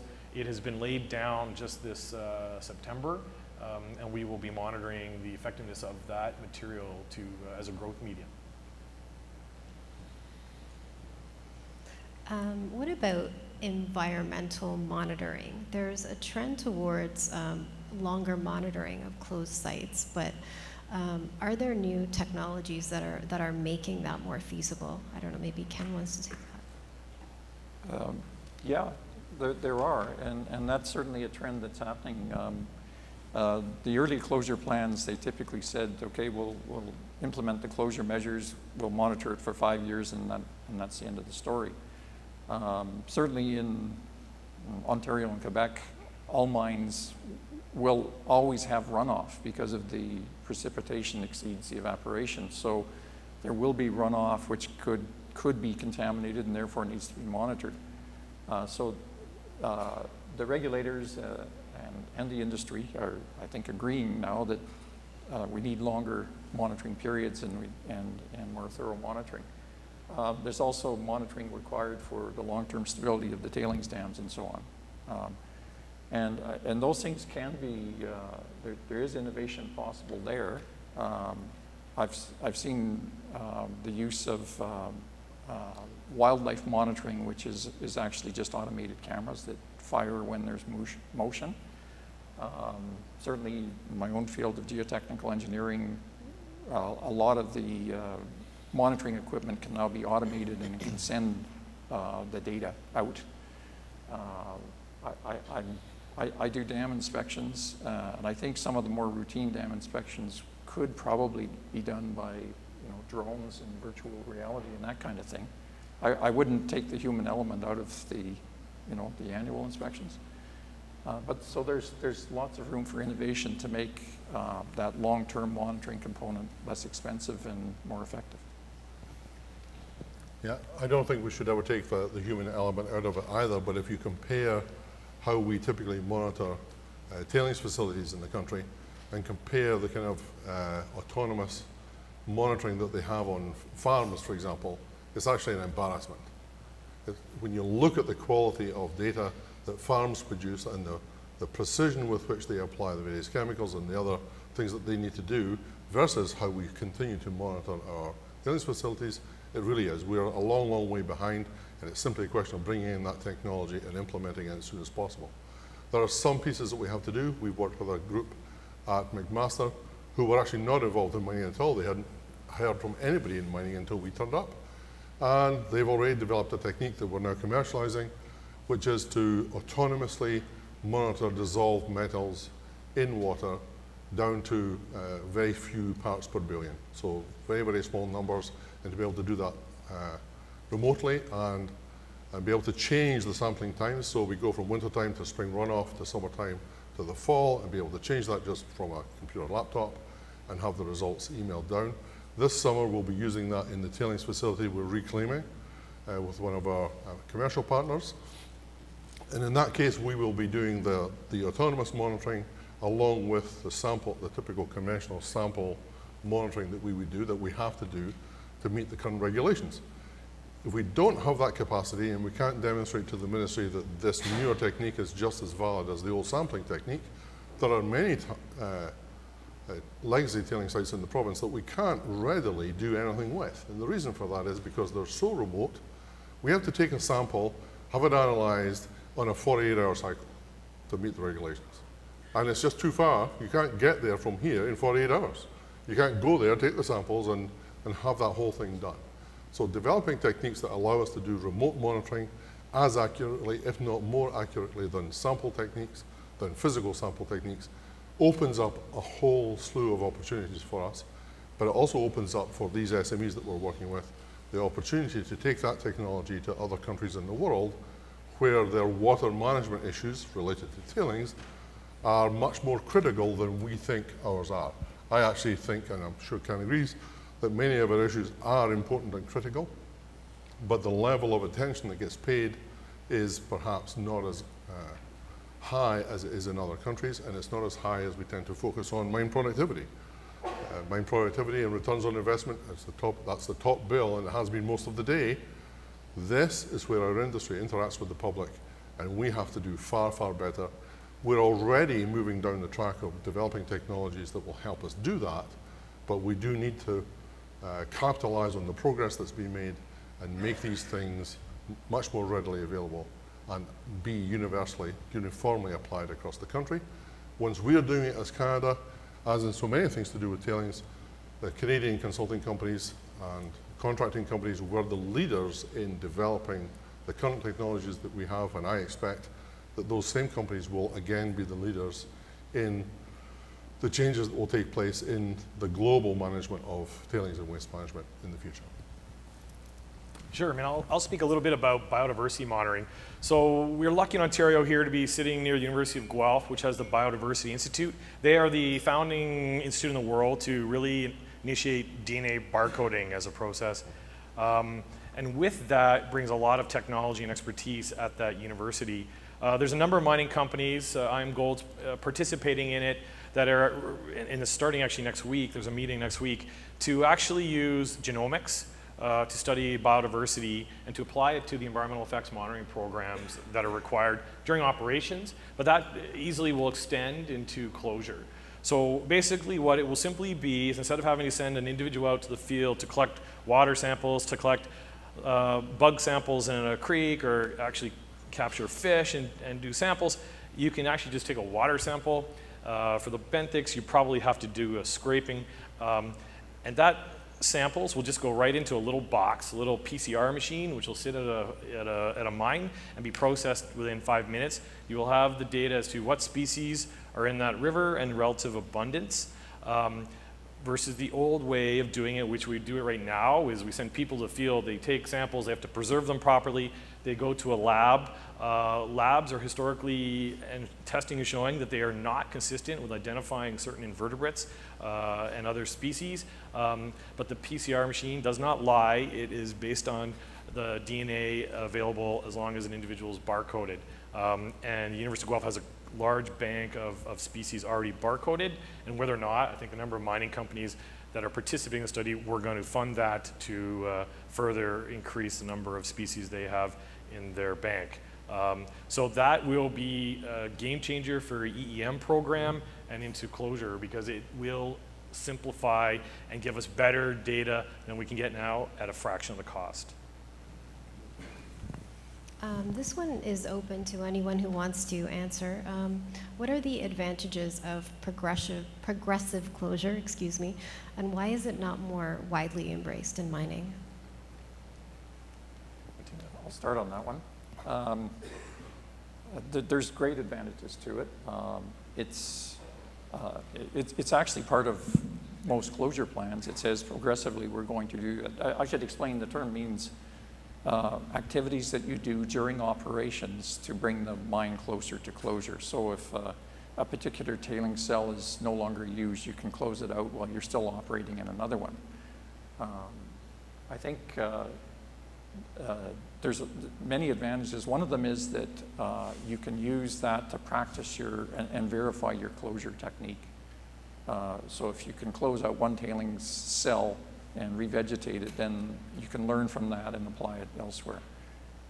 There's also financial advantages, because the financial assurance that you put up, if you then progressively do some of that closure, you can claim some of that back. So you're liberating some of your financial assurance and putting it back in your pocket. And to some extent, you can use that liberation to help fund ongoing closure. Why are they not doing it more? I don't know.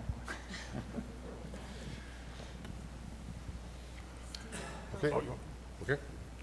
Okay. So a lot of the problem with dry stacking and progressive closure is the content of the actual tail itself. If you do the separation and add a little bit more processing cost to the end of the pipe, then you can take out a lot of the really benign material and progressively close that very quickly without any trouble at all. That does two things. It shortens up the whole process, but it also gives the public greater assurance that they can actually see within 1, 2, 3, 4, 5 years what it is you're doing and how well that's being done. having to wait 50 years to be assured that the mining company, who might not be the same mining company 50 years from now, is going to manage that tailings pond when their grandchildren are actually living around it is a really big question mark, and that question mark is becoming a bigger and bigger question mark for populations all around the world. Clario has estimated there's about $30 billion worth of mining projects that are currently held up because of public concerns over environmental impact, waste management, and wastewater management. That's why this topic is so important, because it's actually holding up projects. And we've even seen, of course, over the last few years, that occasionally some projects that are entirely declined. No, we'd rather you didn't start mining here. Please just go away. That's not a good answer for our industry. The minerals that our industrial economy needs are not uniformly distributed across the planet, and we have to mine them where we can find them. That's why we actually have to have a superior performance in this field more rapidly than in almost any other field. So yes, we need to move to this. It allows us to shorten up the time period of the actual closure plan itself, but the other thing it does, if we can provide the public with greater assurance of what they define as responsible environmental performance, then we actually get permits sooner. Over the last decade or two, we've seen the time to a mine permit becoming longer and longer and longer. And if that time period gets long enough, in Canada, for example, then people lose interest. It becomes really much less worthwhile to actually mine the deposit, and the capital for that whole project will go elsewhere in the world. So delays to projects are killing projects. And so if we can provide greater assurance early on to the public of how we might manage these tailings into the future being a finite number, whatever that number is, as opposed to in perpetuity, if we can provide the public with greater assurance, then we get to move forward to the actual production phase faster than the trends indicate at the present time. Steve, I'm interested in your perspective as an operator. Sure. I mean, to echo some of Ken's points, especially around finances, I mean, I think one of the things we've been challenged with respect to progressive reclamation is the question of why do it now? Why pay for it now versus just kicking it down the road? You know, your executives might be gone. They're like, I don't want to have to deal with it. We're in the business of mining, whatever it may be, and somebody else can close it. And I think I've run into that in my time in mining where people, that's their view. Hey, we're here to mine for IAMGOLD. We're here to mine gold. Why are we talking about closing? But it's part of the industry, and there are all these other indirect effects. We need to demonstrate, it's like saying that we're responsible, and part of doing progressive reclamation is demonstrating that. Now, when you actually look at the operations, one of the things I think we need to, and it's not particularly innovative, is actually develop some KPIs for our GMs. Most of them don't seem to have KPIs with respect to progressive reclamation. They're all on ounces produced, cost reductions, various other metrics, but not an actual progressive reclamation. So that's something we need to work on. And I'll just touch on it, take the opportunity now. There is collaboration. There was other discussions about having to collaborate. On the mine closure front, one of the good things we're seeing is that a number of mining companies, we all put up our hands and said, guys, we need to start talking to each other. There was a model in Australia. They created the Australian Mine Closure Working Group. So there is now, it's in its formative year and a half, the North American Mine Closure Working Group. It consists of a number of the majors. You can guess who's there: Rio Tinto, BHP, Teck, some of the big gold companies, a couple smaller ones like IAMGOLD. We're really like the little baby mining company right in that group. Who we're contributing though as best as we can. So that is a good thing right now, because part of the discussion is about this progressive reclamation. How do we push that agenda? How do we make executives in these mining companies realize it's a good thing? When the cycle is up, that's the time to invest into progressive reclamation. And then if the cycle drops down, you can pull back a little bit, you know, and preserve the balance sheet. But when the time and there's money is available, it should get done. It really does help. When we look at the numbers in our ARO calculations and our LOM plannings, it does benefit the balance sheet when you can actually get these liabilities off of them. And we've been able to demonstrate that inside IAMGOLD on one particular project, that it did pay to actually perform progressive reclamation versus pushing it down the road. So that was a big piece. that we used the numbers. I'm not a finance guy, but we used finance and we used the financial numbers to make that case and sell the argument, and it worked. Thanks. Oh, go ahead, but keep it short because we want to get to the audience We question. gotta get to the drinking. Yeah. Well, just to the same point, I mean, the closure financial assurance is by accounting standards has to be costed based on, it presumes abandonment, and then a third party comes in and closes the site. And so those costs are high.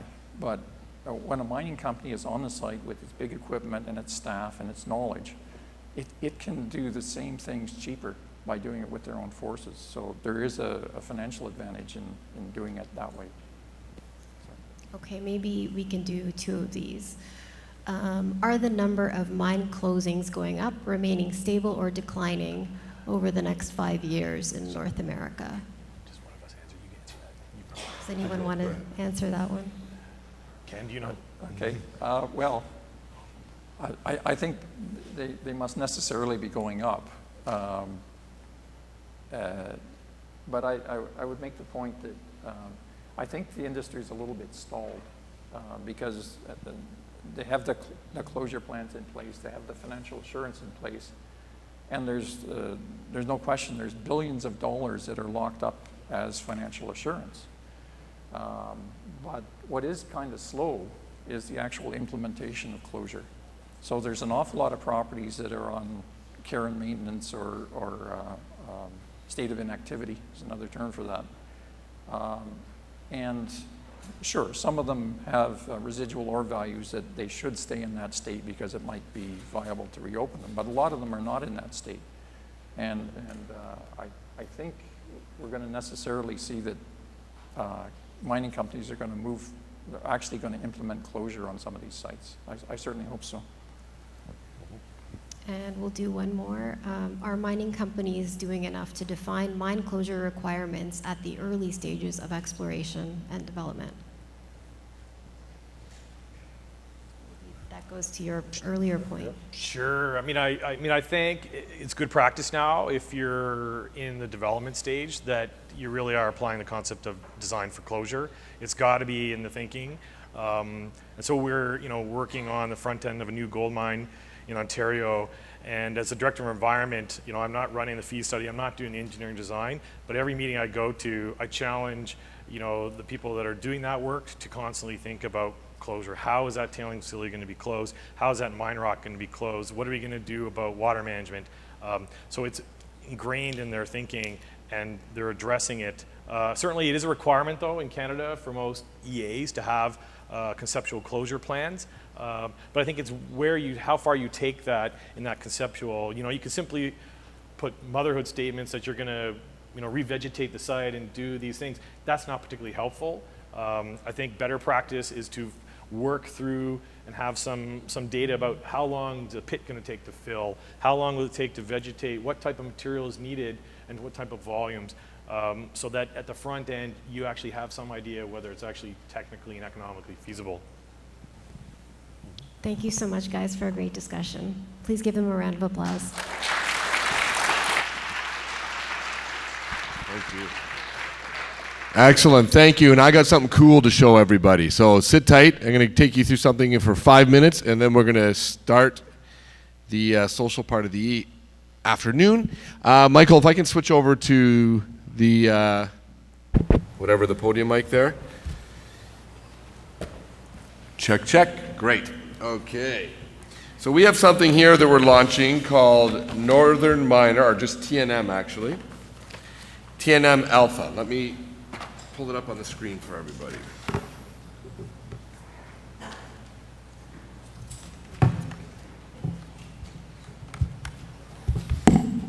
Okay. Well, we're not seeing it.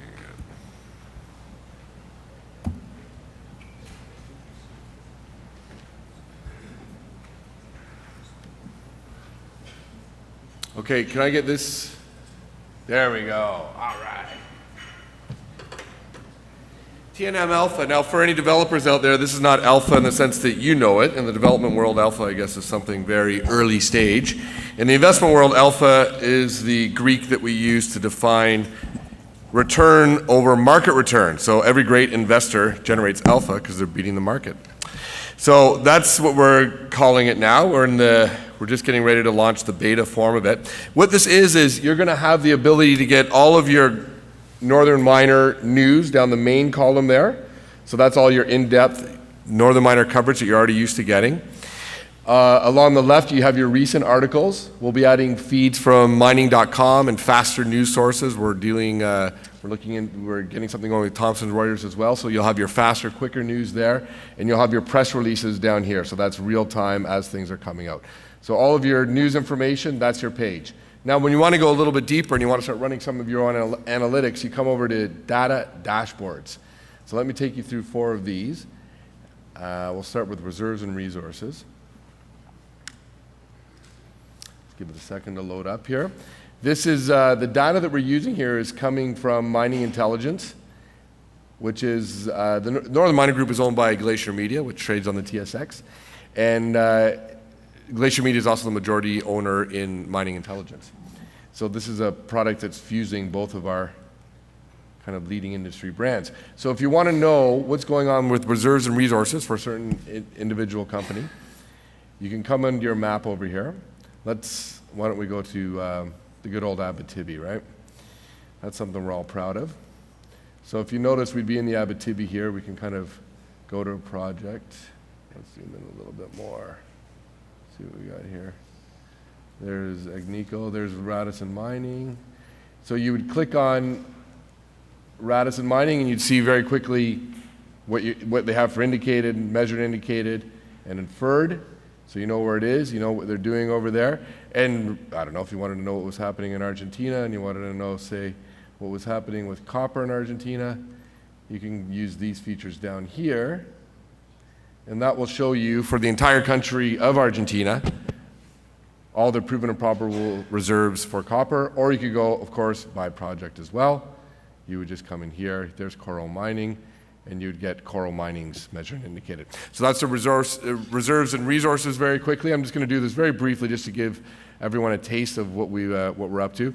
Capital raising, this is obviously a pretty important one for any executives out there. They want to know what's going on with deal flow. Again, you can go by region. So let's say we wanted to see who's raising money based on projects in Mexico. We would just hit Mexico, and this is going to give me. So here we have all the capital raisings associated with projects in Mexico. You can see the agent. If it's non-brokered, here's Cormark, proposed amount, final amount, quantity, and the financing type, private placement. So very extremely useful tool there as well. If you want to check in on corporate performance, let's go with a good Toronto-based company, Agnico Eagle. You wanted to know what was going on with their cash. And you wanted to know, say, from their income statement, what was happening with, let's do EBITDA. You can quickly see the trend over the last, that'd be a 30-year trend. So these are all, of course, you can manipulate the years, you can manipulate whatever function you want. And then commodity prices, right? We're obviously, it's the Northern Miner, so we want to have a one-stop place where you can go and get all of your commodity prices and also see them on trend and see correlations and see what's happening with that. So that's it in a nutshell. Just wanted to give everyone a quick taste, let you know that we're being busy trying to deliver you cutting edge and new innovative products ourselves. So watch for this. As attendees at this show, we're going to ensure that once we launch the beta, which will be in the next few weeks, that everyone here that's registered will get to use the beta version for free. So all that we're going to ask is for some feedback on it. What do you like about it? What do you don't like about it? What do you want to see? And even the name at this stage is early stage. I happen to like TNM Alpha. I think it's pretty strong. But give us your feedback, and we're going to incorporate that. This is a product for all of you. Okay, with that, let's have a drink. Thank you, everyone.